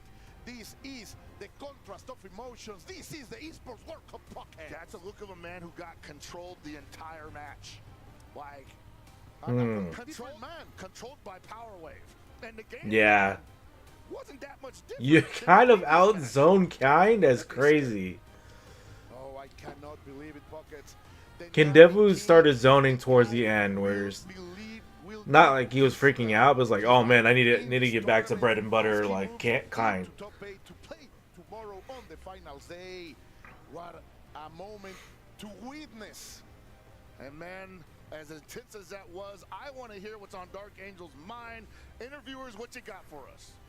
I absolutely with a counter attack Of the evening, because both of these gentlemen. Oh, is this the last match? Oh yeah, Punko. Oh, that's right. But finally settling on Punko from previous time. This week at only one will be able to walk out. It's gonna be so hard here. All right, here we go. Punko. RB. I'm surprised we're even standing upright. Yeah, boiling. It's boiling right now. The thumbs are being shown. Are we ready to go? It is time to go. I need this. It is time to roll out, everybody. And I mean, I want to say right now, this might end up being what we call a barn burner, a slobber knocker, an absolute tragedy unfolding, a car crash, a train wreck. The immovable object meets the unstoppable force. It's going to be so hard for Punko to get inside. Yeah. As he will try to rush down RB with his game, but Gato will need those approaches. Of course, RB is starting, as we know it, trying to punish any kind of approach that Punko will attempt. And so far, the damage has been done. Yeah, man, RB with a very strong start out here. And an empty jump. B rather, gets the hard knockdown in the corner. And definitely, Punko will wake up DP if he thinks he's good. There it is. The voice of a prophet right here. Michael Bucket telling us what the pro player will be thinking. Very solid start by RB. The red blow is not going to land, and we are trying to get everything revolutionary right here with the Punko bar going hotter and hotter. Yeah, you know, Punko, what we like to call a defensive sampler. You know, he likes to sample the entire rainbow of his opponent's defensive options. What do you have on menu right now? I want to taste all of it. And also a sampler in terms of red moves, bro, because he loves to spend the bar in them as he can. Ooh, suddenly he pressed the button, and a bait perfectly executed over here by Punko, and the punish, the damage is not gonna wait. Yeah, he's about to put it on him right now. He's gonna get that mid-screen hard knockdown. What's the setup? 50-50 overhead. No, he goes for the feint. It's a wake-up Lanze. And others, that was so expensive for RB, but this madman simply wake up again with a flash kick. And little by little, the overhit is here. Now we'll have to play this legit RB. What are you gonna do? That's right, and RB has started out so solid up until this point, and now he's on deck to get guard broken and possibly one touched out of here. Patience now for Punko. The Beast has become a patient hunter as RB is trying to work his way out of this overhit. What a wild punish over that read, over that jump in. Punko is gonna take it. Only the first round on this long set. This could go for a good time, Pocket. Wasn't exactly working out in his favor either, because he was looking at 60 seconds left on the clock and so much health to get down from Punko's side. So I don't think that was going to end in his favor either way. But hey, we got a new round 3 here, and it's looking great for RB already. Punko getting caught, pressing a button on wake up, and he's going to eat so much damage into the corner. Hard knockdown, eat the rondo pressure, jumps out of the rondo pressure. No, command grab, and I told you, Colt, we're swinging wild here at 11:30 p.m. at night in Saudi Arabia arena. I love that idea from Punko, but RB was so ready. Perfect backdash to get away from those filthy hands of that world glove trotter. Oh man, he really needed. Punko really needed that, but RB showed that he is ready. And these are messages, little by little. He's telling Punko, I am ready for what you have to offer. Man, that reversal command grab attempt from Punko would have caught lesser players, but RB clearly seeing the scenario for what it is. Perfect answer. Oh, I like it. And now a little pause from Punko. I like it. Like having that cool moment to not only think what you are doing, but also reduce the momentum that your opponent is holding. Because RB is one of those players that once he gets that inertia on his back, he's very hard to stop. And we're going to game 2, man. If you could only believe that was only game 1. They were fighting like everything was all coming down to that. So many attempts of that red blow from Punko in the last match, and now in the first try, he's gonna hit it. Also, that EP maintaining the corner under pressure. That 6B again, you can't go anywhere yet. Wake up, Lance, get off me. Oy. Oh, wow, okay, the crazy stuff is happening. Of course, it's Punko, something we have to expect, but that punish over there with the C, it's going to be incredibly hurtful, and now he has to deal with the corner. This is not going to wait. Are we going to see the start full pocket? Sampling the defense options from RB again. He might want to slow down on possibly overeating. He's basically gotten blocked twice, looking for the reversal DP there. I think he's got to calm down a little bit here. But as I say that, each to the wild punish, gonna lose his SPG immediately and get pushed into the corner, hold the rondo pressure. And also, that's just opened up, man. That's a can opener right there. The hidden gear is a possibility, not only incredible damage. No, he's gonna save it. Yeah, go for the hard knockdown, man. Almost time to put him away. There it is. Oh, God, RB, so wild, man. And Punko doesn't want to block. The calls, those back dashes from RB has been so punishing. Punko has been unable to break that momentum. And back again into the character select screen to get some thinking time. But I don't think anything can cool down RB right now. I mean, you talk about character matchups and whatnot. I'm not going to get into it, obviously, because it's just not going to make a difference here. It's about the player playing the player, and Punko is finding out rapidly that RB might be the foil to his madness, basically. Like fire with fire, bro. Like one madman can control another one, and that's what we are finding here. As Punko finally it's unleashed. The tiger that travels the world, it's against the corner, but the damage has been done against the Kane. Ooh, pressing the button, and the damage is going to land. Now RB will have everything he needs to set this into the game point. Yeah, RB right now in complete control of this, and Punko, the best he can do is backdash in the corner and get hit out of the air, possibly looking for an overextension from RB. I love that bravery from Punko, but yet again, RB is not going to care for everything as long as he has these advantage buckets. Yeah, difficult to side switch on Kine right now because he is a charged character, so the reversal is going to be basically an immediate autocorrect. Oh, nice wake-up low B-mash. Thunder Thikes. Checking that back. Cervical check. Has a fighting chance and went for it and get it. This is what he needed. Can he change the momentum pocket? Now, Punko, once again, all about trying the defensive sampler. What's on the platter? What's on the menu? Do you have the block for the empty jump low? Do you have the block from the Kiba Fang low? Oh, my Lord! No, just could have got a little bit more. He gets it back anyway, and this is going to hurt, Colt. This is going to hurt. That was like the hardest of reads, man. He just not went for the hardest punish. Ooh, stuck to the palm, bro. Wow. The dash up rev blow, catching the wake up Lanze. We were saying about finding a cure, bro, but madness cannot be controlled. And that's one of those things that I think RB just had it in his head, like, I'm going to do it. And Punko had it in his head, oh, I've been wanting to do it. Yeah. Which one of us is going to want it the most? Of course, it was about two amazing rich predictions from Punko who landed us that point. Still, RB is looking strong. He has the advantage, but of course, Punko is not going to back down. The Wii player is here to do his tough buckets. Hey, man, you know, I want to say right now, Punko, not in control of that, not in complete control of that match, but definitely showing signs that RB is going to have to possibly change the approach if it's going to keep playing out that way for him. Honestly, Punko, hard to condition. That's the scariest thing right now. And if you fail at even like taking advantage of that, then you might actually be sunk. And right now, wow, the clutch guard cancel off the hyper defense from Punko. Doesn't get a lot of damage, obviously, but that momentum couldn't get it back, couldn't hold on to the momentum, unfortunately. Let's see, great grab, just different to stay alive, but the 1-2 with the setup. The control of the stage. RB changed his style buckets, and now it will be so hard for Punko to bring this round back. Yeah, just nice and simple, man. And now RB on game point. The dash beat to close it out, and almost the threat of the secret gear is gonna be okay. Because I was looking at my Boston Blue Beat brackets. It's gotta be tough for Punko, man, because he plays against a Gato man who probably knows what he wants to look for. But hey, gets the meaty swipe, gonna get a decent amount of damage here. The overhead is represented. Finally working So many other times RB has responded, but right now, even checking perfect those air to airs. I like it. Nice. Up to the hand, man. And he was and he had to commit to the Panzer at that scenario. It's an unfortunate way to go out, but RB's got to recover here. Otherwise, Punko's going 2-2, and I don't think he wants that scenario at all. No, you don't want this man to get momentum, that's for sure. Ugh. Those trades, of course, not in the favor of RB. Punko in control. No, not anymore. The Panzer is going to enter. Oh, that's your opportunity.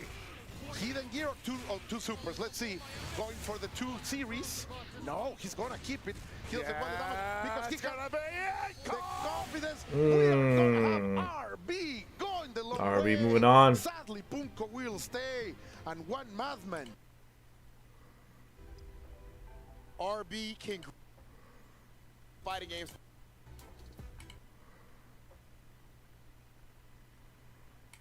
See the emotion on his face, but let's hear. Back at the Continuing on this way, and of course the story.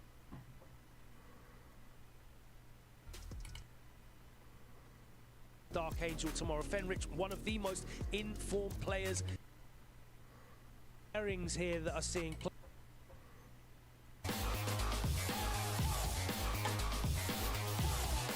All right, that's the end.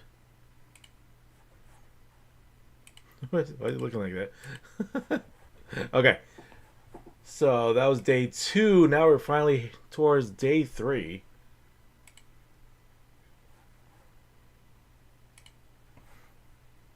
Over here for now. So yeah, day 3.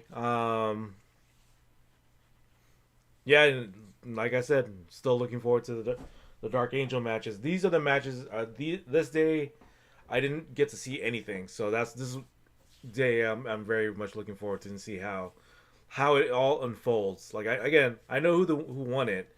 I just want to see like how it all unfolds now. So, okay. First world champion on you, and I want to know you're just getting in the fight. Out indeed. What do you guys think is going to? But they're walking away with a big challenge. It is Dark Angel himself and Nav. That's what I love. Years in the big. It's a definitive brand new EW. Feel it beyond my blood. Resilience. Being here at the World Finals of this Esports World Cup, only one will be crowned as champion of the world, my dear Hellpocket. And what a way to start out, man. Shanghai, we haven't seen him for a full 24 hours. Oh, let's try it. Day 1, completely dominant. It's starting with this particular matchup, I believe. Yeah. And now he's looking to say, hey, you want another piece of this? You want another taste? No problem, dude. I've had an entire day to think about how I'm going to shred whoever's next in my path. But RB has had a couple of days to get warm, to warm up, to get heated, to test some ideas. Life gives you chances, Pockets. The life, the destiny have given these players the chance to face off yet again. And we saw how one of them, of these 8 champions who have arrived here, was able to change his own fate by beating Kindebu. Now, RB has the chance to take that glory again. And remember, this is a long set. This is first to 5. That's right. Best of 9. Oh, first to 5. Exactly. Like the highest of stakes are here right now. Not all these players are used to this kind of format. It's exotic in terms of the FGC, more than needed for a stage of this height, of this quality, of this renown, my dear Hellpocket. I know right now, I think a lot of people are thinking like, cool, more Fatal Fury action to go around for everybody, more the better.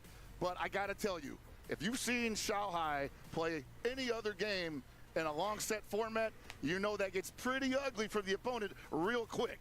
This is a man who can really study you, download you, learn and evolve as he plays. But of course, RB and many of these players are not strangers. Absolutely not. Completely from long sets. And look at that. That's the power of love. Hey, man, one of my favorites as well. You know, Shanghai fights for love and honor, and also that big old paycheck. 300K is within striking distance. He can almost taste it. Oh, my man, so much money. Shanghai is becoming the man of the stunks in this community as he keeps getting it. But, of course, he still has to pass through and across still many challenges, many battles are ahead. The first one, of course, RB. I think everything is ready as we are able to see all of the people here in Riyadh which have come to celebrate these players. Look at that. Everybody is here. Everybody is ready. And this is the first match of day 3. All right, here we go. Oh, baby. Oh, dude, I cannot wait. Kine versus Billy. Didn't get to see a ton of this throughout the weekend. You usually see this a lot, pretty much in any other tournament. But, hey, man, these are two of the best to do it. Completely right. So far, little by little, Shanghai has been able to corner RB into the left side of the stage. But immediately RB using that red blow. And now the perfect counter he did with the crouching C.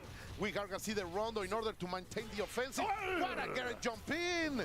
RB is stuck in business. And yeah, you know, when that kind gets close to you like that, starts cycling through the offense, sometimes you just want to go for the throw tech because that's one of his best options during the offense. So definitely see Shanghai not trying to get caught by that, but still a tremendous life lead on RB's side. He can play that Mad Cole jump back B, wins the first round. Okay, what a RB taking the first one. Round from RB. I think if he can continue that energy for a couple more minutes, this could look real bad for Shanghai real quick. And that's the intention. Pockets immediately he went forward, and he smells the blood in the water. He's able to block the wake up super, the wake up ignition gear, and now we're gonna put the stars. Yeah, man, that was a lot of trouble for Shanghai throwing out that super, but I don't think he had too many other options. Billy Kane not with a lot of defensive options unless he has meter, and it's not a very fast move on top of that. Ooh, what a great check over there. And I'm gonna call it right now, that's gonna be the game 1 for RB. Super Rondo. Here we are going to bring RB indeed with what a powerful statement.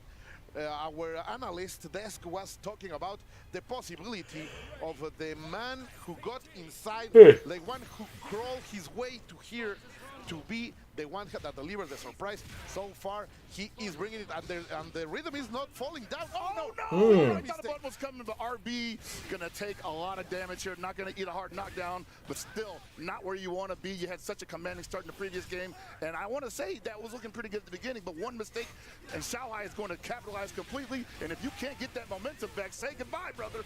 Indeed, and what that instinct from Shanghai, landing the jump in, going to invest right now. Of course, he's gonna do it. After all, this is the man at the top, the closest to the sky, the one who has to be rich. He's not gonna drop that in terms of resources. He's going to spend every time pockets. Oh man, I think RB might have got a little gunshot here after that dropped Sanze.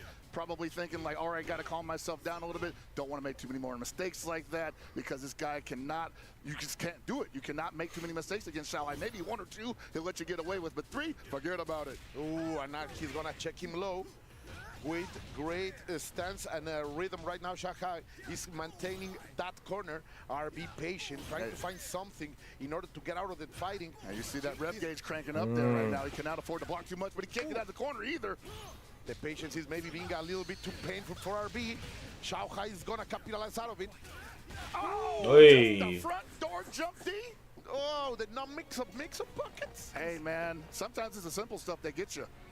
Yeah, and right now, Shanghai making RB think in the multiple dimension options, but the simplest one was Artugar, as we saw Nemo over there in the crowd among all of these happy, beautiful people at Riyadh.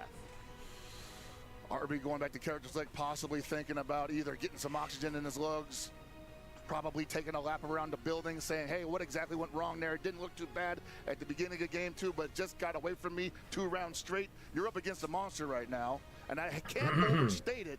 This guy, Shanghai, ready for just about anything you throw at him. So you literally have to just almost split the atom. Oh, this is gonna be a long set. People that they're going back and forth. First to 5. Long set. First to 5. Best of 9. Oh, but this is gonna be it. Perfect option over there. to use the red blow outside of the just defend in order to deliver as much damage and, of course, to control the stage. Still, right now, 2 big hits from RB, but unable to capitalize. Now, here we go. Yeah, he overheated him there. Great series after the guard cancel red blow, and everything coming up RB right now, looking for the guard break, doesn't need it, got the hit. Still overheated himself, kill, but he has a bar right now, so he swung on the roundup, but no, Hey. super, just a nick of time reversal. Even luck is on the side of Shanghai, but RB has everything. He recovered. Ew, what a big drop from Shanghai, unable to capitalize out of that guard break. Not something that we are used to see. Yeah, you know, early on in the game's lifespan, you saw a lot of people mistiming or miscalculating the guard break that would actually happen from your normal. So I think that's just something that happens when you're possibly in the middle of a battle and you're just like, I'm just trying to break the guard, don't really care what comes afterwards. So important what those red. Whoa, he hit the hurt box with the Flame. That's interesting data right there. And we are gonna get the full punish because of the counter hit and the possibilities of bring the ambitions of this man. It's gonna be it. Drop the stars over that hooligan. We are going to go with 2-1 in the favor of no other than RB.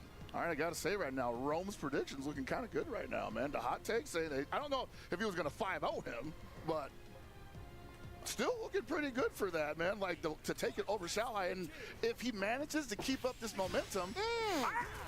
How many of those are we eating, Pockets? He's serving them, and Shanghai looks hungry for all of those red blows.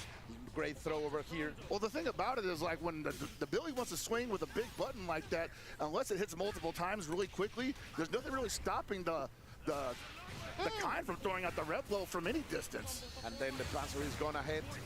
Of course, we're gonna feel the ambitions. Oh, he wake up with bottom. Shanghai, always a mad lad. Wow! The break Bronze, unfortunately couldn't pick it up off the counter hit. Don't tell me that's gonna be it.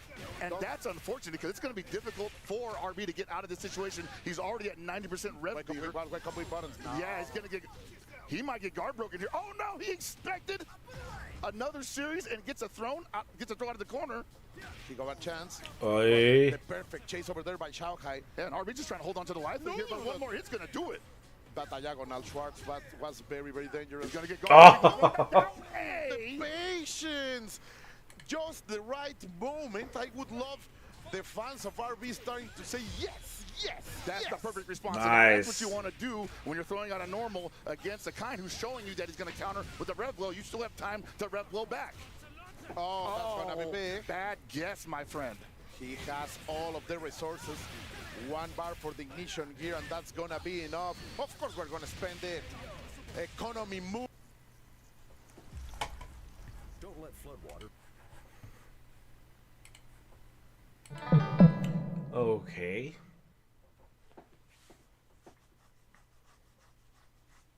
I mean, yeah, so far with the day 3, I mean, it's just solid gameplay from both of them.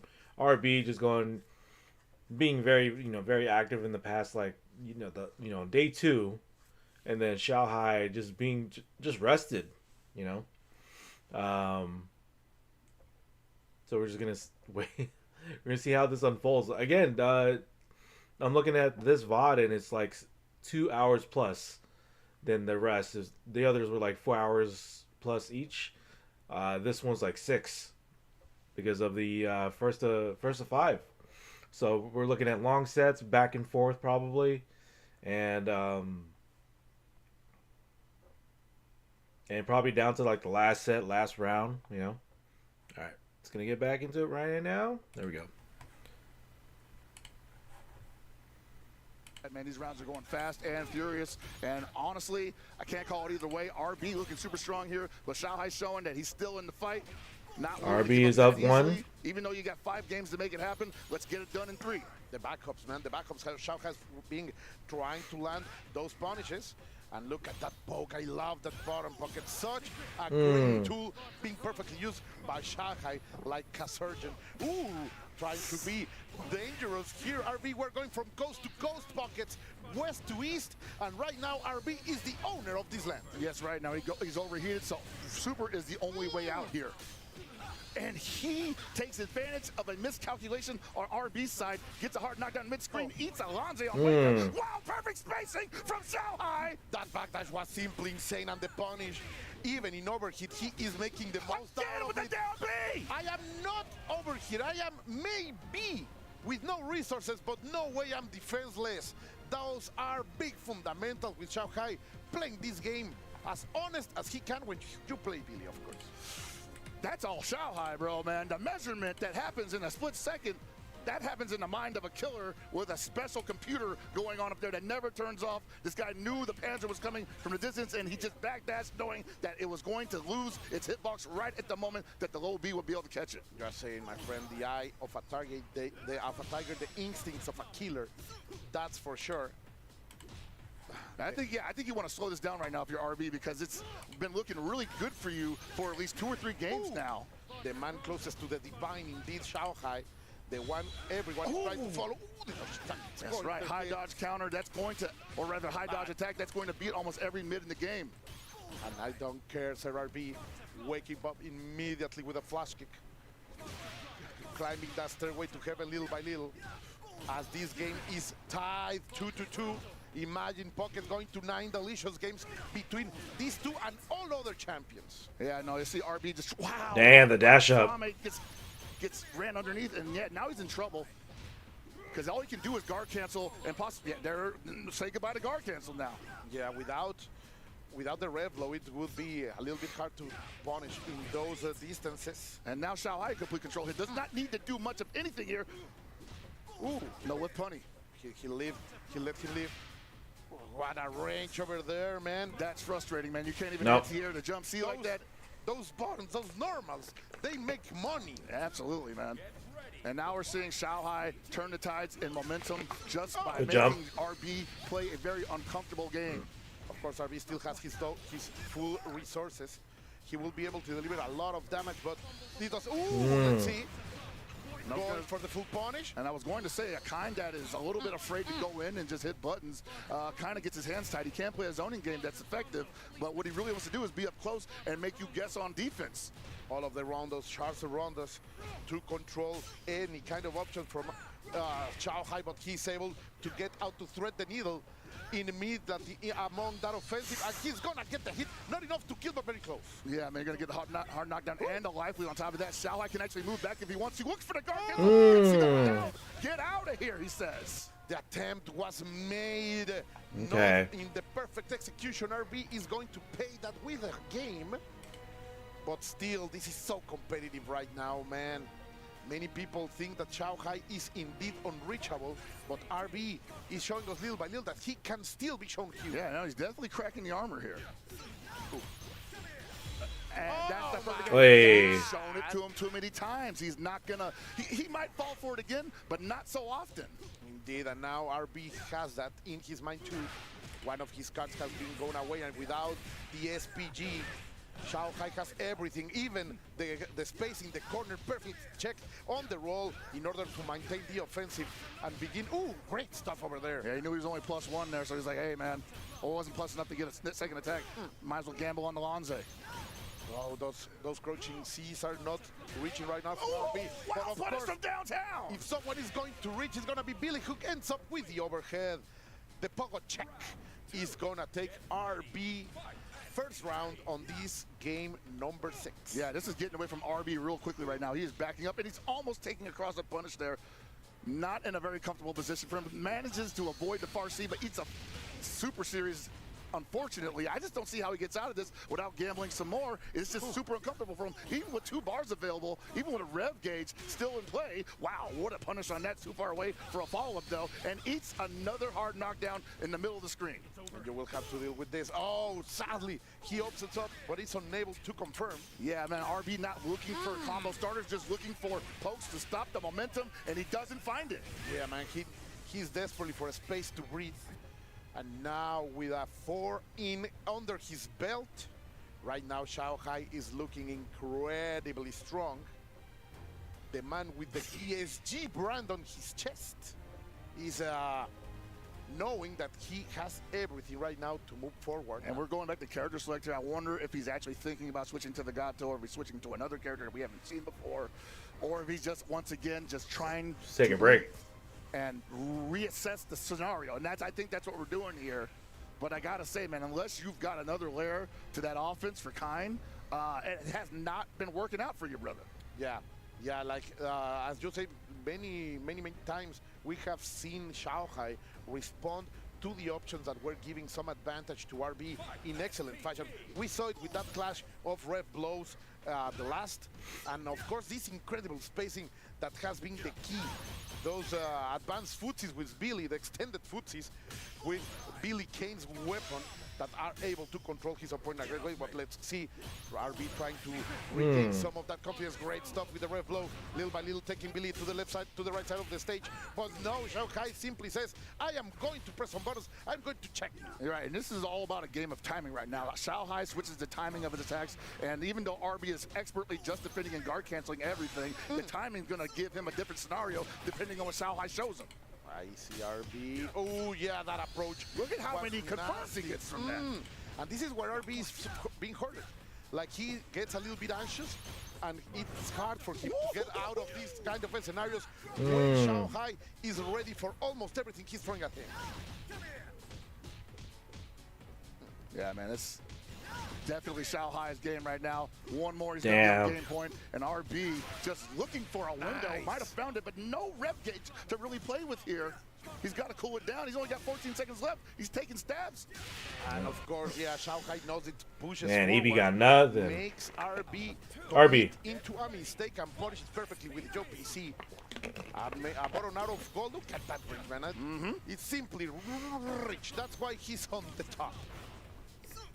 Yeah, man, I kind of feel RB. I want to calm down right now as well, but at the same time, can you afford to? I know he wants that counter hit from rev blow, but he'll take the hard knockdown anyway. Shanghai not biting on those rondo sit-ups anymore. Okay, finally. Will he overheat him, though? Oh, he defended just to make sure that there wasn't going to be any more rev gauge that he had to. Well, he got overheated anyway. It's still not a bad situation for Shanghai. Also out of SPG to Jet again using the rev blow to challenge almost everything. And that. It's going for the guard crush. He's going to have to spend a lot here to make this a threat for Shanghai. He got a bar, didn't opt to spend it, didn't go for a rondo, just for a regular jump. Okay, let's see one. The RB suddenly showing us that fury that he needed. Guard break. Guard break on the missed it. It's a scramble, Colt. Yeah, for sure. Everything worked perfectly for Shanghai there, but sadly the punish at the guard break was unable to do it. Oh, baby. Watch it, because Shanghai has 2 bars. One opening could mean we see El Secreto, El Oculto. My dear buckets. Let's see if he decides to expand. What a response. I think he expected the guard cancel or some kind of reversal red blow. He's had his own red blow ready to go, and he counter hit the Lonze break. Only a level 1. Not willing to go for the hidden gear yet. Oh, no, that's it. That is a wrap. RB, nice to know ya. Shanghai takes that. Greatness in that second round. 基本把自己 What's next? Right now, it's over him. The results yesterday, finding the way, whatever, taking forward. That's part of the narrative here, but that will be in the future. As now, these two men face each other. All right, here we go. Dark Angel. Fighters, as we go into the fight. Hey, man, like Finrich definitely been stepping on throats all season long, so Dark Angel with his work cut out for him. Good jump. Some of the best in this game, in the business, and Dark Angel might be a question mark for him, but then again, Finrich might be a question mark for Dark Angel as well. Has they ever even crossed paths in any other scenario? I don't think so. Brand new matchup on the way. You're completely right. Nice. This is going into the books. Ooh. And into the books is going to go that punish over here. Dark Angel with 2 excellent options to punish the mistakes Barf and Rich. Got hit it on the way down. He's not going to slow down. And right now the Japanese beast is going forward as he's going to show his ambitions, trying to nice. Dark Angel says, you want to hit me? Okay, let's get into the red hot situation, but ever take it with that red blow. Yeah, man, Finrich showing him like, hey, I want to be aggressive even if I'm in a bad scenario, just to show you that I'll do it. You're going to have to do something a little more than that to make me scared. He was trying to get him out of SPG. And now it's Dark Angel's turn to drop a big mistake, and Finrich with the bar away. He's going to go for a hard knockdown, push him into the corner. Here comes the rondo. Don't swing at it. That's right, son. You have to block it. You have to be patient. And even when you block it, the throw's always there. Yeah, Finrich mixing it up in the right way. A big mistake from Dark Angel is going to cost him the round. Magnificent options over here. Fake the throw to maintain the offensive always. Ooh, that's gonna hurt. Gotta say, I'm loving Dark Angel's movement here, but it's not enough to deter Finrich from just running the game plan. Good block over there, and finally, he's gonna get it with the DP, but it doesn't matter because Finrich is not respecting anything. Pressing buttons, and he wakes up. Angel, and he blocks, and he... Good block. I gotta think that Finrich has seen all yesterday. This guy will throw out a geyser when he has it available. So he's always looking for that, most likely. Yeah. And here comes the power geyser, the power wave barrage. Kindavu was unable to circumvent this previously. Wow! Ooh! Vardy while punishing the geyser, and this was a problem for Kindavu as well. And he tried to break through that with the guard cancel, but it was not timed correctly. The power of Gaia, man. This kid lands those far Ds, makes the conversion every time, and Dark Angel is able to steal game number 1 from Fenrich, as everything seems to be coming to him, as he was named the Phoenix. Right, once again rising. The 4D ants here. Wow, get off me, he says. Oh, kicking Terry up like an animal. A little bit of roughness, non-necessary here by Fenrich. We're trying to jump in over here by Dark Angel. Yeah, he was looking for that anti-air Alonze there, but it was just a little too short, and now a little too early on the meaty. Over here, the SPG being used in the right way with the Revlo, and the no mix-up with the knee is gonna land. The Dark Angel is gonna get that round. I'm gonna say right now, I love Dark Angel's unwillingness to give up on his own offense. He's saying, hey, I dropped something, but you didn't show me a punish that made me afraid to continue to pressure you, so I'm gonna keep hitting these buttons, and you're probably gonna take a big hit. So a surprise hit right now to start this round number 2, as I think none of the players expected that power wave hit. Hit in the corner, unfortunately. Finrich understanding the assignment there, just overjumped it. Perfect arch of jump by Fenrich, an artist himself, able to take out that round for himself. And let's see, as things could go not. Fenrich taking the first turn in terms of offensive. Pushing Dark Angel into the corner. Great challenge over there with the crouching D. And we are going for the offensive side. This is the power big damage. Man. Like a touch hurts a lot. And yeah, man, like Finrich already without the SPG, one combo and it's gone. Wow, did not respect the close D, but Dark Angel not ready for the capitalization. Like a little bit of surprise over there, a little bit of pasta spaghetti on the floor, but we are back into a neutral that Fenrich is going to win with the Panzer. Also loving that Fenrich is not giving up on the game plan here, saying, hey, if you're going to back up, I'm going to press. I'm not going to give you that distance. Oh, that was close. Going for the cancel, but Fenrich is not the feint. He's not going to get this Japanese monster all the way from Osaka. And Dark Angel overheating himself, but the geyser is in play. The double geyser gets blocked. What can he do with this, though? He's overheated. They're both overheated. There we go. And the second geyser hits. I have 2 shots in the chamber. I am going to use it like a shotgun. Pockets, bang, bang. Maybe we've missed the first, but the second is there. You had to believe that the second one was coming. The moment that things got a little sketchy there, and going for meaties in this game, or in any game like that, is definitely an invitation for a geyser to hit you right between the eyes. Oh, my God. This kid, Dark Angel, the geyser himself, he's becoming... He's a humanized geyser, huh? Yeah, so far, yes. Waiting to explode at the right moment. Great patience from Dark Angel, not showing on the rondo pressure. Oh, but look at this Fenrich with a great offensive series. Oh, the SPG is not going to hit. Give me that crouching C. And that's unfortunate, just a little bit outside for the capitalization for Fenrich, but he gets a second chance from the bad power dunk. Hey. Yeah, and even in a very elegant, demure fashion. No need to spend any kind of resource over there. Fenrich will start this all the way over there. Big Panzer hitting. And there's a throw. Here comes the mix-up pressure. Is it going to be throw? Is it going to be low? Is it going to be overhead? Goes for the jump and a power dunk finds home. Power dunk and then the crack shoot. There's a deep crack shoot. Hard to jump away from that. You just got to let it rip on sometimes. Ooh, those approaches from French are very interesting. He's trying to move forward. He's trying to be the one in the offense now. Yeah, he was looking for those high dodge attacks to see if Dark Angel was going to throw it a mid that he could catch. Yes! And I think Fenrich's finally on the board. He's got to be feeling a little better about that than he had been. Previously, it definitely was looking like a 3-0 scenario. And in a game that is so momentum dependent, you needed that Yeah, not absolutely. That game. You don't want to I'll be be right down back, guys. 3 games in a first to 5, that's for sure. Yeah, man, it's a gasser. Like, think about it this way. If he gets to 4 and you haven't even got a game on the board yet, man, you got so much work to do. Let's see if the legendary wolf can go against the billionaire, but those 4Ds are working perfectly. And you know that full series will always take out the SP. Mm-hmm. Maybe not entirely a bad situation for Fenris. He does like to do the cross under close C and is finding home on Dark Angel pretty consistently today. Oh, the weight over there for that power terrible. But Fenris is gonna wake up pressing buttons. That was unfortunate. Power wave over there in a casual fashion. Power geyser yet again. Oh, guys are connected. The finger on the trigger. That's right, and that's the second time that Fenris was not aware of the close D from Terry Bogard there. It's a little bit different timing for the wake up just defend option, so he ended up getting hit by both hits, and that sealed the deal in the round 1. Back dashes are caught by Dark Angel, but great jump from Dark Angel there. And the pressure over there, right side of the stage. Oh, that was nice. Dude, charging. Look. Yeah, you had to do that, brother. Let's be careful. Dark Angel can get into overheat right here if Fenris decides to go. Yeah. Even makes it. He smelled the dash. He smelled the dash, bro. Oh my God. How do you fight this kid? And Fenris is okay. I'm also gonna do.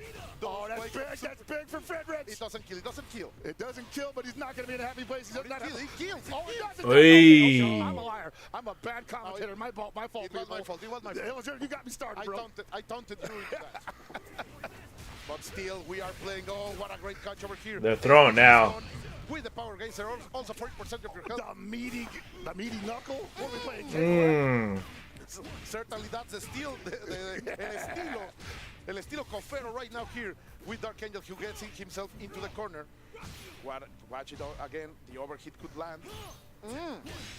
Oh, but he's gonna get it with the target combo. Yeah, Fenris in a terrible position right now, but oh man, that 5A just a little bit outside from finding the mark, and Dark Angel seeing the window to get that big third win. The wings of the Angel are opening pockets. We are 3-1 in favor of Navi's own Dark Angel, the Mexican player. Let's see, can he keep the rhythm? It's so hard in this. The rhythm is tough. And I want to say that Dark Angel playing at a higher speed than Fenris right now. Fenris wants to be able to keep up with that speed, but just can't find the buttons in time for that. And the distance definitely betrays him as well. Dark Angel has been doing a lot of dual back dashes pockets, and Fenris has been able to punish them every time now with 40% of his health left. Let's see if he can do something. He's gonna deliver as much damage as he can. Dude, charging. To the down A link. Ooh. Let's see. What a great hit over there from Fenris. It's enough. And these fellows are swinging big right now. Big swing, goes for the throw and wake up, no tag. Going for the He's gonna get the round.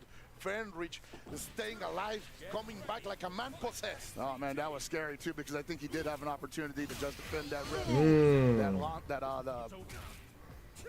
The Panther. So many. I gotta remember these move names for kind, man. I gotta work on my German. So many Schwartz. So many Schwartz. Which one's which? And 1 second. That was it.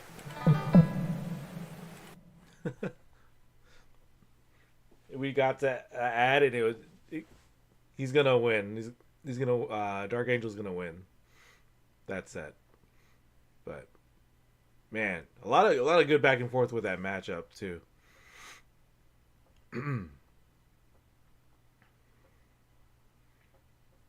It's just making me think like, what is Dark Angel doing when it comes to, I mean, when it comes to like just optimizing Terry, and I'm seeing, you know, some of the things I'm starting to do, right? I'm doing like overhead or high crush into, no, actually that'll be low crush, right? Whatever overhead is, I want to say that's high crush. High crush into crouching A to power charge, right? And then I also saw like the close up D, close D to crouching jab to charge. There we go. and because Dark Angel is sniffing out those dashes in between the pressure. Those And challenges jump back beats again. the Panzer. He make a first back dash, then jump back because he has been cutting him on those double back dashes, and that Angel made a weakness, a strength, but it doesn't matter because French comes with his own punishment. He's not going to take him out of SPG here, but one more touch is going to do it. Great block from Dark Angel. Nice rev blow. With the SPG and the advantage, but he's revving up. He can't be. Ooh, what a feint over there into the. Oh, that is crazy. You are immune to hits, but not to throws. Oh, los rondos. No quiero ver los rondos pockets. He's here, trying to push forward, going up. Look at the pressure from Frank. All right, overheat. But it was not ready. Didn't have the meter for another booger ball, and he's just throwing stuff up right now. He just wants to hold on to the corner. Oh. And is on the board with two. Two. What a situation over there, little by little. Fenrich, as such, he took half of the stage in an offensive mode.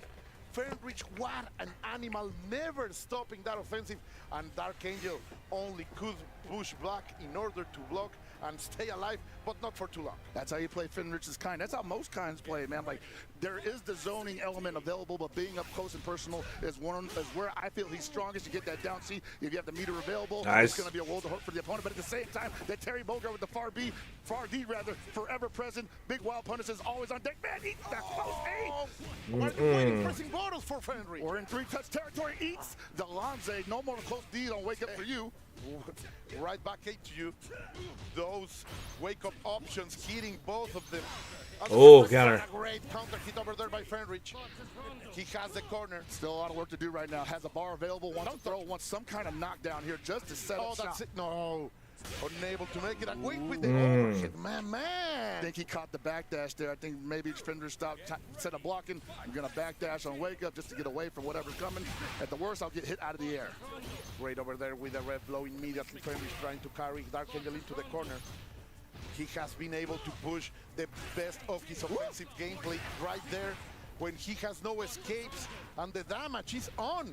Dialing up little by little against Dark Angel. Yeah, he's been rolling through every attack that he can see. Every attack sequence that Fenders can think of, he's been rolling through it. And some of them are finding the mark, while most of them are getting blocked. That one worked out in his favor. But I feel like Dark Angel adjusts so quickly that that same string may not find the effectiveness that it had previously. Again, there is a certain spacing that Fenrich is trying to find. And Fenrich with those dashes, he's finally getting in. 50% is gone from Dark Angel's health. Let's see if he can maintain. What a great anti-air. Challenge. He double dashed in his face into the corner. Yep. Jump and eats a back Hitting gear. Trouble. El oculto, el secreto. And he, of course, is going to get all that cooldown ready. Shout out to the Hakioku Seiken. Not quite. Oh. Fake barn knuckle. Opening your Be careful. Open your arms, people. He's looking for it. He's like, hey. Oh, there it is with the 4D4 unable to finish it pockets. But the knee trying to go for a cross-up, but he's not going to land. Oh, no, What a he's on movement FPG. from One more Fenrich. bar available. I think that's going to do it if he can catch at the end. It has to kill, yes. I think that's going to do it. 3-3, baby. Oh, so close. Even after el revolucionado de ignition, the Hitting gear. The hidden gear, baby. Hidden gear, sorry. It's there to take out Fenrich, a beast of his own. The people of Osaka have to be proud of this player. Oh, I'm sure Osaka is absolutely quaking right now with excitement. Watching Fenrich coming here. Got it. Snatching a 3-3 tie after going down so bad early on in the matchup. And now Dark Angel once again on the attack. Dude, We've charging. seen it look this good previously, but once again, Fenrich finds the momentum shift, and this has been really bad for Dark Angel in the last couple of games. Yeah, you are completely right. You had to stop here offensive, but he makes the challenge, gets the target combo. Of course, not a lot of damage, but little by little, he is getting into that round that he needs to get back into momentum. Will he go for a throw again? No, he goes for rev blow instead. Doesn't even want to deal with it. Oh, got hit with the counter. Panzer over there, catching the fireball. This is a problem. That's and against the corner. Let's see what Dark Angel does. Exploded too early. And he knew it, like, he knew that he had to challenge it or die. He mistimed the rondo and it exploded before the Terry got up, so it was no longer a threat. Sadly, that Power Geyser was unable to hit. Let's see. Right now, Fenrich against the corner with all of on his side, but no, Dark Angel said stop it. Mm. And his wake up power dunks are finding the mark right now. Confirm geysers. And I think that's because maybe Fenrir's getting a little too aggressive when he already has advantage. Another one. Those DPs are concerned, and he has the chance to deliver a lot of damage. Not enough to kill the pockets, but it's gonna be close. But he's got corner pressure. And he eats another close A. 2 rounds fast for that Angel. And look at that. Toma agua. Yeah, get the water. I need to get the water too. All of us, you in casita at home, you also need some water. Fenrich taking a little bit of time to breathe, to find an answer to this question, to this enigma that Dark Angel has become as his opponent. All right, I got to calm down, just like Fenrir's got to calm down. Dark Angel, keep doing what you're doing. It's beautiful. But you look at this, like, Fenrich knows that he has to be the one on the offensive, because when Dark Angel gets the main character role, he does this kind of stuff, and this is going to hurt out of SPG now. I agree with you, man. When Dark Angel gets to set the tone of the matchup, Fenrich's just not finding a lot of luck there. And a lot of people like to think that Terry Bogard can't box, but a lot of these top tiers, that is not entirely true, apparently. Yeah, he's showing us with the perfect spacing those far Ds. What a cross up over there. Don't skip, don't stay blocking, boy. That's right, man. We got traps for you. This is going to be on the cross up. Yes, it is. He tried it. Looking for the overheat. Overheat now. Oh, backdash. Again, those backdashes getting caught by Fenrich. But it doesn't matter. Wake up, geyser. With El Cero Miedo. My God, he's got to be 90% for geysers hitting on wake up, dude. Yeah, they say, yesterday I was looking at the chat. Nice! And you comboed out of that? That's crazy. He's going forward, Buckhead. That is a tremendous round opener for Dark Angel, and I gotta believe that Fenrich is on his heels, reeling in the corner. He's got to make this work. He's got to get the. If he wants to survive this, he has to hold on to this pressure. Eats another wake-up power duck, man. 5 for 5 at this point. Oh my God! Oh, what a meaty close DC rather. He's gonna spend the bar. Of course, he needs. No, he wants the wake-up. Fenrich time to go shoot for it. Tried to hyper defense that situation. That's going to be the round for Fenrich. He needed that. He absolutely needed that. What a mad lad. Yeah, I need to do it. With everything against him, he's fighting forward. The swag beast of his own. Wow, going for another match point for that Angel. Get it out of here, he said. No more dodge attack over here by that Angel. Hyper defense, but he's unable to capitalize out of it. Right now, Fenrich with everything on his favor to take number 9 pockets. Yeah, you see Dark Angel trying to find the holes in the Fenrich's offense rather than just waiting for it to end. And wow. That's a perfect too, man. What a turnaround. What a perfect game. And Fenrich is able to get the most out of each one of them as we are moving to a legendary game number 9. Are you not excited, people? I want to say right now, these guys are absolutely delivering on Match of the Night so far. What? It was predicted to be the game of the day, and indeed, Pockets it is. The close E is not going to hit, but the 40 does 2 times. Yeah, he landed on the EX power wave and got pushed into the corner, man. Good job. Get that Panzer out of here. Each time, Dark Angel backdashes, I'm so afraid, but right now, Fenrich is on overheat. Good situation for the player who is going to get the punish. Is he going to spend the bar pocket? That's the question. I absolutely think he should, and there it is. Invest, hay que invertir, mijo, dale! Dark Angel once again knocking on the door of victory. But Fenrich not far away himself, right behind him. He had already been in this situation and went out victorious, but Dark Angel lacked not the best body, but I like it. Oh, respect me. Man, that power dog is fighting home each time. And Fenrich just wants to slow him down at this point. He has to control another one. Man, he just can't stop. Good confirm. Oh my God. The far Ds, man, he's an expert landing those on those backdash. That was dangerous for Fenrich. Nah, Fenrich getting shut down completely here. Shut down. There it is. Ooh, Dark Angel. Dark Angel is going to move forward. He will face Shanghai. Fenrich, what a rival. But sadly today, the man of the rising sun will go back home. Oh my. Eliminated. Key crusher. Time. Overhit in the. I would say bigger than that. As they say, a man for us. The rest of the audience was getting into it after like maybe a couple minutes of them chanting those very.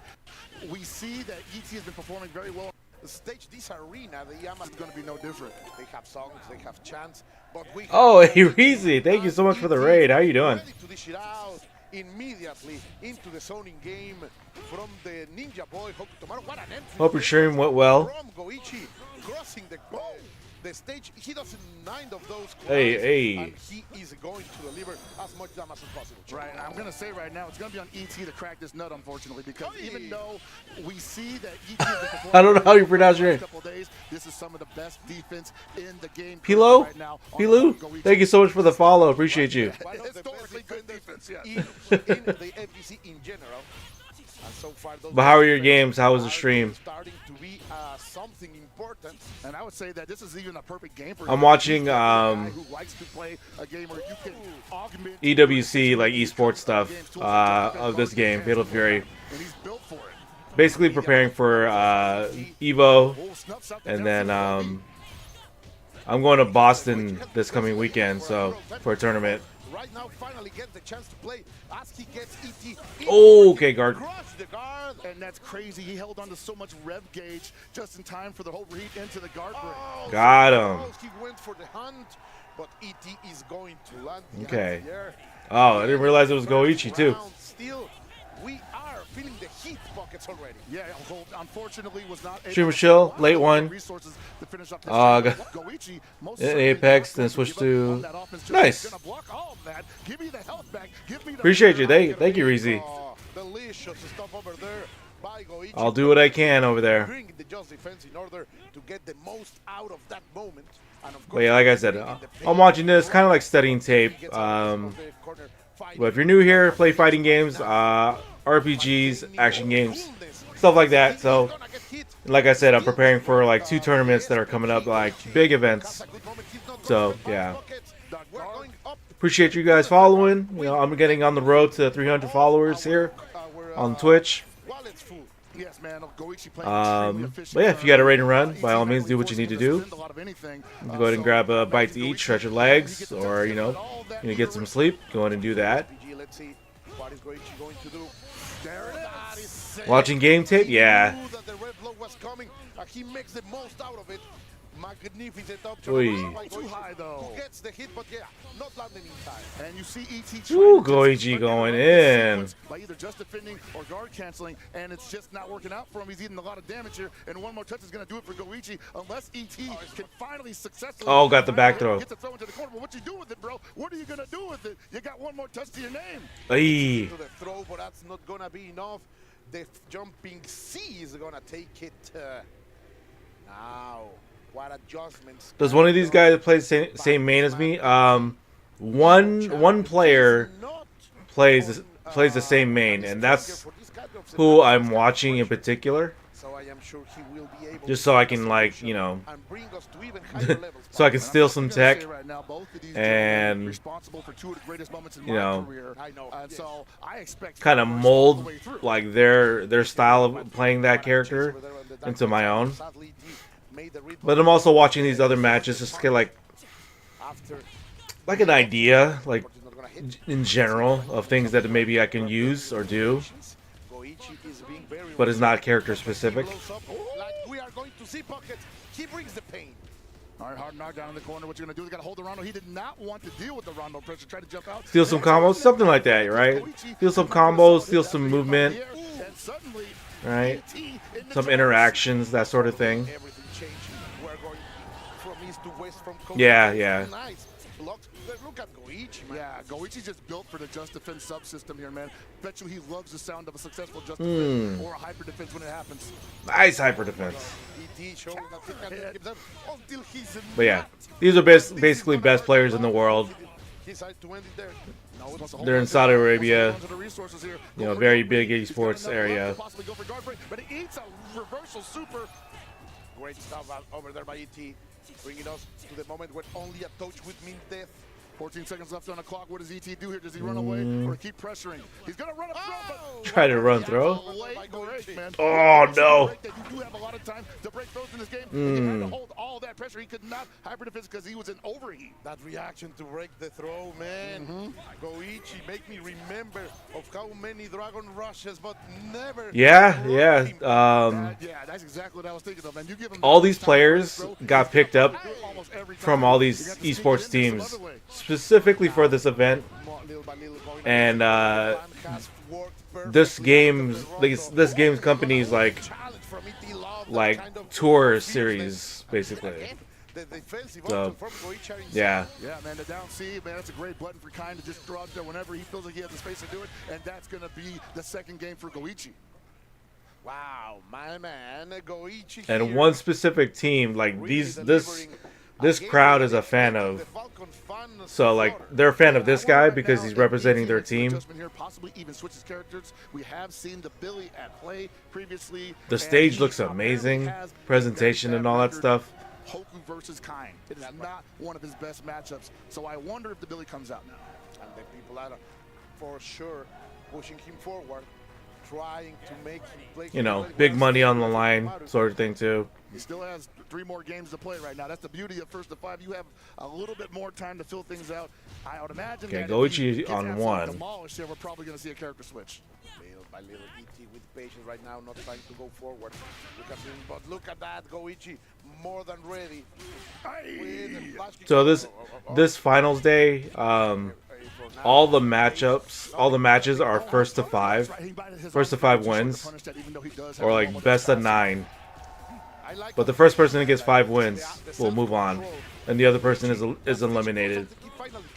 And the momentum is completely his at this moment. And I gotta say right now, Goichi is playing this game the way it's meant to be played. You're gonna run up and match something like that, I'm definitely gonna guard cancel when you give me the opportunity. Yeah, it looks like a big deal with the setting. Yeah, it does. That's what happens when you have a budget, right? You can make the presentation look crazy. Oh, he doesn't even need to block, man. He's gonna keep those toys away. The future of the Shiranui clan is struggling right here. I know ET has it in him, but Goichi is playing such an Goichi just locked in. ET trying to play a little bit of a lane game here because the aggressive game has just not been working out for him. Doesn't even go for the Just Defense series here. Didn't believe in it. Trying to stay awake, trying to stay alive in the second stage. Let's see. Patience at every I got the one on the way down. Sadly for Goichi, all that perfection finally breaks out as ET encounters. Yeah, they're gonna drop some money for their events. They go all out for boxing for sure. Very challenging, and it's keeping ET against the corner. Yeah, man, ET just not capitalizing on that series that he got there. Was definitely the biggest gift he's gotten all set so far, and he gets overheated. Oh man, trying to break that guard. There it is. Goichi is absolutely ready with the optimal follow-up. Oh no! Oh, but drop that last part. Fail of execution, which was maybe one of the best. Ooh, nice dash under. They were unable to shout it fully, but Goichi, man, like I told you, he's a scientist. Not only a scientist, but this in particular is Saudi Arabia. A 25-year-old cheetah. But Dubai also does that too. But hey, if they did, he would definitely be up there with them. For sure, bro. Like, that nerve system should be studied by science too, because he has something. That melanin is really sparking those. Whatever's in his bloodstream, man, it is absolutely propelling him. Okay, ET switching characters. And a good boss over here by ET, who is feeling the heat for sure. A complete new beast. A matchup, as you say, the one with Dark Angel before, was something never seen before. I am sure this one is also pretty new for the books. Most certainly. Again, like a lot of these guys just running into each other in a way that literally just they haven't played the same game. And there's the Billy switch, by the way. And the jump back C finds the mark. This could be the start of a different kind of scenario for ET, but he's still got a lot of work to do. Also, Goichi started very patient in his previous matches against Hokutomaru here. He tried to go with the Panzer in order to be the one in the offensive. in the driving seat. I'm That's getting usually because if you give looking Billy good the for this space to get round. started, it's hard to stop him. So you do want to use the Panzer Oi. early to just kind of check that range game that he has. Oh my Oi. God. Get hit with the bomb. There it is. Damage, and finally the chip is gonna Got a knockout. Got a long day tomorrow. All right, man. Go do your thing. Go get some sleep. I don't catch you. City of the Wolves now, Pocket. Good luck. Thank you. Thank you. Thank you so much, Reezy. Appreciate you. But yeah, go get some rest. Appreciate your rating. But yeah, go do what you need to do. Gotta get some sleep. All right. No ads recorded because it'll get flagged. So, but yeah, this matchup, Goichi has this thing on lock. ET's was trying to find like ways to get in with Hoku, but just not enough. So, hence the switch to Billy, which makes sense. Again, we're looking at the meta of this game. We're looking at like 4 characters, maybe 5 characters tops of the rotation, like, you know, high tier characters.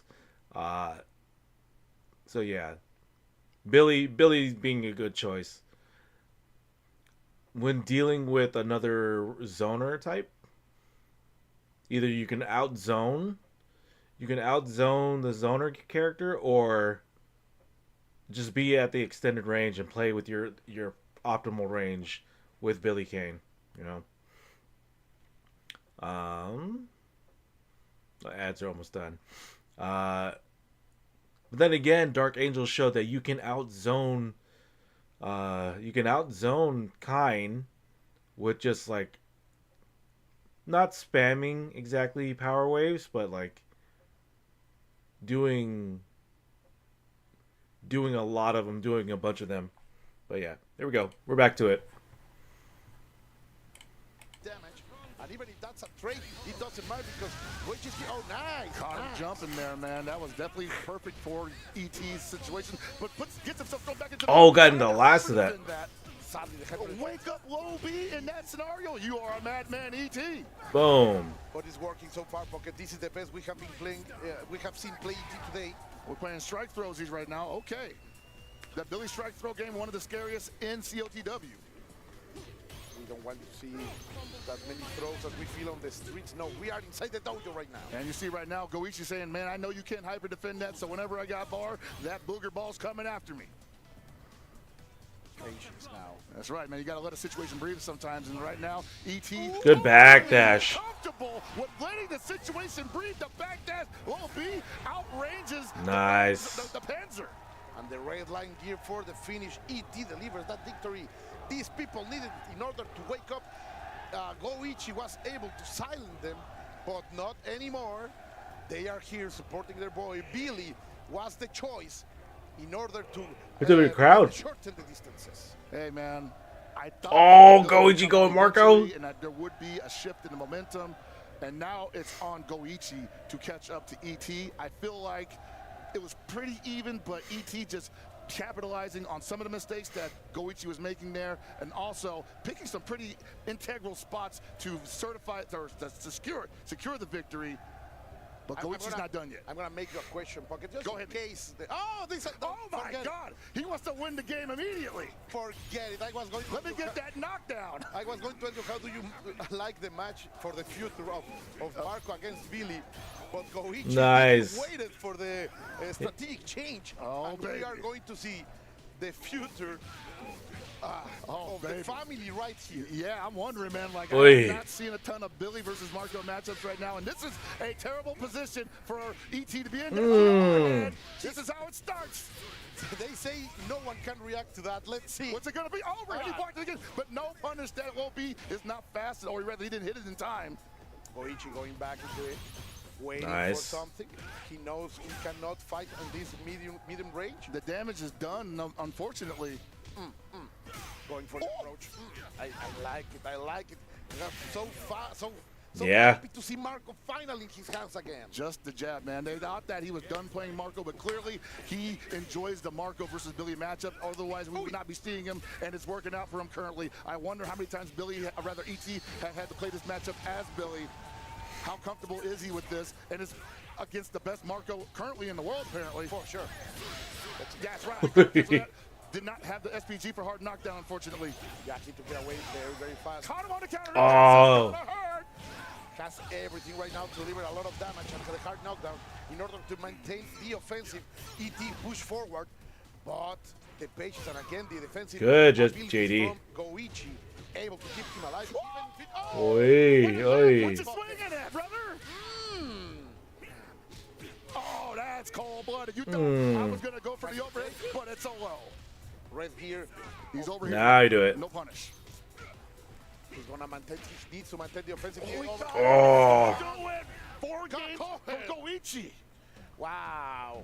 The Sakazaki family has to be proud of this man. Look at him. Goichi bringing the change. Does he switch back to Hokutomato here, man? Like in the end? I don't know if that's a good idea. To make it happen. It feels like ET's in check, right?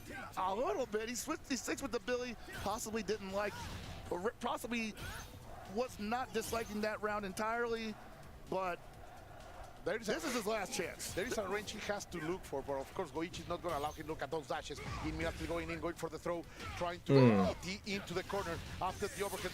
Oh, hyper defense. The offensive here, and now he has the red blow in order to confirm and make the most out of it. Yeah, you got to guess on that one. Great blocks from ET, but unfortunate, unable to hold on there. You can't block forever. Doesn't go for hard. That cross-up overhead. My God, this is mix-up. Jeez. And Marco is cooking. I was wondering why he didn't do air rep low, then I saw him go for the jump over into the overhead. Brilliant decision from Goichi. Match point over here for Goichi.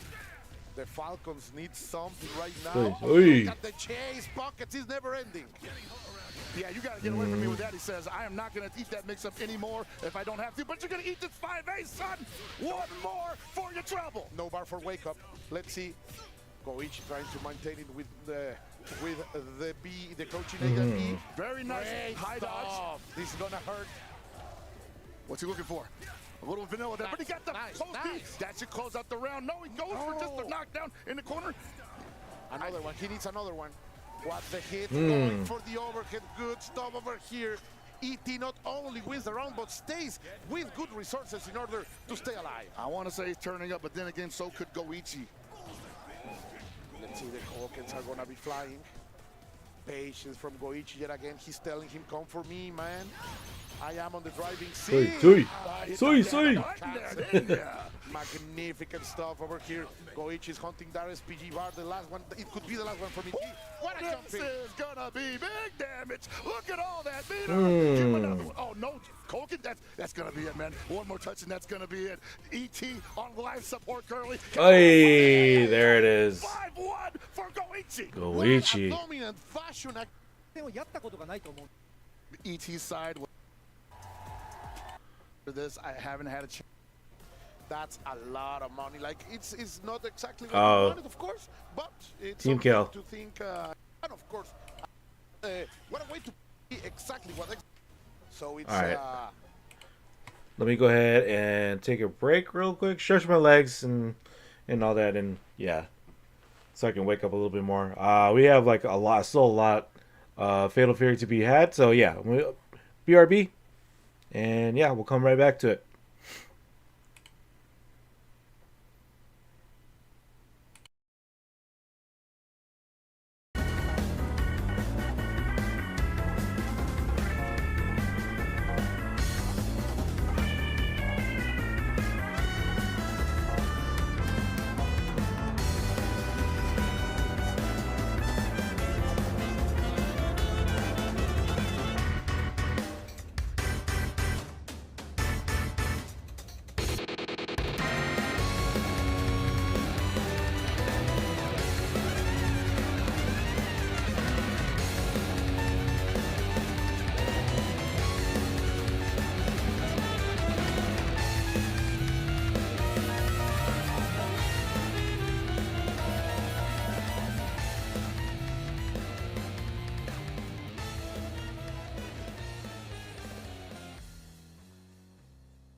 All right, I am back.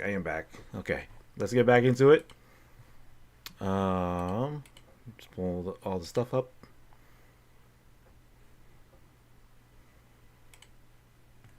All right, here we go.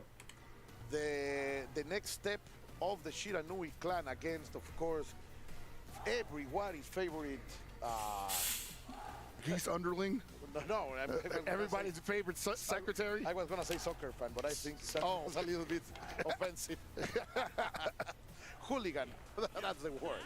But we are here, and that middle range will be exactly what XYCCY will try to maintain in order to control the offensive approach Okay. and the movement of Mock. Zizzy versus Mock. What a way to punish that landing pump. Yeah, man, movement definitely the key word there with Mock. He likes to play characters with a high amount of mobility and maximize it almost entirely. Oh, and where are you going? That time, Billy Kane, one of the best characters at snuffing out the Hoax Tomorrow angles that a lot of other characters just can't reach. 5 games is such a long road ahead, Pocket. We have a lot of time to enjoy. Ooh, hitting ball way over there. The approach with the teleport is gonna work. We are riding the rainbow. And he got the read, but XYCCY doesn't have any respect. Yeah, man, sometimes you just can't throw out those far Bs, even though it looks tempting. Needies can be blown up either by guard cancels or by just wake up super. Pick your poison. Finally, the coach is gonna hit, and we are going to deliver the full damage, finishing with ignition here, and then waking up with buttons. Mock was more than ready. This is why I love this game. Empty jump close B, bro. What are you talking about? Just love to see it, Pockets. We are tied in a round, but the prediction from XYCCY, that instant Pockets is right there. Yeah, no, that's what I'm talking about right there. If the Hope Tomorrow wants to double jump at the angle that upward stab is going to reach, you better believe the Billy's going to reach for it every time. There are so many things that both will have to play perfectly. And as you say, Billy Kane is able to affect those angles that Hokutomaru likes to lead with. Exactly, because you know, like every Hokutomaru you know is going to look for that at least 5 times around. It's going to look for the double jump, possibly hanging out in the area that he usually can't be touched at. But Billy Kane just shutting it down with the great equalizer. And using that perfect air-to-air tool, trying to maintain Hokutomaru in the defensive position, because that's what XYCCY is trying to deliver. In the end, he's gonna take that victory quite convincingly, to be honest. Yeah, and you see that Billy can actually play like the mid-range game almost all the way through there because of the ability to cover so much distance at weird angles like that. And it's on the Hokutomaru to just get in his face, get the knockdown, and take advantage of what he lacks on defense. Let's see a little bit of a pause. We went into the character selection. All right. Immediately back. And the prediction from XYCCY was simply fantastic. Mock wants to be in charge, Pockets. He wants to be the one in the offensive seat, but simply XYCCY has not allowed it. Like, his game has been exactly to stay in the range that Hokutomaru has troubles reaching Billy, and maintaining that. Haven't seen that all weekend. Double throw attempt, and finally Mock finding some pay dirt with this exchange, getting the life lead, has to hold on to it. Gotta look out for the wake up super though. Awesome throw over there. Trying to keep Billy in the corner. That's the mission for Mock, but XYCCY will be able to fight his way out of it. And that's the scary thing about looking for the wake-up super. Sometimes you give up on some of your offense because you expect it to happen, and that's when the Billy and other characters with bad defense will possibly use that to their advantage. He did it. Still Ooh. Great teleport over there. The bait was Nice placing teleport the there. Is convincingly executed over here by Mock, who will have to do so many of those bets, Pockets, in order to win this match. Yeah, you see that air movement right there. The air options available to Hokutomaru, definitely capable of baiting out anti-air attempts from anybody in the game and blowing it up supremely. XYZZY cannot take too many more of those, but I don't imagine that's going to get represented too much because he's probably going to stop him from getting too high in the air with the upward stab to begin with. Complete right, and always delivering the exact damage in order to take out Mock's SPG. One of the best tools that FFCOTW has, of course, is that red flow, and he wants them out of it as he's checking that middle range perfectly pocket. But the approach is gonna get challenged. Yeah, man, down be the Oy. super get off me. What are you looking for there? Talking about challenge pockets, and then the jumping C is gonna deliver another round for XYCCY. Mock needs to step it up. Yeah, man, Mock is playing okay right now, but again, it's just an ebb and flow kind of thing. You got to be able to fill out what your opponent wants, and that's, ooh, caught the extended hurt box there, but was too far to capitalize. Guard cancel on ZZY's part. Great opportunity for a hard knockdown. Didn't get him out of SPG, but there it is. He's paying for it now. That's why he wants to take it out of the options. And Mulk on the attack right now. What does XYZZY have for him? Got the low A into the dash-up throw. First throw, let's see another one. No, he went for the disease. Just trying to keep the kid out. What a land over there. Got him. A bit of a delay that was enough in order to land the hit. And the Mock finally gets a number over XZZ. And as you can see how maddening is this to play against FFCOTW when he's in the air. Even if you are playing a Billy, sometimes you're thinking like, I missed my opportunity to anti-air with the up pull, so I'm gonna go for the low B, and he just delayed the landing. The elbow approach is immediately to cross distances. Clearly Mock wants to be cachete con cachete, pechito con pechito over here in the closest range against Billy. You gotta watch out for that down C. Although Mock, and rather FFCOTW, with some of the greatest air mobility in the game, if not the greatest, also some of the greatest ground buttons in the game. He's growing pocket. He's gaining momentum. He went for the reset. He's trying to maintain it. Oh, man. He's on that. Swarming offense. Staying there. Sticky. He's on that gluteus, man. He's like, you ain't going nowhere, brother. Is there a yes? No! He's Mock. Always knocking on your door. Nothing doing. Get the big punish, yes, sir. Far D. But that might have been close. My bad. We cross the rainbow, and of course, the full damage here. You can see it ending with the super Tatsumaki. And maintaining just a little early on that throw attempt. Now, are we going to escape? No, this is why he stays on the corner pockets. Oh, he ate the nasty down A. And the forward empty jump into the low B. Good stuff over here. And you see right now, Moke is winning on just outpacing XYZZY's attempts to play defense here. And XYZZY not at all scared. He's like, hey, man, I might be able to catch you. Don't think you won this just yet. Another one, yeah, why not? Go for it again. You didn't punish the first one. Let's do it again. No, let's see. Ooh, that guard cancels an Aiken. I'm in there. You have to witness this kind of offensive options now. Mock is in, and he is not willing to get out. Even Mock in there too. Exchanging places on the corner. Mock is able to deliver everything. Nice. With the ignition gear. Yeah, man. Billy just saying, somebody get this kid off of me. Really feels like it. Ooh. So many ways to start the round offensively from Mock. That was easy. I thought he was safe, but the teleport is going to open all these options. Pocket. That man, this kid won't stop. Nice throw setup. The model all over this Billy. Moku fell and smelling blood in the water. Oh man, crazy. Wow, what a transformation.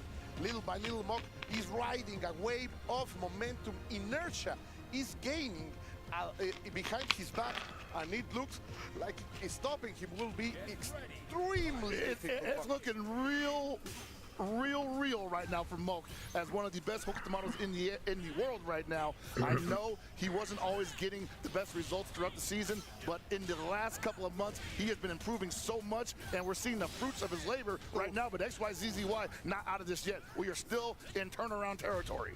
Completely right. There are still, this game will be crucial for them.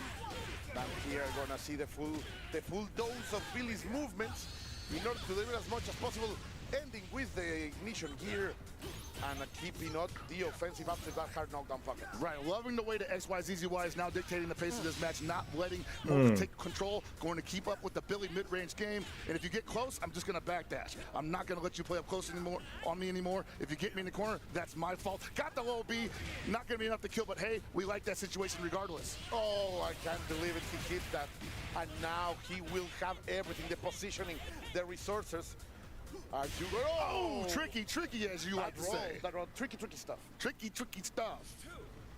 That was what XYZZY needed. Maybe the momentum shift is happening. But those jumps, man.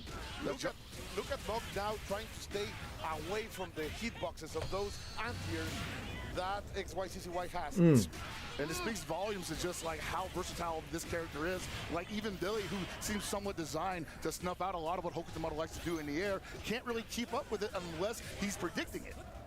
For sure, man. Now, gonna have it, and against the corner, one last option in order to survive this round. No! He went up, XYCCY rise it up with a throw attempt, and gets open for his trouble. And that's definitely one of those checks, those reaction checks. Do you have those? And XYZZY just did not in that exchange. I think Moke likes that data. That is good information. Immediately goes for it. He wants to have the kid on the floor. No jumping, not approaching. Now you see a lot more air feints there just to check to see what XYZZY is responding with. But he's got to be careful. Those double jumps can get absolutely destroyed. If he gets hit in the air, that's an immediate counter hit.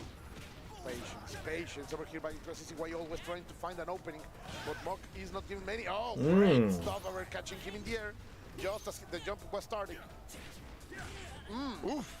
Get the check. That's right, that big jump C covers so much distance. That's under, but no completion. That's gonna do it for, yes. Yeah, more than enough. I have to be careful sometimes because we have been fooled before where people have been dropping those kill combos, but XYZZY hanging solid. And dropping here buckets will mean defeat, will mean elimination, will mean you have to see the Crusher on a different angle than the winner, and that's something you don't want. No, most certainly not, excuse me. Especially when you had the opportunity to take it all. XYZZY to that end, showing that he's still calm and collected. Oh, Mock, I feel him playing with hunger. Ooh, that was gonna be big, yes. Riding the rainbow. Yeah, it don't look like much, but he's got great range once he gets that hit. Always finishing with a Shiranui up and down, but then he gets a big mistake. And not only losing a lot of life, but also losing the position. Yeah, that's right, man, and you gotta be careful now because he does it once again. Hokutomaru, not with a lot of defensive options here. He does have the reversal available. Nice run. Oh my God, the kid is gonna cross America or the world right now here. Sorry, Saudi Arabia. Okay. That run and stay alive, but suddenly he gets overhit, and we are gonna be extremely even pocket. Yeah, this is definitely a scramble scenario right now. Hokutomaru, or rather Moke, just not really able to hold on to the pressure that he had for a second there, possibly going too fast for himself. That has not worked once for him. Look at Mock, like you're laughing, knowing that it was a Hail Mary, but there was no saint listening to it. That's right. He was probably thinking like the far C was coming. Maybe he would be able to catch it on the back end, but it did not happen. And XYZZY was absolutely ready for it. Ooh, that's gonna be a no punish. He does not have a 5-framer for that. Let's see, 1-2, fighting his way out of the corner. Now in a very dangerous range, making. Oh, there you go. Cross-up is gonna hit. This could be enough. Maybe if he spends everything. He's gonna hold on to it there. He just wants one more touch. He wants to hold on to the second bar for the next round. He gets the empty jump throw. It's a gamble, but it paid off. The confidence, man. It speaks a lot of what Mock is feeling right now. Like knowing that you have one more mix-up in you and landing it immediately. When everything goes your way, you start playing better and better. He's out of SPG now, so that red blow is now off the table. And you're going to get a lot of damage here. Going to go for the hard knockdown in the corner. What's up next? He does have the reversal available. He's going to look for a window for it. The Jaws defense finally haven't been showing us that much more during this round. Moke in a little bit of trouble here. Got the counter hit jump B, but too far away for a confirmation. And not too far away for a confirmation for Billy Kane. He can hit from anywhere. Talking about things that get too far away. That low B, man. Disgusting. Is this guy cool or what? Yeah, man, XYZZY is showing that he can hold steady in almost any scenario. As you said before, resilient. Yeah, that's so far, that's what I will take home about XYZZY. A man who works so hard, but that's never surrenders. And we saw it as he was losing games. He was having that impression on his face that, yeah, I can do it. He's adapting, but I can become even better. I'm going to catch him eventually, and he's trying to hyper-defend that string, and he's eating damage because of the meaty slide. Can't really do much about that in the challenge, but hey, we get it back anyway. What's up next? Okay, center of the stage, trying to open here, Mock. It's going to fall into those crouching bees. Because, got a crouching bee of my own, he says. Yeah, good challenge. The 0 frame. Excellent, magnificent execution by XYCCY. But no one of these, they are going blow to blow, Pocket. So it's a match so close. Well, yeah, a lot of respect on the field right now, mostly because even though Billy with the bigger buttons has a hurt box that is attached to a lot of those bigger buttons, that hook the models can probably blow up even from that far range. We've seen it happen already. Trying to change into some zoning. No, leveraging the defensive options are okay. Then all the stare down.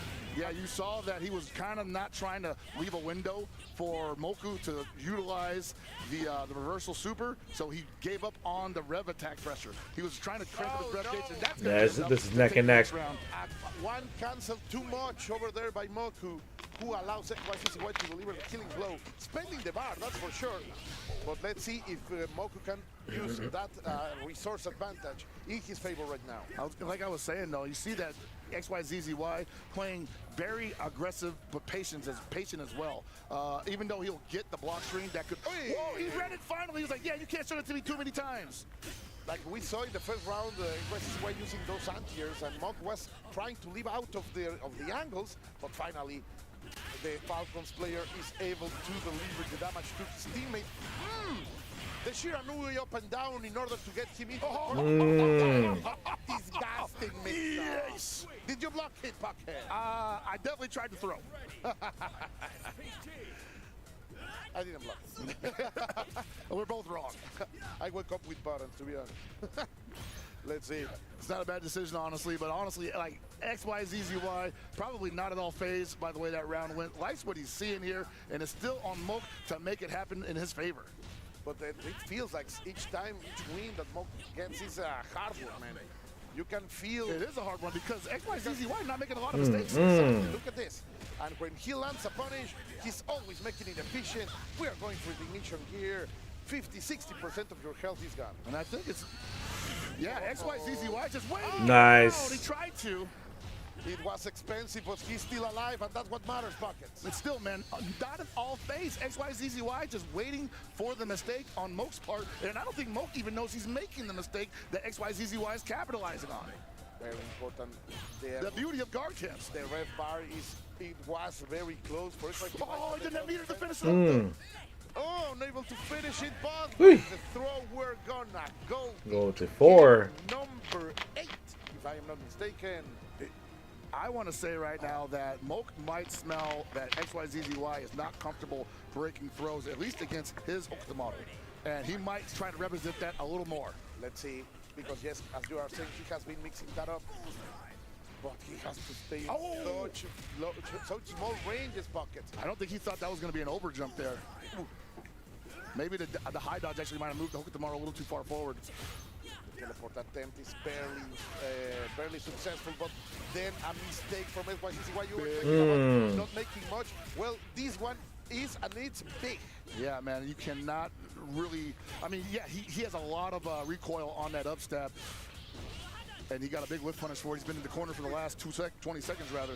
Oh, what an like. anti-air over there, and capitalizing with most out of it. Are you going to spend it? Yep. Yes. Not enough. Yeah, but one more touch is going to do it. Nice double jump. He thought maybe you're going to do another empty jump low B, but I'm going to have the close D ready for you. But it was a double jump in the end. Match point over here by Mock. Oh my lord, he's looking for a throw of his own there, trying to set that pace, and I think XYZZY might finally be showing cracks in the armor. He knew it finally, as you say.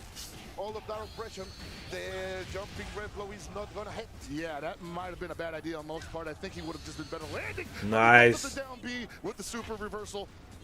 Watch it because he's getting hit up. What? Oh, it was too slow. That was jump C. That's why. I was like, that's gonna be it, I believe. He's got enough to kill. He's gonna get the bar. Not needed, of course. Mock is Mock. going to Moving into the top 4. A hard battle indeed. But in the end, this Falcon is gonna fly higher. Oh man, what a... Yeah, and then Xiaohai just... The last remaining Falcons rep... Dark Angel. Yes. And the thing is, I understand that maybe we might see Billy Kane, but I still yeah. could possibly come out. Yeah. XYZZY gets punishing out. This is the unstoppable force meets the immovable object. This is David and Goliath. This is truly the miracle match of EWC, and it's right before you. Shanghai with the potential to take down 2 titles within very close of each other. Then Dark Angel supposedly being the dark horse with the character that there we is go. taking down the meta. My name is Vicious. To bring in all of the action with Justin Wong, how are you feeling about this particular setup? Man, I am not okay. Nobody probably. The thing is, and the thing is, to Marco is from Dark Angel, from Dark Angel in terms of the speed. He went also He went Otaru? You know, a lot of the analysts Huh. everyone's been lapping against Billy. We've seen a lot of guard cancel, especially during the pull extension and also the pull in. People were guard canceling these things, and this is the lock-in. Hotaru is coming out on Jahai, the character that has got him this far for the qualification at EVO Japan. Let's see what's going to happen here. I wonder what's the opener. If you do red power wave, throwing the fireball, like I said, the better fireball also can reflect fireball. And she's also one of those characters that can throw the fireball behind her and run across the screen. Right, if she throws the A version. However, I will say the C version is rather deceptive in terms of the speed, but we do get the big wild punish against the jump in from Dark Angel. Now he is an SPG. Xiaohai is looking to still continuously bulldog and take the strategy away from Dark Angel before he gets himself going. We get the double uppercuts. Now we get the sit down, just backing away just in case the tech roll comes forward, which it does. Xiaohai immediately punishing out the fireball. No chance for Dark Angel to get started with a single power wave. That was clean right there. Clean every time. Got 2 anti-airs and the jumping against the fireball. Look at this. Just hop jump. And also the B. Nice. Wild punish with a standing D. Take that out the SPG right away. Okay. Ooh, tries to go for a shimmy. Doesn't bite though. Misses the counter hit. But we got our own wild punch. That's the one thing she shines. She has the better neutral bunch from far to cause the wild punish to get the easy win punish. Because Terry standing C, crouch C, even stand D. Wow. Is not the greatest. But you saw the high dodge attack at the red blow. High dodge. This is looking too studied right now from Xiaohai. He is looking way too prepared specifically for Terry. But I feel like some of the antics from Dark Angel could start to show as the desperation continues, as the tension builds up, I should say.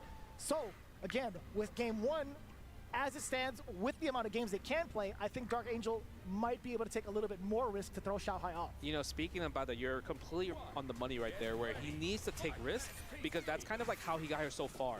That whole game, there was no wake-up power ducks. There was no wake-up power geysers. So it was kind of like where Xiaohai just kind of held him down and really beat him Nice. where he's strong against, right? Beautiful. Yeah, you're absolutely right. Now Dark Angel mixing it up with at least the fireball timing, going in for the feints, throwing in those feints, I should say. But still, the air approach has been locked down from Xiaohai. Is not giving him any Yeah, you can't jump in on Xiaohai. A little awkward of an exchange. Now punishing. Yeah, crack shoot. Yeah, that was maybe that was input error in that situation right there. He probably thought he rolled to the other side to try to activate power duck instead, but get crack shoot instead. Okay, but we got the level 1. Are we gonna finish it? Maybe. It's not enough, but it's gonna be guess for game. Maybe for throw, overhead. Yeah, overhead right there. And even though it's a slower overhead, the thing is, he was trying to go for the backdash. Maybe he's like, okay, maybe I'm expecting the drill, so I want to get the wild punish. Right, a real preemptive guess coming in from Dark Angel, but not going to be paying off. Now trying to maybe open up Xiaohai. Dude, the amount of anti-airs that Xiaohai is doing. Like, it's clean, and the crazy part is, like, what's so good about Xiaohai, he's changing up the DP timing. Because Dark Angel is trying to just defend it, but the thing is, if you're doing early or delayed DP, it's a situation where you're like, okay, you miss your timing for the just defend in that situation. Yeah. You can see it too. You see majority of it wild punishes, right? It's not just like a normal anti-air. Try the hyper defense right there. Nice light confirmed for the 4-piece. Going for the C, going for the plus frames, causing the overheat. Nice hiccup. Dang, got it. D right there, but we wake up DPs because Xiaohai can afford it. Oi. Neutral jump. So smart. The short hop to check the down C approach as Xiaohai backed away, still within range for that punish. That was beautiful. That was so good. It was definitely needed because he was also in the overheat situation too. Nice. What's up, Not Factor? Combo gets the anti with the red power I'm still up. Good I'm trying to finish EWC. Enough to get the counter hit. But my eyes are heavy right now. I'm almost there though. How you doing? To press buttons after that, but no sir. And it still hits. It's active. That was so unfortunate because to Xiaohai, he was trying to go for the punish. But the active and the guard cancel from Dark Angel. What a turnaround 1-to-1. That was beautiful. That was godlike. Yeah, that was a happy accident for sure. It was a happy accident. It's one of those things where you're like, okay, you messed up the super. I'm gonna. I tend to stream on the late night. Like CD combo and then get you to. But yeah, no, I'm struggling a little bit because I haven't done that in a minute. We see like the tail ends of some supers, including Kind's orb, kind of get the characters. Plus, I'm watching Dark Angel because I'm a Terry main. Maybe I get to punish here, but no, they're stuck in block, or they just get hit wrong. Yeah, that's true. And the thing is, now Dark Angels, I feel like he's can't sleep, so I'm plotting on how to be successful. Usual. Okay. It's kind of like walking back, and I love the fact I love that. Let the whole power dunk rock. EWC is so good. It is. Yeah, I'm watching all the matches. I started from all the way. I started from day one. Another hop jump against the crouching C again. Dark Angel in the lead here. You know, I was thinking about a throw as well. Dark Angel did the exact same thing and tried to bait it out. Oh my gosh. Crazy. Low crush. Low dodge. Oh man, see, at that range, that was interesting. You haven't watched Grand Finals yet? Okay. That was more of like, I don't know if I want to spend the super yet because I'm not confident that I'm going to guess right on the next exchange. Oh man, a reflect. Oh my god, the punish against the 2C. Xiaohai's getting his life decimated near 50%. Yes, plus frames on that, plus 3 on the Good standing. small hop. Another confirm with a counter hit. It's Boom. not going to be Charging. enough, but if Dark Angel get a grab, 2 grabs would kill right here. And the backdash good gets another backdash. sweep. Chip damage is available on the table here.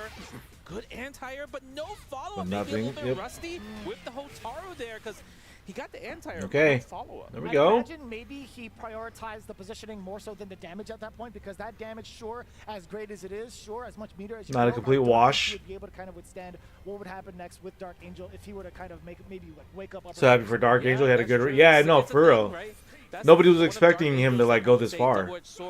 He wakes up with reversals because we're in the meta game of like 4, maybe 5 characters. So I'm really happy that Terry was showing here. Needs to find some type of idea on maybe justifying the timing a little bit better or even a little bit different as well. That's possible. I don't mind him not taking to the skies over and over again, though. I mean, like, that stubbornness is what got him here in the first place. Yeah. However, it's not paying off. Xiaohai still in PG range. There we go. Good jump. He has been getting blown up majority of these rounds. It's one of those things, right? Xiaohai's getting the anti-airs, but Dark Angel is getting the hop against the 2Cs, right?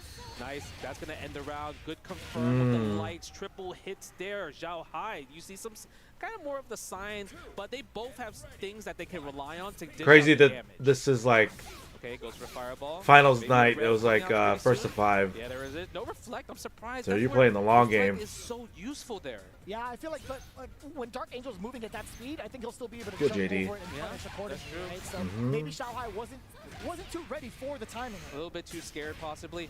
Yeah, and that's the hard thing. Mhm. Even though you're doing the options like tech chase roll, you can't tell if it's like a short roll or a long roll. Nope. Nice combo Small right hop. here. This is gonna be big. Close out for the damage. Level 1. Oh, we're doing No. big damage. Missed the Just super, three. but still gets the standing Pokey DP. position. Trying to hold up, possibly. It would have to be either that or like some type of movement, right? Those Yeah. are the only things you would see. Otherwise, it would be either counter hit or something else. Something would pop up on the screen if That's he true. chose buttons as the option. But movement was definitely caught. Xiaohai now moving on. Yeah, it's one of those things where you're just like, you always kind of want to just hold up, especially in a situation where maybe they possibly would throw, right? That's fair. Yeah. Goes with Got Fireball. checked. With how often people have been getting got with a lot of the throw baits, yeah, that kind of makes sense. Nice. Nice. Cancel again against the meaty Man. Wake up DP anyway. But you know what? We might as well do it. It would have worked the second time too. Oh, the reflect against the crash shoot. You thought I was gonna throw Fireball? No, no, no. But that was a happy little accident too for Xiaohai. He was anticipating a power wave. Yeah. Nice. Go for a double Fireball. And I love how slow the Fireball is too. And I like the fact that Xiaohai is I know changing Dark up Angel using wants to go more for a red safe jump, fireballs, because it's one of those but things where Dark Angel Xiaohai is always in the range of a his red DP. power wave. Oh, so the guard cancel not really fully pay off from the side of Dark Angel, now still at the deficit. Counter hit was there, but Xiaohai, I love that he's not staying grounded even if he gets hit ever so slightly, right? It depends on what normal's actually hitting Xiaohai, whether he'll actually sit back and block or take to the skies. That short hop is so detrimental against Dark Angel right now. Yeah, I think it's also another thing. Dark Angel Good hasn't crack shot. shown that he's able to anti-air Xiaohai's hop jump with his own power dunk break, right? Yeah, it is kind of tough. I mean, like when you land a hit, you would think to yourself, all right, my opponent's going to sit still. and possibly get smoked by another one. He threw out far D. Yeah. Nice Look run at up speaking of DP. the anti, he's got his own DP break with the force of the power wave. Oh, he mistimed the target combo. Usually if you did the link too fast, you'll get that version of target combo versus the link Nice. standing A versus C to D. That's fair. Okay, look at this. They're going back and forth too. It's not even one-sided. This is going to the distance. And I feel like the one thing I like the Dark Angel's run stopping. He's trying to use the reflector against the Rev power wave, but the first time he tried to do regular reflector. Second time he did it. Second time he did Rev version of the reflector, but he's doing it a little bit too late. You got to do it a lot earlier. Yeah, rather tough too. If Dark Angel's going to be switching up his timing, Yep. you have to do it almost reactionary. Spend the bar. Yep. We want to take out the SPG. Good frame trap. Are we going to condition with the command throw? Ooh, that was a conditioning because you thought the command throw was happening. Yeah, no command throws have been thrown so far. You seeped it into Dark Angel's mind. I'm sorry. I am so sorry. It's not. Aye. Okay. I'm muting the ads because I get copyright on them on the YouTube side. So, yeah. 5 ads. Dang it. All right. Well, I love how Dark Angel is putting up so much of a fight, even though it's versus Xiaohai, and you know Xiaohai is like practically the GOAT of like SNK games. But yeah, no, just putting Terry on the map, and I appreciate that because, you know, I was trying to figure out like who my character was, and I was like, okay, I was initially going for Dong, in the beginning, because like, you know, I love like Kim Kapwan and, you know, Jaehoon and Dong, and like, dude, I tried Dong, and he's hard to use. Like, you have to do so much work to get like the damage. All right. Ads are done. But yeah, Dong is hard to use. You gotta do a lot of work. Versus like Terry, much more simpler. The damage is there, but he's like more basic in a sense. The timing for the reflector, that's correct. Yeah. Rev, power wave coming on in. Ooh, I like the jump. Crack shoot, trying to catch the air. Good block on the overhead. Going for the 8 frames, crouching C right there. Pressing buttons again, Dark Angel. What are you doing there? Terry doesn't have like a challenge because maybe you're trying to condition him. Be like, what if I do reversal power dump?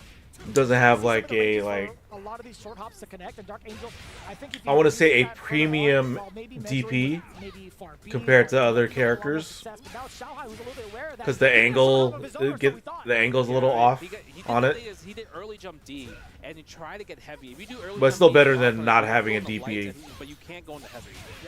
Nice, using the rev blow to go. He doesn't really have an anti-air button other than high dodge. Yeah, he did that to Fenrich, and Fenrich also got hit, which you have to use rev guard to kind of like stop the ambiguous cross-ups like that, right? Otaro's another character that can do that from a forward throw if he wanted to.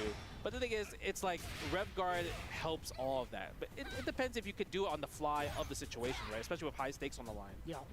You don't want to kind of just rely on it without really thinking about where the trajectory is. Man, Dark Angel's so good with those confirms. The lights though, the power guys are so good. Yeah, that guy's are just chunking damage, and so is the start here of that uppercut. Now, Dark Angel backing away a little bit, waiting for the fireball. That's his hey, there it is. To punish the fireball of his own, I think. Could have done more. Punish, did you? No, so he tried to reflect maybe until the last minute. The thing is, he's doing it too late, right? Dark Angel got the hit. Could have done more damage. With just doing more of the revs arts into power dunk. And he got away 3-3. There we go. Damn. Much more comfortable with the spacing that he's at, yes. Whether or not he wants to initiate with Rev Power Wave, or if he wants to rebuttal with SPG with the Rev Blow, right? He's been doing a great job of understanding Xiaohai's spacing of when the fireball's trying to come out from his side. This is probably the most games that Xiaohai has lost in a set. I think usually what's maybe like 2-1 or 5-2, 5-1, but this is like 3-3 right here. This might go to the distance. Nice confirmed. He tried a wild punish. It didn't work, but Dark Angel retaliates with his own wild punish standing D. Bro, those are some travel boots. You feel me? That has gone cross country all the dirt hitting the chest. He didn't press a jump in. That would have been a wild punish jump in as well. Oh, got the counter. This is time. Dark Angel's catching him pressing buttons, which puts him in a counter hit state with the C version of the round wave. Oh, that short hop could have been the saving grace for Dark Angel to at least secure that round. But speaking of, we get a big old jump in wild punish from Xiaohai. Get him out of SPG. We're not spending Not just it? yet. Oh, but that was reversal. That might have been power geyser. There goes the command grab. Worked out in Xiaohai's favor, and you know, even though Dark Angel loses this game, at least he saves the bar because technically he did bait it the possibly misinputted power geyser there. Right, that's true. Silver linings. I like the positivity. Yeah, right. You'd be an excellent coach. I know. Maybe just a little bit, but he gets hit by this combo. And the thing is, I'm really surprised Xiaohai's not spending the bar. Usually you want to go for the super, keep the corner carry, keep the hard knockdown. It's like he's saving it for something else, which I'm not sure what. Because either way, it's... Oh, man. JD on the super. I can't believe it. Yo, Dark Angel was ready. Both of them are ready. That was the beautiful part. It was well worth it, though. It was. It's just to see if Xiaohai can do it, I think it was well worth the resources. Yeah, that was really, really good. Okay, goes for the fireball again. Tries to fake out with the feint fireball to force a jump. Look at he is buffering that possibly hop jump DP. Hyper. Hyper defense as well too. Go for the back dash. Oh, good. Jump in. These Good run jump-ins jump. are killing Dark Angel. It's like Xiaohai has figured out that Rev Power Wave, like before, like we saw layer 1 from the first 2 days where Rev Power Wave from full screen, and that was like his neutral skip from Dark Angel.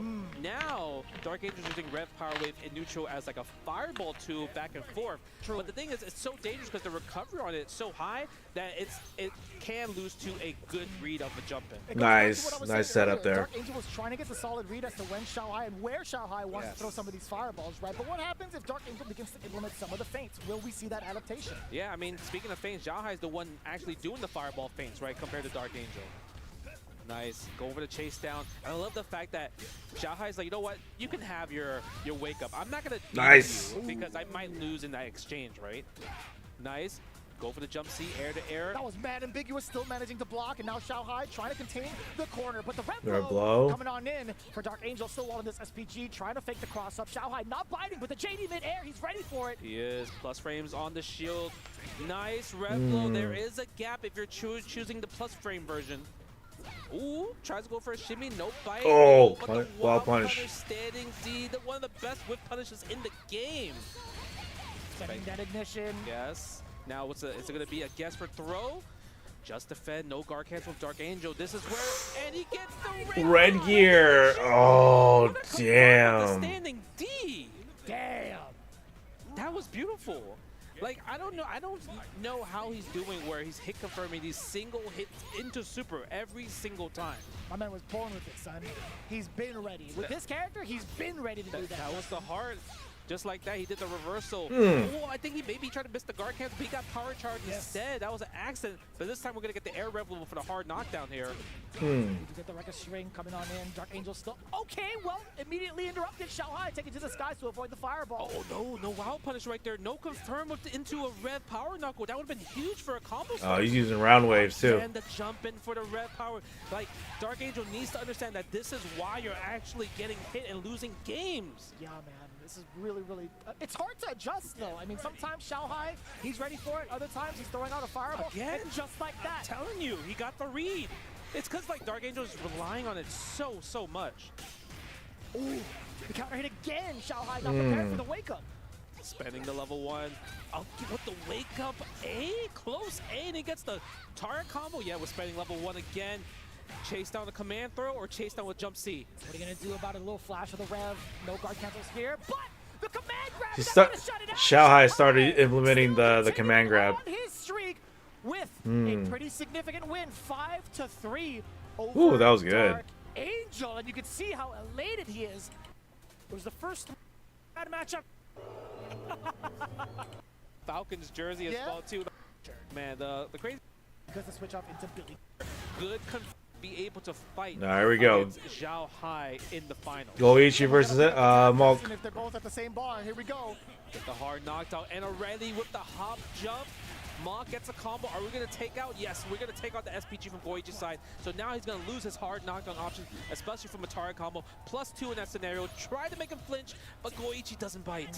Very tantalizing to see him airborne in that regard, but that doesn't really extend that far up. However, Goichi has other plans in mind, right? Still trying to get the cross up. I love the rev guard initially to get past the orb and past the jump. Yep. There's going to be no guess right there. Good confirm from Goichi. And I love the fact that he did the standing A and the standing C super, because the last set that they were playing, and I think it's also Fenrich, they kept doing standing A after the feint to try to get the continuation, but sometimes you're a little bit too far. So the fact that he went to the Rondo super, that was really brilliant. Just like deduction skills right there. Nice, like the 2C right there, trying to run away with the air throw. We rarely see that. Ooh, get off of me. That's the one thing that Hokutomaru doesn't have. Again, the air throw. I love up all the options right. Nice backdash. Be thrown out mid-air. I think that's the really good thing about from Mach as well, because that means he's confident that Goichi will just defend, air just defend everything, right? So because he's going to air just defend, you can't air just defend the air throw. Sequencing off of the lights, still a good amount of damage, allowing himself the safe jump. The JD's coming in apparent from Goichi. The defense is still unlocked, but now what happens when he's on you just like this? Goichi tried to move out of the way to create space. MOK chasing him down. Mach. You see the crowd though? They're going nuts. The crowd is going crazy. Trying to go for the neutral skip. Mach was able to jump out in that scenario right there. No anti with the high dodge. Gets eaten by the back row. What are we setting up? Oh, but he takes the hit. Nice. Expensive here. Man, he built up that second bar as well. Goichi looking really ridiculous. He could cast out all the way if need be. Which he will. Yep. Double super, double ignition. He's getting started.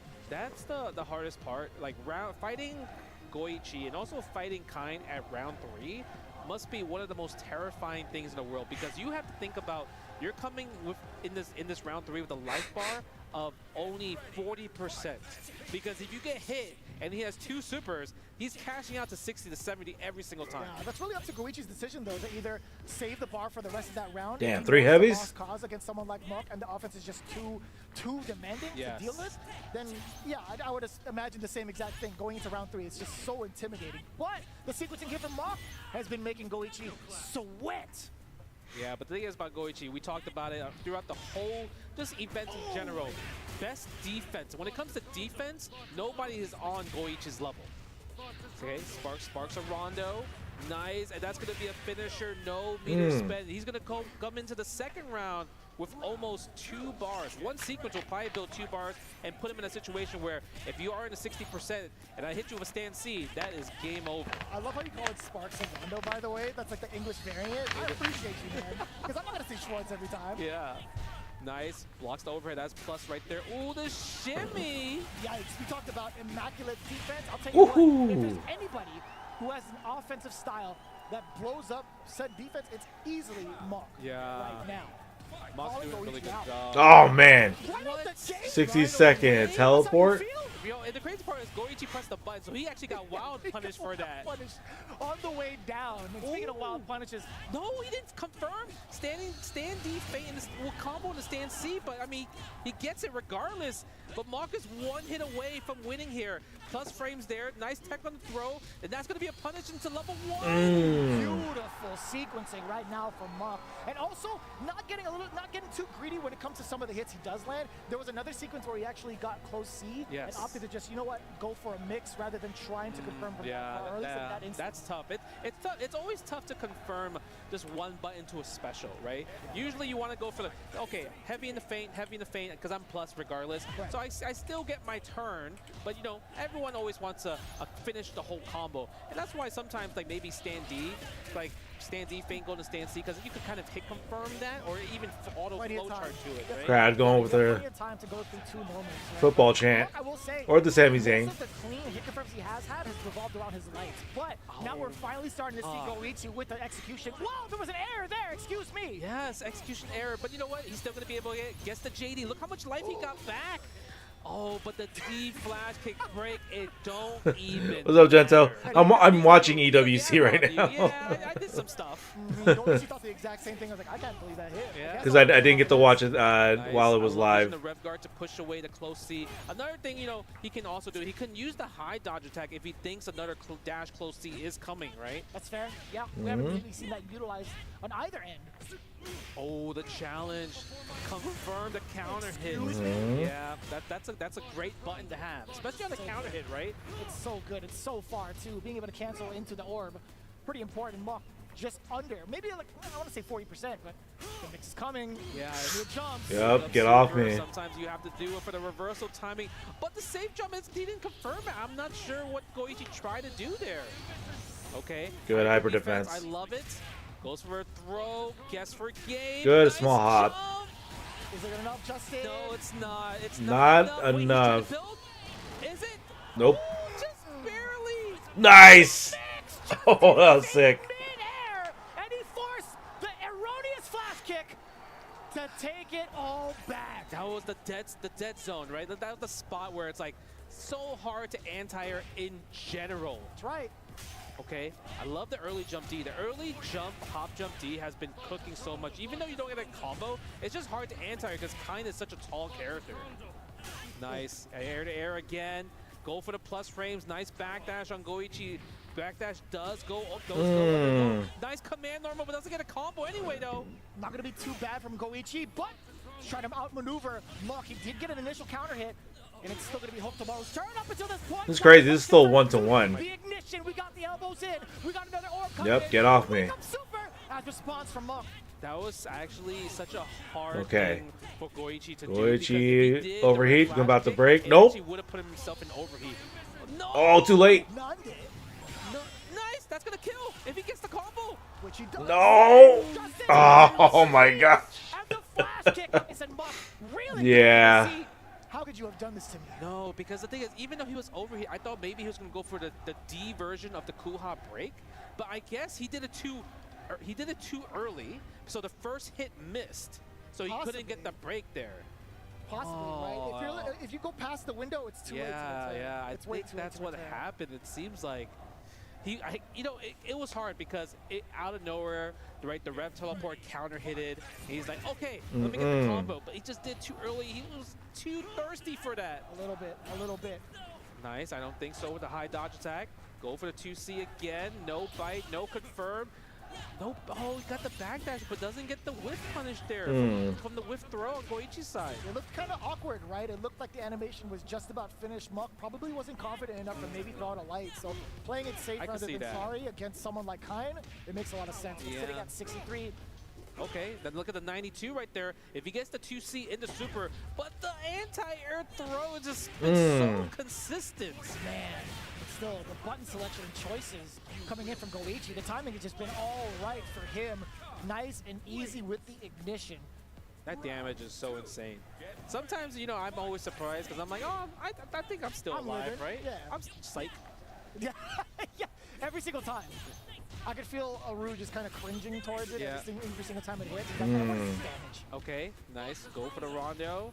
Go for the stand C. You can't really Good push small hop. too much in the corner. You still gotta take at least one more dash C there, and that's what's gonna happen. Double spark. You try to press a button. At least it didn't both pop at the same time, but this is definitely gonna cause a 3-1 snare for Goichi. Damn. And Monk trying to move out of the way. Goichi does take such quick swigs of water. Defensively, like he almost is not drinking it. Under the radar for Goichi. He's been checking a majority of the time with a lot of normals that Kain does have control in, like, or at least has a lot of corner control. See, he's thinking about it, right? Because the problem is, anytime that Mach try to do something where, like, let me it's my turn for pressure, right? He'll do like stand C into just throwing like Rev Kunai into the Rev Hop, right, into the Rev Demon Flip, to get the plus frames. But the thing is, that costs a lot. That's expensive there, right? That's already 40% to possibly get maybe a clip low or even a throw. So he needs to think about a different scenario because he has to make it into a true block string. If he just goes into just one rev, Goichi might be ready to go just use the B version of the flash kick to go through it. It's going to be so rough to set up for himself. It is really hard.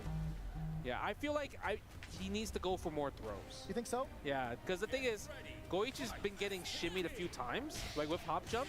So if he goes for more throws, at least you have way more safe jump setups.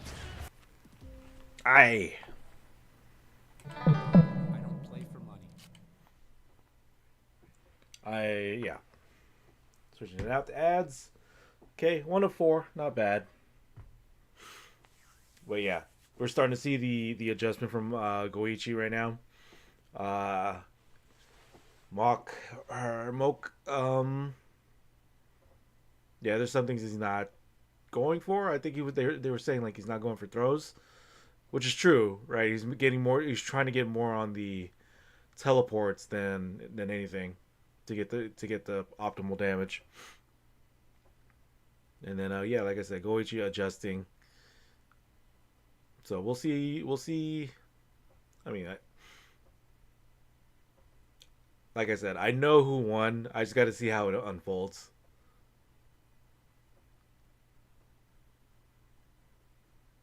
But yeah, dude, great event. Like I said, I kind of wish I watched it live, but yeah, had my own thing going. You know, King's Cup happening.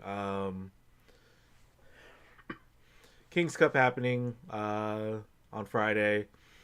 So we set it up Thursday. So today's like chill and relax. But yeah, like great gameplay. At this point, I just wish there are balance changes that to kind of delay some of his tech. He's not going to be afraid to do that, but we'll see if that throw does happen. I just wish there's balance changes now, moving forward, that spreads throughout the cast, so they can we can see more variety of roster. He might have heard me on the comms. I don't know. Possibly. Coach Justin, is that you? Oh, surprise! In tournament play, since we're watching just like the same 4 to 5 characters. Right, with the C pressure, because Goichi is now resorting to jumps because of the amount of grabs that have been happening. Exactly. So the layers are now being extended. But the thing is, he pressed early jump D. Goichi recognized that, tried to get a punish. That's where I'm surprised Goichi's not guard canceling after the Kuha just defend, because that's a guaranteed just defend guard cancel every single time from the 2C. Nice target combo right there for Goichi. It's crazy that he got this new strategy. It worked, but he still lost the round. Yeah, I mean, there's still a lot of work to be done. You can't just base it off of throws alone. As great as the damage that damage up with a hook tomorrow has, it's definitely not from those grabs. Using the rev blow right there, a little bit too far to punish from the -5. Sometimes the pushback on the rev blow is just that insane. I like the little JD right there. We're jumping a lot, actually. We're jumping now. Yeah, I mean, Goichi, he's not really charging downward. Nothing really interfere. If he's backing away from him, that's got to be the green light to go. And speaking of green, rev blow incoming. Safe jump on the other side. Oh, light confirm. So smart right there. He saw that he's at 71%. He's like, you know what? Let me use the hitting gear early so we could build the bar back for the 3rd round, and let's go back to 0 from the rev gate. Man, cool guys don't look at explosion. No. Look at plus frames, goes for a throw again. The late tech from Goichi. This time we're going to try nice. to Lots of jamming there. Tried to have done flash kick, but he messed up there. I thought I saw a shade of rev guard. Yeah, right? It feels like he did something, but something forced him where it put him in standing and he got clipped with the jumping light. Possibly. Okay, go for that. The standing C plus frame. There's the guard cancel that we're looking for.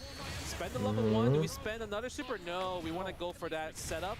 Get to the Rondo out of the SPG. Goichi in the driver's seat now to possibly go up 4-1 if he gets the next hit. Yeah, he got so much of that corner carry despite Mock blocking, by the way, setting up that elbow from the north. And now the big counter hit explosion. Well done. We're going to see an XL round at least to level 1. At 80%. Well, he just withdrew. I wonder if he mistimed the safe jump there. I would agree with you. I would definitely agree with you because it's not something we have seen from his offensive flow chart just yet. And Goichi, ooh, that was nasty. On up as we were explaining it, 4-1. Now we're at 4-1. Yeah, that was a tight string because like the double rondo there, like it's one of those things where maybe he thought Goichi was going to go for like the double cross up, right? Jump over, 1 pop, and then hop jump the 2nd pop. But the thing is, Mock probably is like, okay, this is what he's going to go for to try to close out. He just did straight 2A meaty, and it just popped, right? Caught him before the jump frames even activated. Nice. Okay, another punish right Rush here. So every combo. single time, early jump D, and he keeps getting countered because he keeps trying to press a button afterwards. But the thing is, you can't. You're negative in that scenario. Yeah, the just defense doesn't really alter any of the frame data on the way down for you, so something to keep in mind. Mock has been clipped with that at least a few times in this set. Get the hard knockdown after the red blow. Still Navigating himself around the orb. I like that with the short hop, but now Goichi sets the setup again. Nice. Easy peasy. It was just so intimidating having the orb just sit there. Yeah, he caught him either backdashing or jumping again. Thought that maybe he's going to go for a throw with the Rondo Ender. Nice shimmy right there. This is the things you have to do, but the thing is, can you do it for 4 games straight? Yeah, that's the tricky part. Can you guess right on strike throw? Because Goichi, he's able to afford risk at this point. Oh, nice standing C right there. No confirm from the crouching C. Taking the plus frames. More, but the thing is, yeah, Goichi is waiting for the guard cancel there, but he's at 88% rev, so he has to be careful. But to confirm the link. Beautiful. And the micro dash into the level 1. There you go. 82%. Side to side. What are you going to block?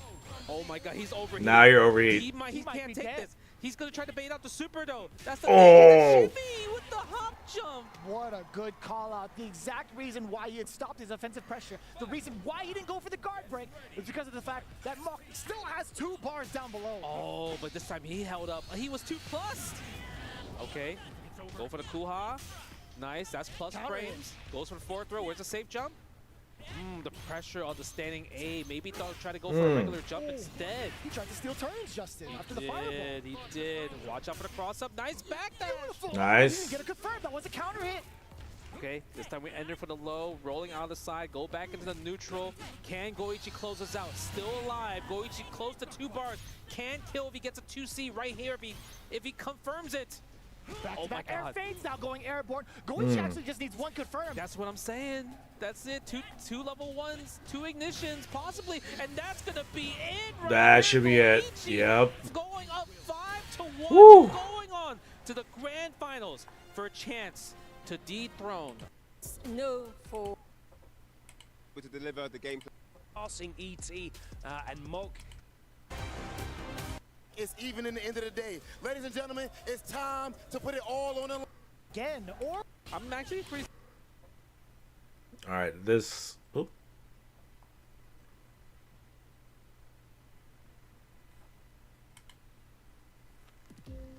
SoFi is helping me get my money right to achieve my ambition.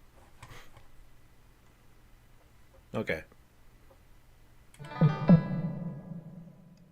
right, I'll be right back. Gotta use the restroom really quick. BRB.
right, I'm back. Okay.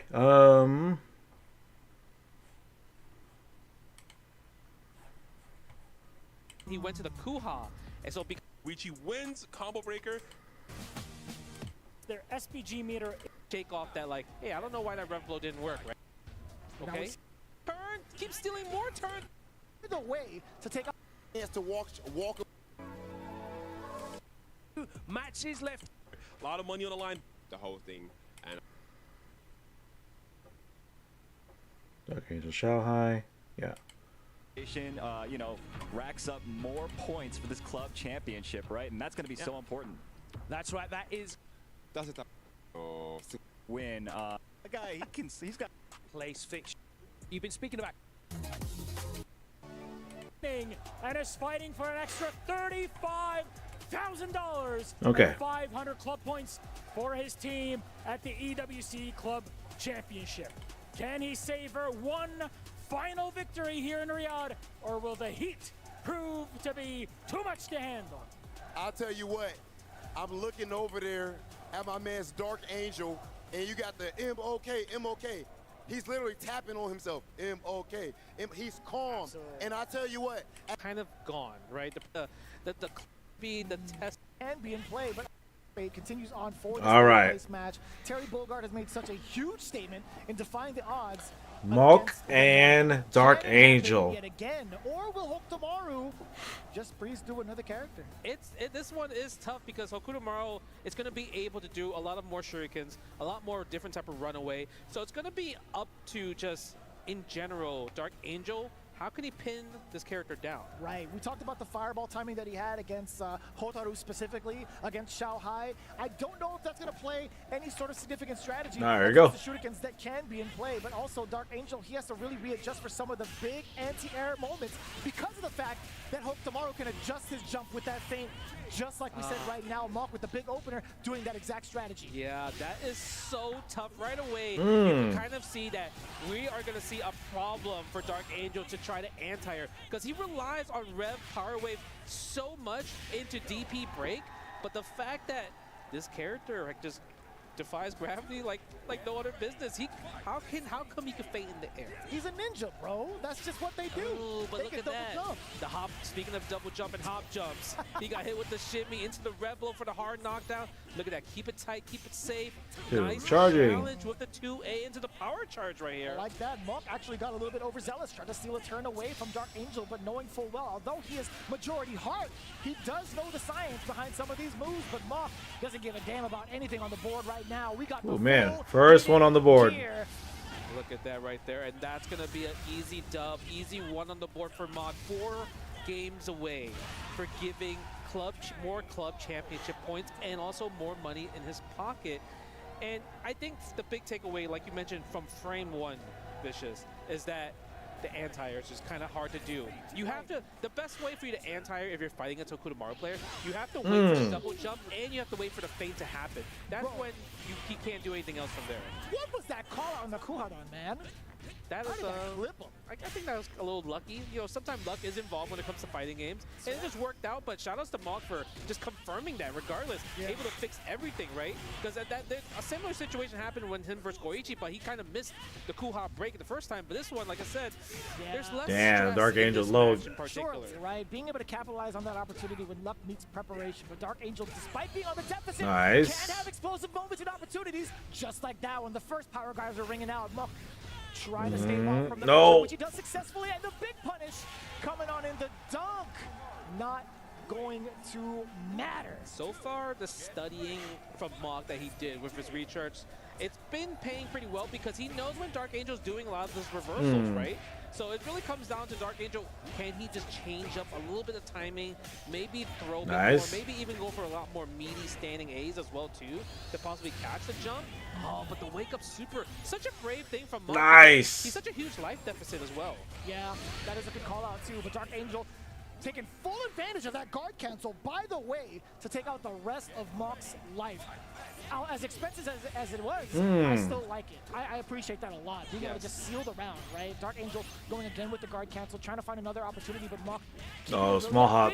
Now the air approach yet again, getting the hard knockdown. Meaty Look at that. I'm telling you, man. The meaty setups in terms of just safe jumps and meaties were the perfect frame trap. Mock has that down. Got it. Packed, but Dark Angel with the Terry, not spending the power wave right there. I'm actually pretty surprised he didn't go for the hard knockdown, right? Which gave Mock a bit more distance where the Oki is not as scary. And now he's in a position to possibly go up 2 from one more confirm. Really smart of the timing against Mock. That feint in the air didn't matter none to him. He still managed to get the kill. Nice. Oh, no. It's going to be so much more severe. Level 1, not quite dead yet. Oh, the Watch out. Oh, sick. I dodged. Angel, he was able to just call that out literally right there in the last second. From that was sick. Super, avoiding the chip damage. And look at that. Even he was like, you know what? I cannot be mad at that, right? No, that was hard earned, and that's something that's really hard to anti-air in a just clutch, intense scenario like that. But he's already shown it immediately into game 2. Moving on into game 3, Mock having the very first strike up until this point. Dark Angel still trying to chase the tech roll past the body, but now Mock still trying to steal turns, right? Yep. Nice anti-air using the Rev power dunk in a scenario. And that's actually really, really good from Dark Angel because he's kind of realizing, okay, if I can't anti-air with DP break, I might as well let the whole DP rock. Jesus, as it should be. Nice. Okay, trying to bait out. You already know that short hop was exactly to bait out. What the hell? Again, catching him upon. Nice. Red is there. Low dodge. No super. No super. No super. That was, and you know he went for it too, right? Because he got the backdash. He just did standing B. He's like, okay, I'm gonna go finish with super. But the thing is, if he just did his regular B and B, he would have got it. 100%. 100%. He was definitely well within range. Yeah. Could have gotten the kill. Yeah, would have got double 2C there. Oh, they're jumping. Nice. I love the standing B starter right there to get the standing C link. Are we going for a combo? Yes, we are. Still SPG available. Have to be careful there because the Rev blow could be coming out from a guard cancel. Oh, he got counter hit. Now Dark Angel still trying to find a way to thread the needle past the offensive pressure that Mock's been laying down. What in the world? He went for the sweep? It might have been an input error. I feel like that could have been a power dunk D version, but the thing is he didn't expect the cross up. That's fair. Yeah. That makes a lot of sense. Damn! Yeah, oh my god. Get him out of here! Oh my. 35% guard cancel with the Rev blow. Expensive, but the thing is momentum is so strong. He's able to get this. Can we get another tech chase? Nice. Oh no. Tried. It didn't work out. My. You gotta be hella dead. You still got 31%. You gotta let the flash rock. So much more to the Rev XL. Get that elbow into Itatsu Super. Really dominant off of the mistakes being capitalized against Dark Angel. You can kind of see where this is where the meta is standing out, right? Because Hokuto Maru, it feels so safe. Everything he's doing, it's like, yeah, like dude, you're charging. the one that needs to chase me. You're the one that needs to take more risk, right? To kind of like do the damage, seal the deal, right? And Dark Angel's cool with that, but the problem is, it's hard to guess that many times in a row. Because at this point, we're literally at the end of the tournament. Everyone has seen you play. Everyone's kind of seen where your offense is and where your defense Oh, that's sick. Like the little combo, like the feints afterwards. Go for the chip damage of the power wave. You saw how he just fainted 3 times before he went with the round wave. It was really cool. Yeah, and we're still going to be plus as well. That's why he pursued into the full block spring to get that chip damage. You talked about how much of the adaptation that Mock's been kind of presenting with the offense and how much more Dark Angel has to guess. But I was going to say the shoe's on the other foot in regards to his offense. Dark Angel has been doing a good job up until this point. Throw now being initiated from Mock. Nice DP break right there. And I love the fact that he kind of just gambled that because Mock was like, okay, I'm going to bait the B version, which has the EVO properties, but the D version does not have EVO properties. 2 strikes. So we are seeing some adaptation where Dark Angel's trying to take a different type of just risk-taking. Right. Oh my god. And I want him to do the power dunk. Oh, nice. Oh, you had to connect. Keep stealing more turns. No hit right there. That was a huge wild punish attempt. Okay. Yo, on the way up too. Manages to catch. Does get the bounce. Oh no. He missed the cancel for the break. That's huge. That's bad. Yeah, Mock's gonna be able to take this round. Spend the super. Keep it safe. Keep it tight. Team Falcons, you see the crowd going crazy to get these 500 points. Another round on the board. Looking pretty tied up here, but still Mark up one game. He does have one bar to himself as well. You thought you could press on the way down from that rev blow. You were not at any liberty to steal turns. That is a very wild punish, getting the short hop against Dark Angel attempt. That possibly a throw. I think that might have been a normal. Was it 5A? Yeah, it was. It's just so scary to go for regular throws. Nice cancel right there. And Mock using 3 revs right there. That's expensive. That's at least 50% of revs spent. Man. Dark Angel close to 50% right here. It gets the confirm You get the round. 2-2. That was a beautiful way to confirm from that target combo, knowing full well that if you don't even land, like, or let's say you do land the first hit, you are still going to be backing yourself with another extra couple of frames with that secondary hit to go into whatever damage you need to. And Mark, again, opting to go for movement instead at the very last second, getting blown up for it. But now 2-2. We love to see that. Yeah, it's actually really tough. And the cool thing about the difference, right, because I think Dark Angel and the Geo in particular, they only put SPG in the middle. Well, everyone's been using on the point. So the fact that he has it in the middle, it makes his guard cancels and everything cheaper. That's right. So that helps a lot for Dark Angel's game plan because he's using a character like Terry. Yeah, I feel like it's a good balance. That's why it's in the middle. That Flux SPG is going to be so beneficial to him for anything defense related and also towards Rev XL. Dang. Dark Angel's getting smothered. He's just about to lose it up until this point. I lied to you all. We got the geyser. Nice anti-air right there, but mistimed the throw. And he didn't take the L yet, but he's close. Nice. We get the counter hit. Is enough. There's going to be a little bit scaling. And There it is. Right. Ooh, just enough. Damn. Just right. And even look at, he's like, wow, I can't believe I missed that. It's actually really, really tough because they both are missing kind of like their meaty. Hey. People say they don't invest because they don't know where to start. I say, start with yourself. Okay.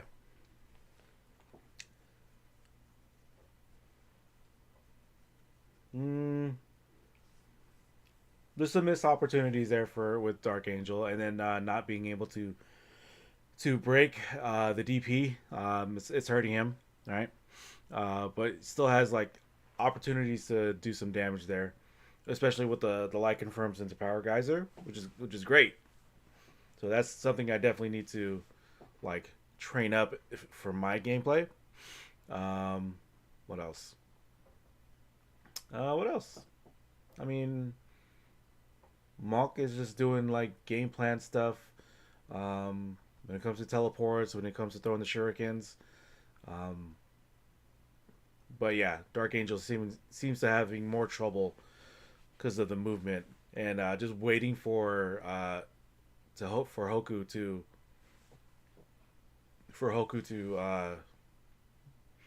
teleport at the wrong time when it comes to Dark Angel throwing like power waves and rev arts and all that stuff. So yeah. Okay. It's gonna get back into it. Here we go. And done. From Dark Angel, you missed the setup from Bob. Yes. That was very fortuitous for Dark Angel's behalf, honestly. And he was sitting at 30% before he let that route rock. So boom. You knew he was going to be very confident in finishing off his route, something he's done a million times. But now Mock trying to regain his pacing here in the neutral. Good right? challenge. That jump in is going to be so pivotal to open up Dark Angel. Up until this nice. round game, still very sharp from Dark Angel. The hit confirm, spending the meter, Mock no has dodge. to spend the meter. Oh, but he gets hit by the jump. Did he think there was going to be a cross-up? Usually anytime it's a hop, it will always stay the same side, and it's a guess for scenario. He could take a throw here. Oh. He can't take that. He pressed the button. Maybe he thought, because the thing is, Mock actually missed his meaty. It actually missed the standing B there. Okay, SPG available for the front. Mock has the rev blow. I want to see more anti-air rev blows because you can't just defend rev blows in general. That is fair. Nice. We'll see if that's going to be an option right now. Dark Angel at least getting a very, very solid anti-air from that beginning. Again! Scramble City, and it actually worked out for Mock's favor because if Dark Angel blocked, he would have actually got a full punish from the Kuha. And we got the wall bounce. Exactly what you were talking about, utilizing the rev blow past some of the sequencing that Mock's been presenting. While in SPG, you can take it. There we go. And also, the rest of the sequencing from Dark Angel puts him up 3-2, the first time he's taken the lead in the set. That was so beautiful, the fact that he knew that every time he did go for a throw, Dark Angel, he actually got hit by like just defensive hop jump into the jump D. So this time he went for Dark a Angel got fight. 5A into D version of the power dunk break, and it actually caught Mach from jumping actually. So Now that was Dark really Angel's good up recognition now. From Dark Angel there. Nice. Oh, goes for the sweep. That's a punish right there. You saw it. Go. Oh no, 2C. That would have been a Two, huge wild charging. punish. I like the power charge there. Now Okay. we see Dark Angel pretty much flowing, spacing it out. Crack. In midair. Okay. And that's huge, right? Too, right? Because they when you think about old Terry, that crack shoot used to anti-air so much easier, but now the fact that Dark Angel was still able to use it, it was really interesting that he was able to catch it too. It was pretty far Good away side switch. towards the tail end of the active frames, and Muck also was airborne, so it makes sense. Nice again for the sweep. Dark Angel. Low dodge. Having these amazing like reads of just using sweeps, because even if you block a sweep, it's super punishable.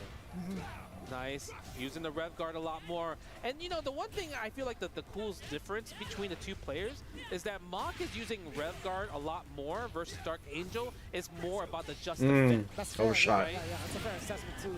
Speaking of SPGs now, okay. Dark Angel could use the rev blow. But Monk, yeah, you were talking about his rev guard primarily, right? Yeah. My mistake. I was thinking about it the other way around. Ooh. I'm surprised we actually haven't seen a lot more rev blows, at least particularly in this round from Monk. I know. That's I guess because at Dark Angel. Hey, oh, they were going he's back an and forth. SPG, so he doesn't want to get counter rev blowed, right? That's fair. I love that high dodge attack. That's going to be able to seal the victory. Oh no! Oh wow! The side switching is crazy. Because obviously there's like that dead zone where you could kind of double jump and misinput the other person. Sure. So that helps a lot. Yeah, it did happen to catch him down below too. No counter hit, no nothing. Dark Angel wasn't anticipating it. Maybe he was trying to look for the air normal. Nice, go for the run. Again, the wild Backdash. punish, and that is the true punish after a backdash throw.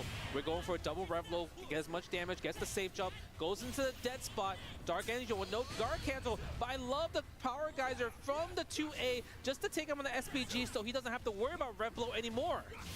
That was pretty huge, and now Monk having to sit still in the corner. Up until this point, the exchange air to air, that jump D was the big opener, catching Dark Angel on the ground as well. He is an overheat. Monk needs to seal it. Oh, empty jump. Low just enough to confuse Dark Angel on defense. Man, I was actually really scared for Mach right there, just because he was already in overheat, and if Dark Angel was able to defend against that scenario, that situation with the empty jump low, then he might have had a chance to get for a guaranteed guard break setup there.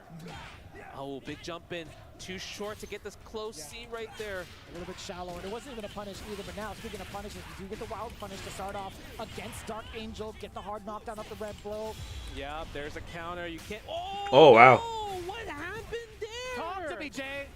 I don't know. But then we got the big nice wild punish. Yep, get the power geyser. We're going to be able to build the bar, spend the level 1, and that's so unfortunate. That's wild. Right? Because the thing is, Mach reacted correctly, right? But Dark Angel, you know, it might have been one of those things where you didn't research enough between rev blow exchanges between the two players. Possibly one could recover faster than the other gets to start up in terms of active frames, so it makes sense. You saw Dark Angels kind of dissipate right before Mox actually hit, so really, really unfortunate circumstance, at least for the side of Mach. But Dark Angel, he'll definitely take that. Not quite yet forcing an SPG. As soon as I say that, what a counter hit to check this short hop as well. We've seen that as the bane of his existence in prior games. That hop is going to get absolutely shortened. I love real quick. I love when he does that. When he does just like 5A into D power dunk, right? It's just so beautiful that he's taking advantage of the counter hit system, because that combo only works 3-3 if it's counter hit it in the air. Right. Yeah, because of the juggle state. Yes. Nice. Goes for the throw right there. Ties it up. They are trading rounds and trading games. We're going to go to the last right? So the fact that we're still in this last round. But we got the confirm from the standing D, still an SPG, guard cancel for 35%, expensive, but we're gonna spend level 1 to lower our cash, lower our rev gauge in the situation. Goes for the meaty back throw, another back throw, no power dunk, hold that. Yeah, had to be invincible. Got him. Make that bet. Speaking of, oh, you can do that? Okay. Crazy. Right? Yes, but we baited the super as well. And I love the fact that Dark Angel pressed the jump B so early. I gotta look at that if he again. pressed it a little bit later, the hitbox on that super actually goes above the head. So because of that, it would actually trade it. So shout outs to Dark Angel for recognizing that if he did press a little late. Dark Angel did DP break, I've seen that happen a couple of times. heavy crack shoot Online tournaments as well. Really, really funny interaction. And Dark to Angel DP taking it 2 break steps above in to regards Geyser. the Damn. Okay. That was actually even smarter. He jumped it empty. That was an absolute bait against the dodge, or at least the anti-air. That was such a bait. High dodge attacks hit, but it wasn't counter hit, so he just kind of flow charted into the Kuha, and he got the standing C. Dark Angel. Low key, I was wondering when that was gonna happen. Yeah, That set point here. As a staple for so many players throughout these last couple of days, I was really waiting for Dark Angel to utilize that exact strategy. It's one of those things where he did it at the perfect time because now he's at match point. Because sometimes you don't want to abuse it too early, right? You want to just use it as like the cash out where you get the momentum. Oh. Look at that. Speaking of that, the meaty standing B. He's going to be able to do one Charging. more combo. It's not going to kill, but it's a guess for game for throw or strike. Oh, and the jump back Monk actually sensed out one. Wow, nice. Oh, but overheat. Ooh, the nice. Frames on the C round wave. Dark Nice Oki, Angel dude. representing Navi, taking 3rd place and just Ooh. eliminating and putting in a position where Mock $1,000 and Never know. Some of them might not be there. Some of them might be. Oh, let me see. Let me see. Bet. Extra hot, just like we said.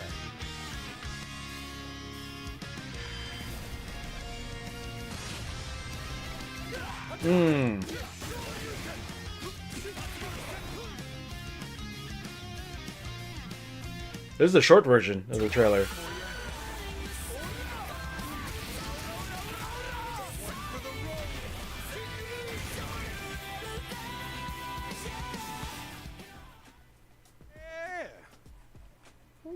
You had my curiosity, now you have my attention.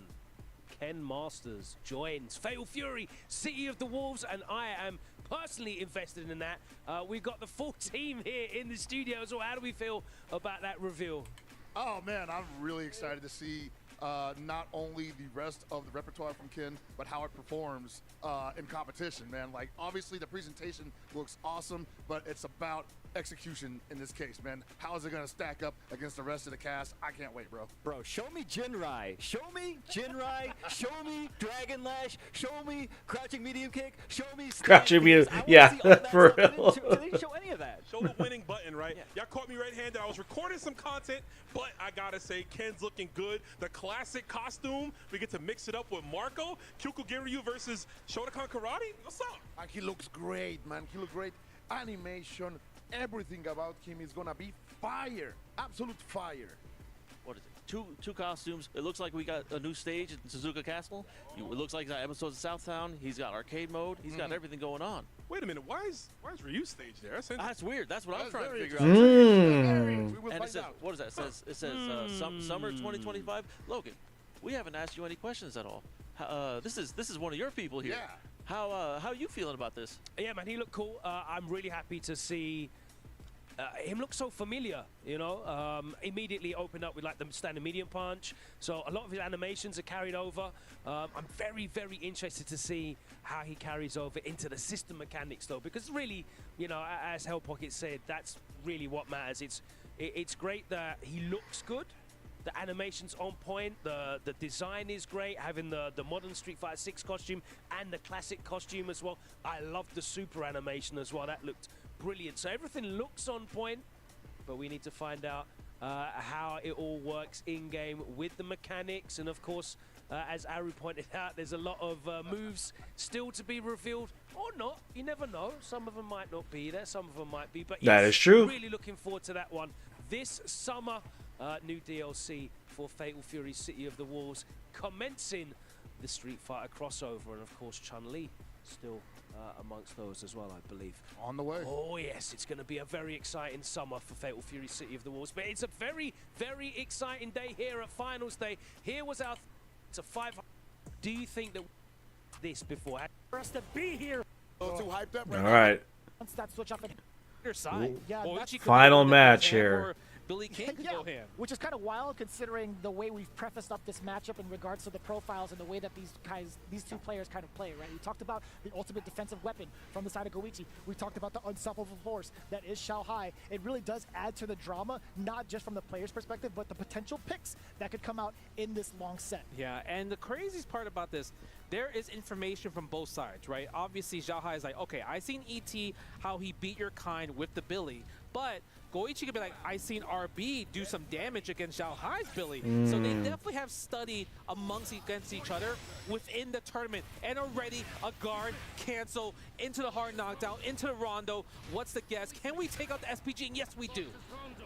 Very aggressive start here in game one for Goichi at the benefit. Xiaohai actually catching the following sequence after the short hop. We do get a forward throw down from Xiaohai. Rev dashing all the way through. Goichi actually tried to back away. The chase down, but no guard cancel right there. Nice flash kick right there. You thought you were able to anti-her. He doesn't spend too much because the thing is, the rev is insane right here. Look at 93%. Even at 70, he was able to just guard cancel in general, which causes another 17%. But the wake-up super from Xiaohai, 0 to 100 overheat. You know what's going to happen right here. This is automatic sequence. You can't get out of this. That's going to be more than enough damage. He wasn't even getting started with that Rev XL. All he needed was just one Rev Art to secure that first round after the guard break. A little mismanagement from the meter from the side of Goichi off of that guard cancel. Yeah, that's the one thing I noticed throughout this whole entire tournament where Goichi, yes, you obviously made it this far with the kind, but the amount of rev, look at the rev already, it's at 80%. He's in overheat a lot. And against a character like Billy, who's gonna put you in a position where you're forced to just defend perfectly, if you don't, you're in an overheat sequence like this, and now you're in the back row. Do we have a checkmate scenario? Misses the safe jump, but we're able to do it right here. Flash kick. That's a lot of extra damage. You actually might get a full catch up from the side of Xiaohai. At least this much is so good because now you set yourself up for a big guard break. This should be enough, or so we thought. The wild punish in between the string. Oh my god, and to confirm, you trying to jump out, but misses the combo. Nice jump. The challenge with the 2B. Overheat. Can you make it to cooldown? 3, 2, 1, Woo! 2B. Oh yeah, for Xiaohai. Oh no, that was talk about so that? Like, unfortunate. So he went really aggressive in regards to dumping out that rev gauge, right? He was trying to go as far as possible just to get offense going. However, he had full bar, he had full SPG, he didn't land a sequence, he could have gone for hidden gear, no? He could have gone to hidden gear, but I just feel like Goichi was in a situation is like, it's either I block the standing C into the guard break, or if I wait for the cooldown. But the thing is, it's a guess. At that point, Xiaohai guessed right every single time, able to get the combo, but we get the challenge a little bit too far from that standing A right there after the feint.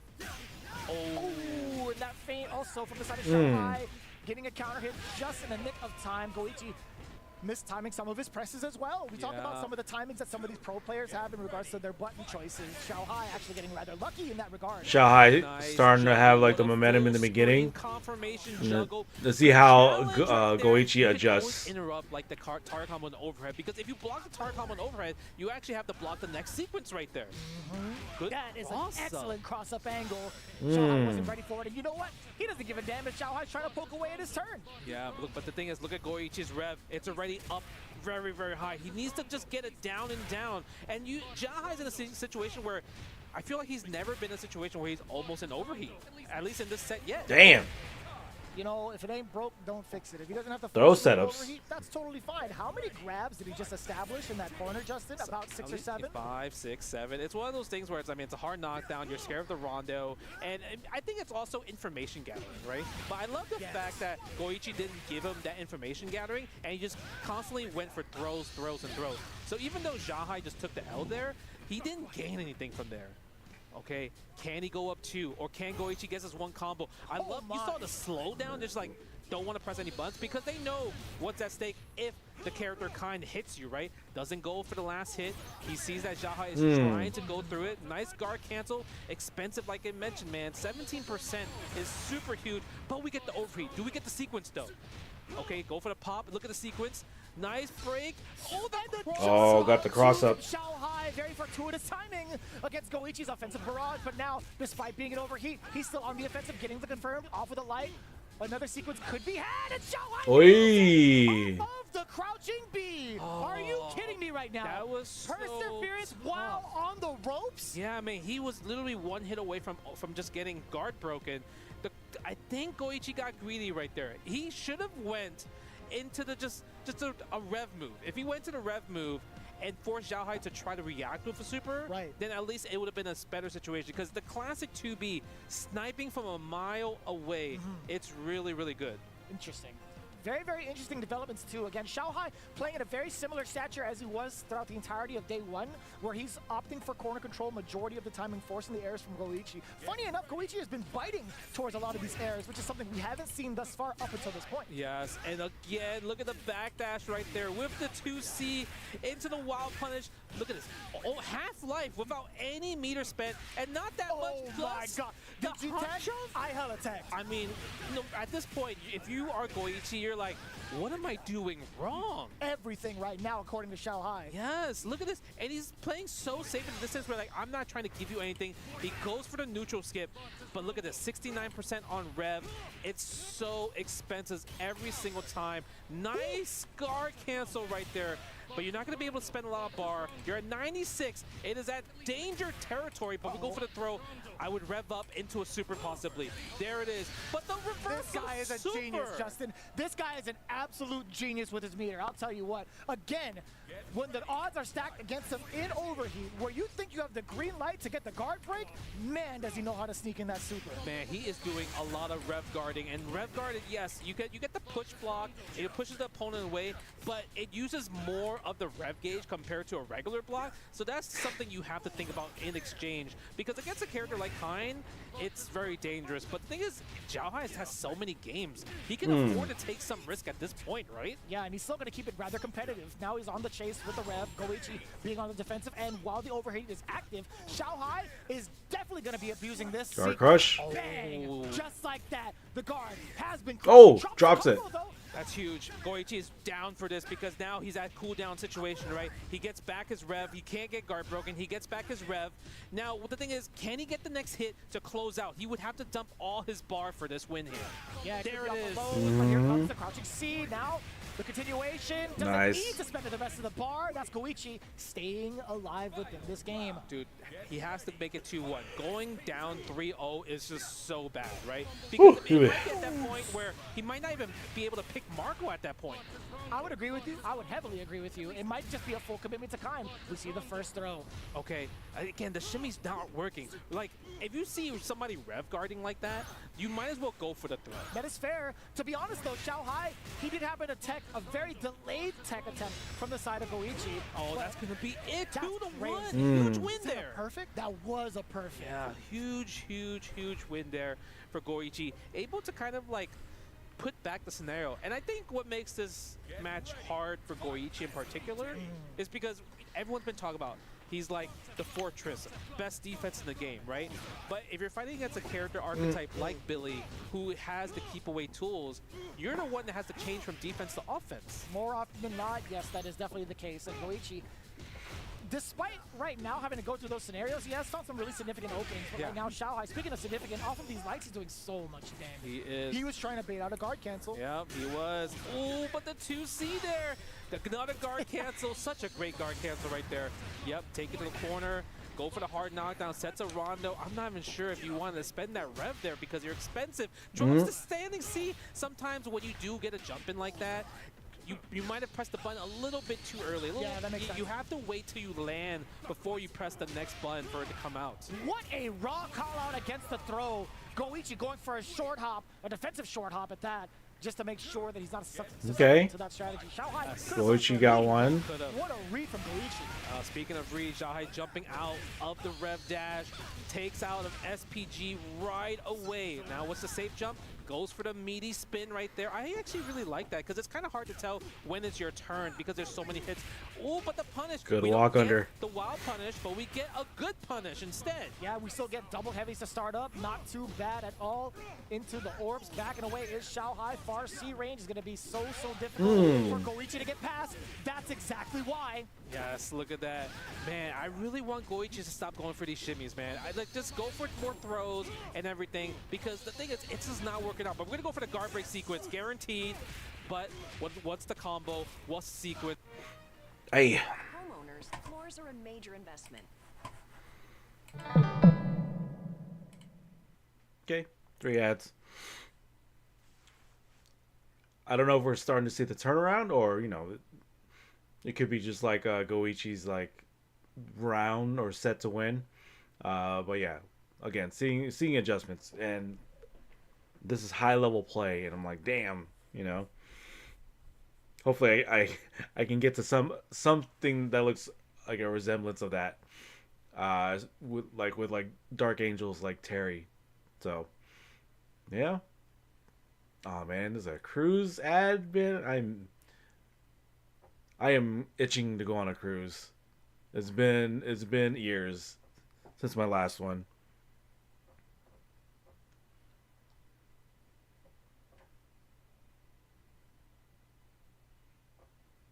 I might have to look around.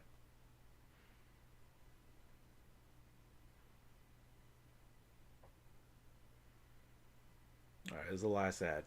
But yeah, loving the matches.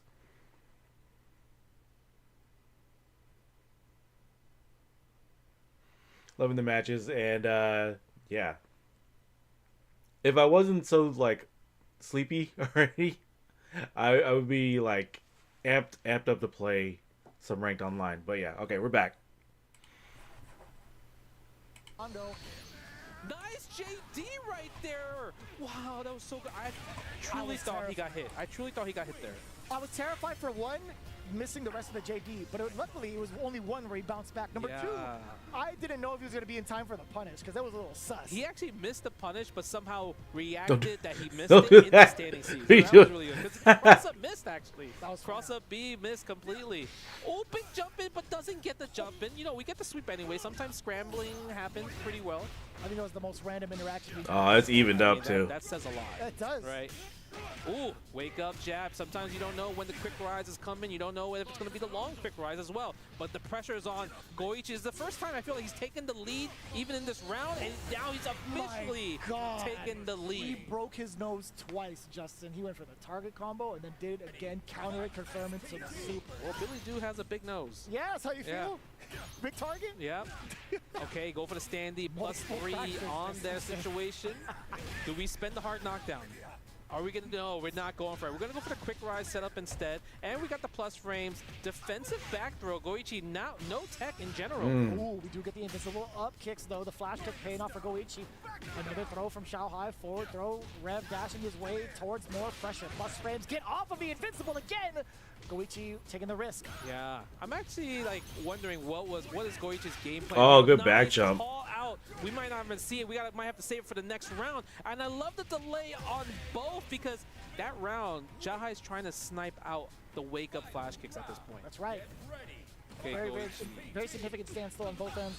Okay, spend it. Still an SPG, but just barely. Maybe go for an overhead. No, we're trying to bait out the flash kick.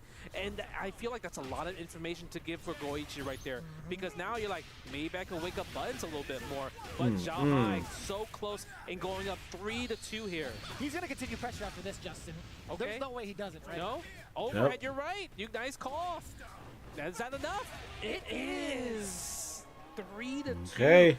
It really felt like Goichi kind of just froze up and didn't really make a lot of decisions in that last 2 rounds, actually, right? Yeah, I think if there's any risk you would have been able to take, it was at that exact moment, right? Because one more, maybe a touch and a half would lead into a really rough interaction. Despite the overhead not killing, you're still plus enough to take your turn. True. And I think at that point, because Xiaohai's like, I have such a huge life lead, I'm down to take a flash kick. 100%. Right? I'm down to take it. There's no risk. I'm not scared. It doesn't even cause a hard knockdown. And I still have SPG available, so I could just do guard cancel rev blow in one scenario. Facts. All right, Xiaohai back into the driver's seat, back in the lead. 2 more games to close out to become your first 2-time EWC champion. Yeah, but it is rather close. Goichi did have an amazing start up until the part where he tried to skip neutral Xiaohai. And to be honest, the rest of like the top 8 competitors have been really severely punished. Yes, it has. But man, I'm just, every time I look at the rev gauge on Goichi's side, I'm just scared that he's going to overheat by accident. Because sometimes when you're in a heat of moment, you just forget the percentages, right? So like, anytime you do guard cancel rev blow, that's 35%. Anytime you do double rev excel, that's 40%, right? Yeah. So it's like, if you're at a 79, you might forget if you do a double Rev XL. And Kai's a character that wants to do double Rev XL. He has to do double Rev XL. Yeah, he wants to land any sort of big, hard knockdown sequence to get the orb started and get the pressure sequences, right? But Xiaohai, right now, despite getting that hard knockdown, manages to escape the onslaught. All right, Xiaohai's up 1. Mad far! Yeah, What do you mean? the hurt box of the cane, man. That's part of his body. Nice, I like the throw again. Do we go for another throw? I want to see, every time you see the rev gauge, the rev guard, you want to go for more throws. Oh, that was kind of sick. Okay, offensive forward throw, goes for the overhead. I love the fact he just did the overhead just for cheeky damage, and also in a position where to take him out far away from SPG. Not enough, 48%. Oh, wow. What a big challenge from the 5-8 whiff. Don't flash kick. You knew it. Don't do it again. Don't do it again. I'll do it right now. Oh, good block, and that's enough. That is definitely enough too. Goichi going for the Rev Art elbow, and that's actually pretty good because whether or not it hits, I know Xiaohai was going to try to contest no matter what. It was a counter hit. Yes. Even if he did not, the chip was still going to be a very big problem. Yeah, either way, he's going to put himself in a Rev flash kick break and then +3 scenario, and he probably was going to go into 2C into the Rondo super regardless, right? To kind of keep the pressure going, try to rev up the Xiaohai's rev gauge in general and put him in overheat where he can't even have Just Defend available to save his life, right? Nice guard cancel right there. It's also a good realization that Goichi is like the only Kain player that's recognizing that anytime Xiaohai's doing regular pull, he could guard cancel. Anytime he's doing just rev version of the pole, he's not guard canceling, right? Because of the rev blow cancellation. Is he like just like there? Because if he did 3-3. Because if he did rev blow, Xiaohai would have been able to rev blow in retaliation. That's right. Okay. Being able to get into an XL route too. Yes, yes. Okay, like the little chase down and the walk down, and we're trying to hyper I love defense. the hyper defense, but now we're in overheat. We could take advantage. I don't think Xiaohai would spend the bar here. Again, what a guard defensive guard cancel there. Sparks a Rondo. There we go, guard crush hat. Oh, nope. The guard cancel, actually the guard crush doesn't come in benefit of Goichi. We do get the super. Plus frame. Uh-oh, you might be dead. He's not, because he's overheat, so he couldn't confirm the combo. But there it is, guard break anyway. Like I said, brother, as soon as the knockdown happened and you had that much left in your guard, there was no way you were surviving. Yeah, that's true, actually. It's so tough, right? Because that 2C in the super, it's a just do it super, right? You just like, oh, yeah, cool. Nice. Love the wild punish. Do we spend the level 1 here? Of course we do. No, we don't. We're going to keep him SPG, which is dangerous because the guard cancel rev blow is actually what's killing Xiaohai. We'll take that, though. Unfiltered damage off of the Ignition Super coming in from Xiaohai. Plus frames there. Yep. Fumble before my ambition. Throws the sparks of Rondo. Overheat. Overheat, here we go. Do we have enough sequence for a guard break? We take a forward throw. Can we build enough bar in the sequence? One more. Oh, he takes the hit. He might be dead. He's going to build enough bar. Yeah, he got enough. You got it. Goichi going up 4-3. That's actually insane. The big shift in the power. That's going to be so nerve-wracking. Do we? Now, the real question is, oh, man, she is worried. Xiaohai's wife, you can see from the production, she is worried. Do we go to the Hotaru pick? He's thinking about it. He's like, can I rely on Hotaru for 2 games? Or do I stick with Billy that got me this far in a 4-3 scenario? Because it doesn't feel like it's just that bad. He can do it. It's very much so feasible. But if it goes to 4-4, Goichi could go to Marco for the 1 game overhead low. Oh my. It's very possible. So I don't think there's going to be enough time for Hotaru to make the adaptation against both the Kain and the Marco. That's true. I think he has to stick it with Billy. This is cinema right here. This is... All right. Oh, they're going for it. Damn. Not on the clock. That's what it comes down to. Yeah, he put the shades down. Yeah. Not on the clock, Junior. Oh my God. Nice. Wake up with the 5A for the 4-framer. Standing D. Good delay tech. And wow. Wait, that's huge. Just outside, just around the hitbox of that dodge. Oh my God. And against the counter hit.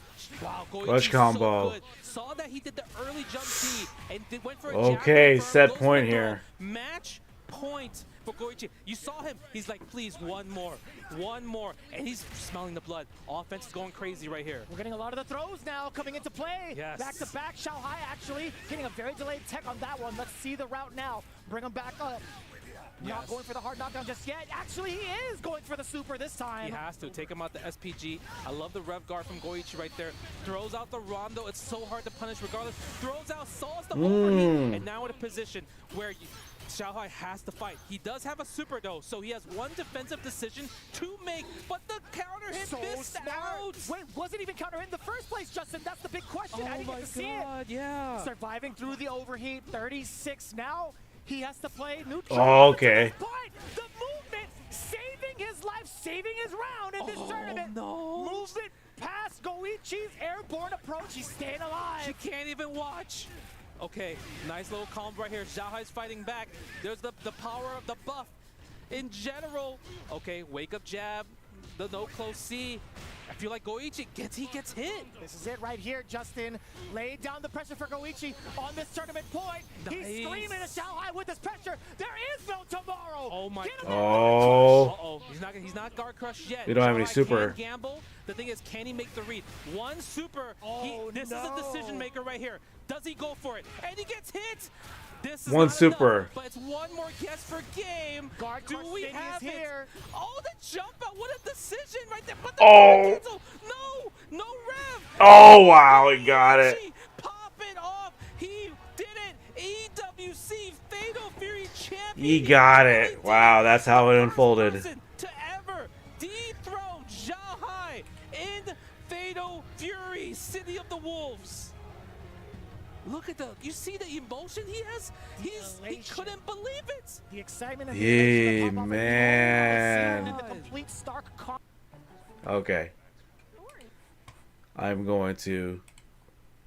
That's what I wanted to see. That's what I wanted to see how it unfolded. Okay.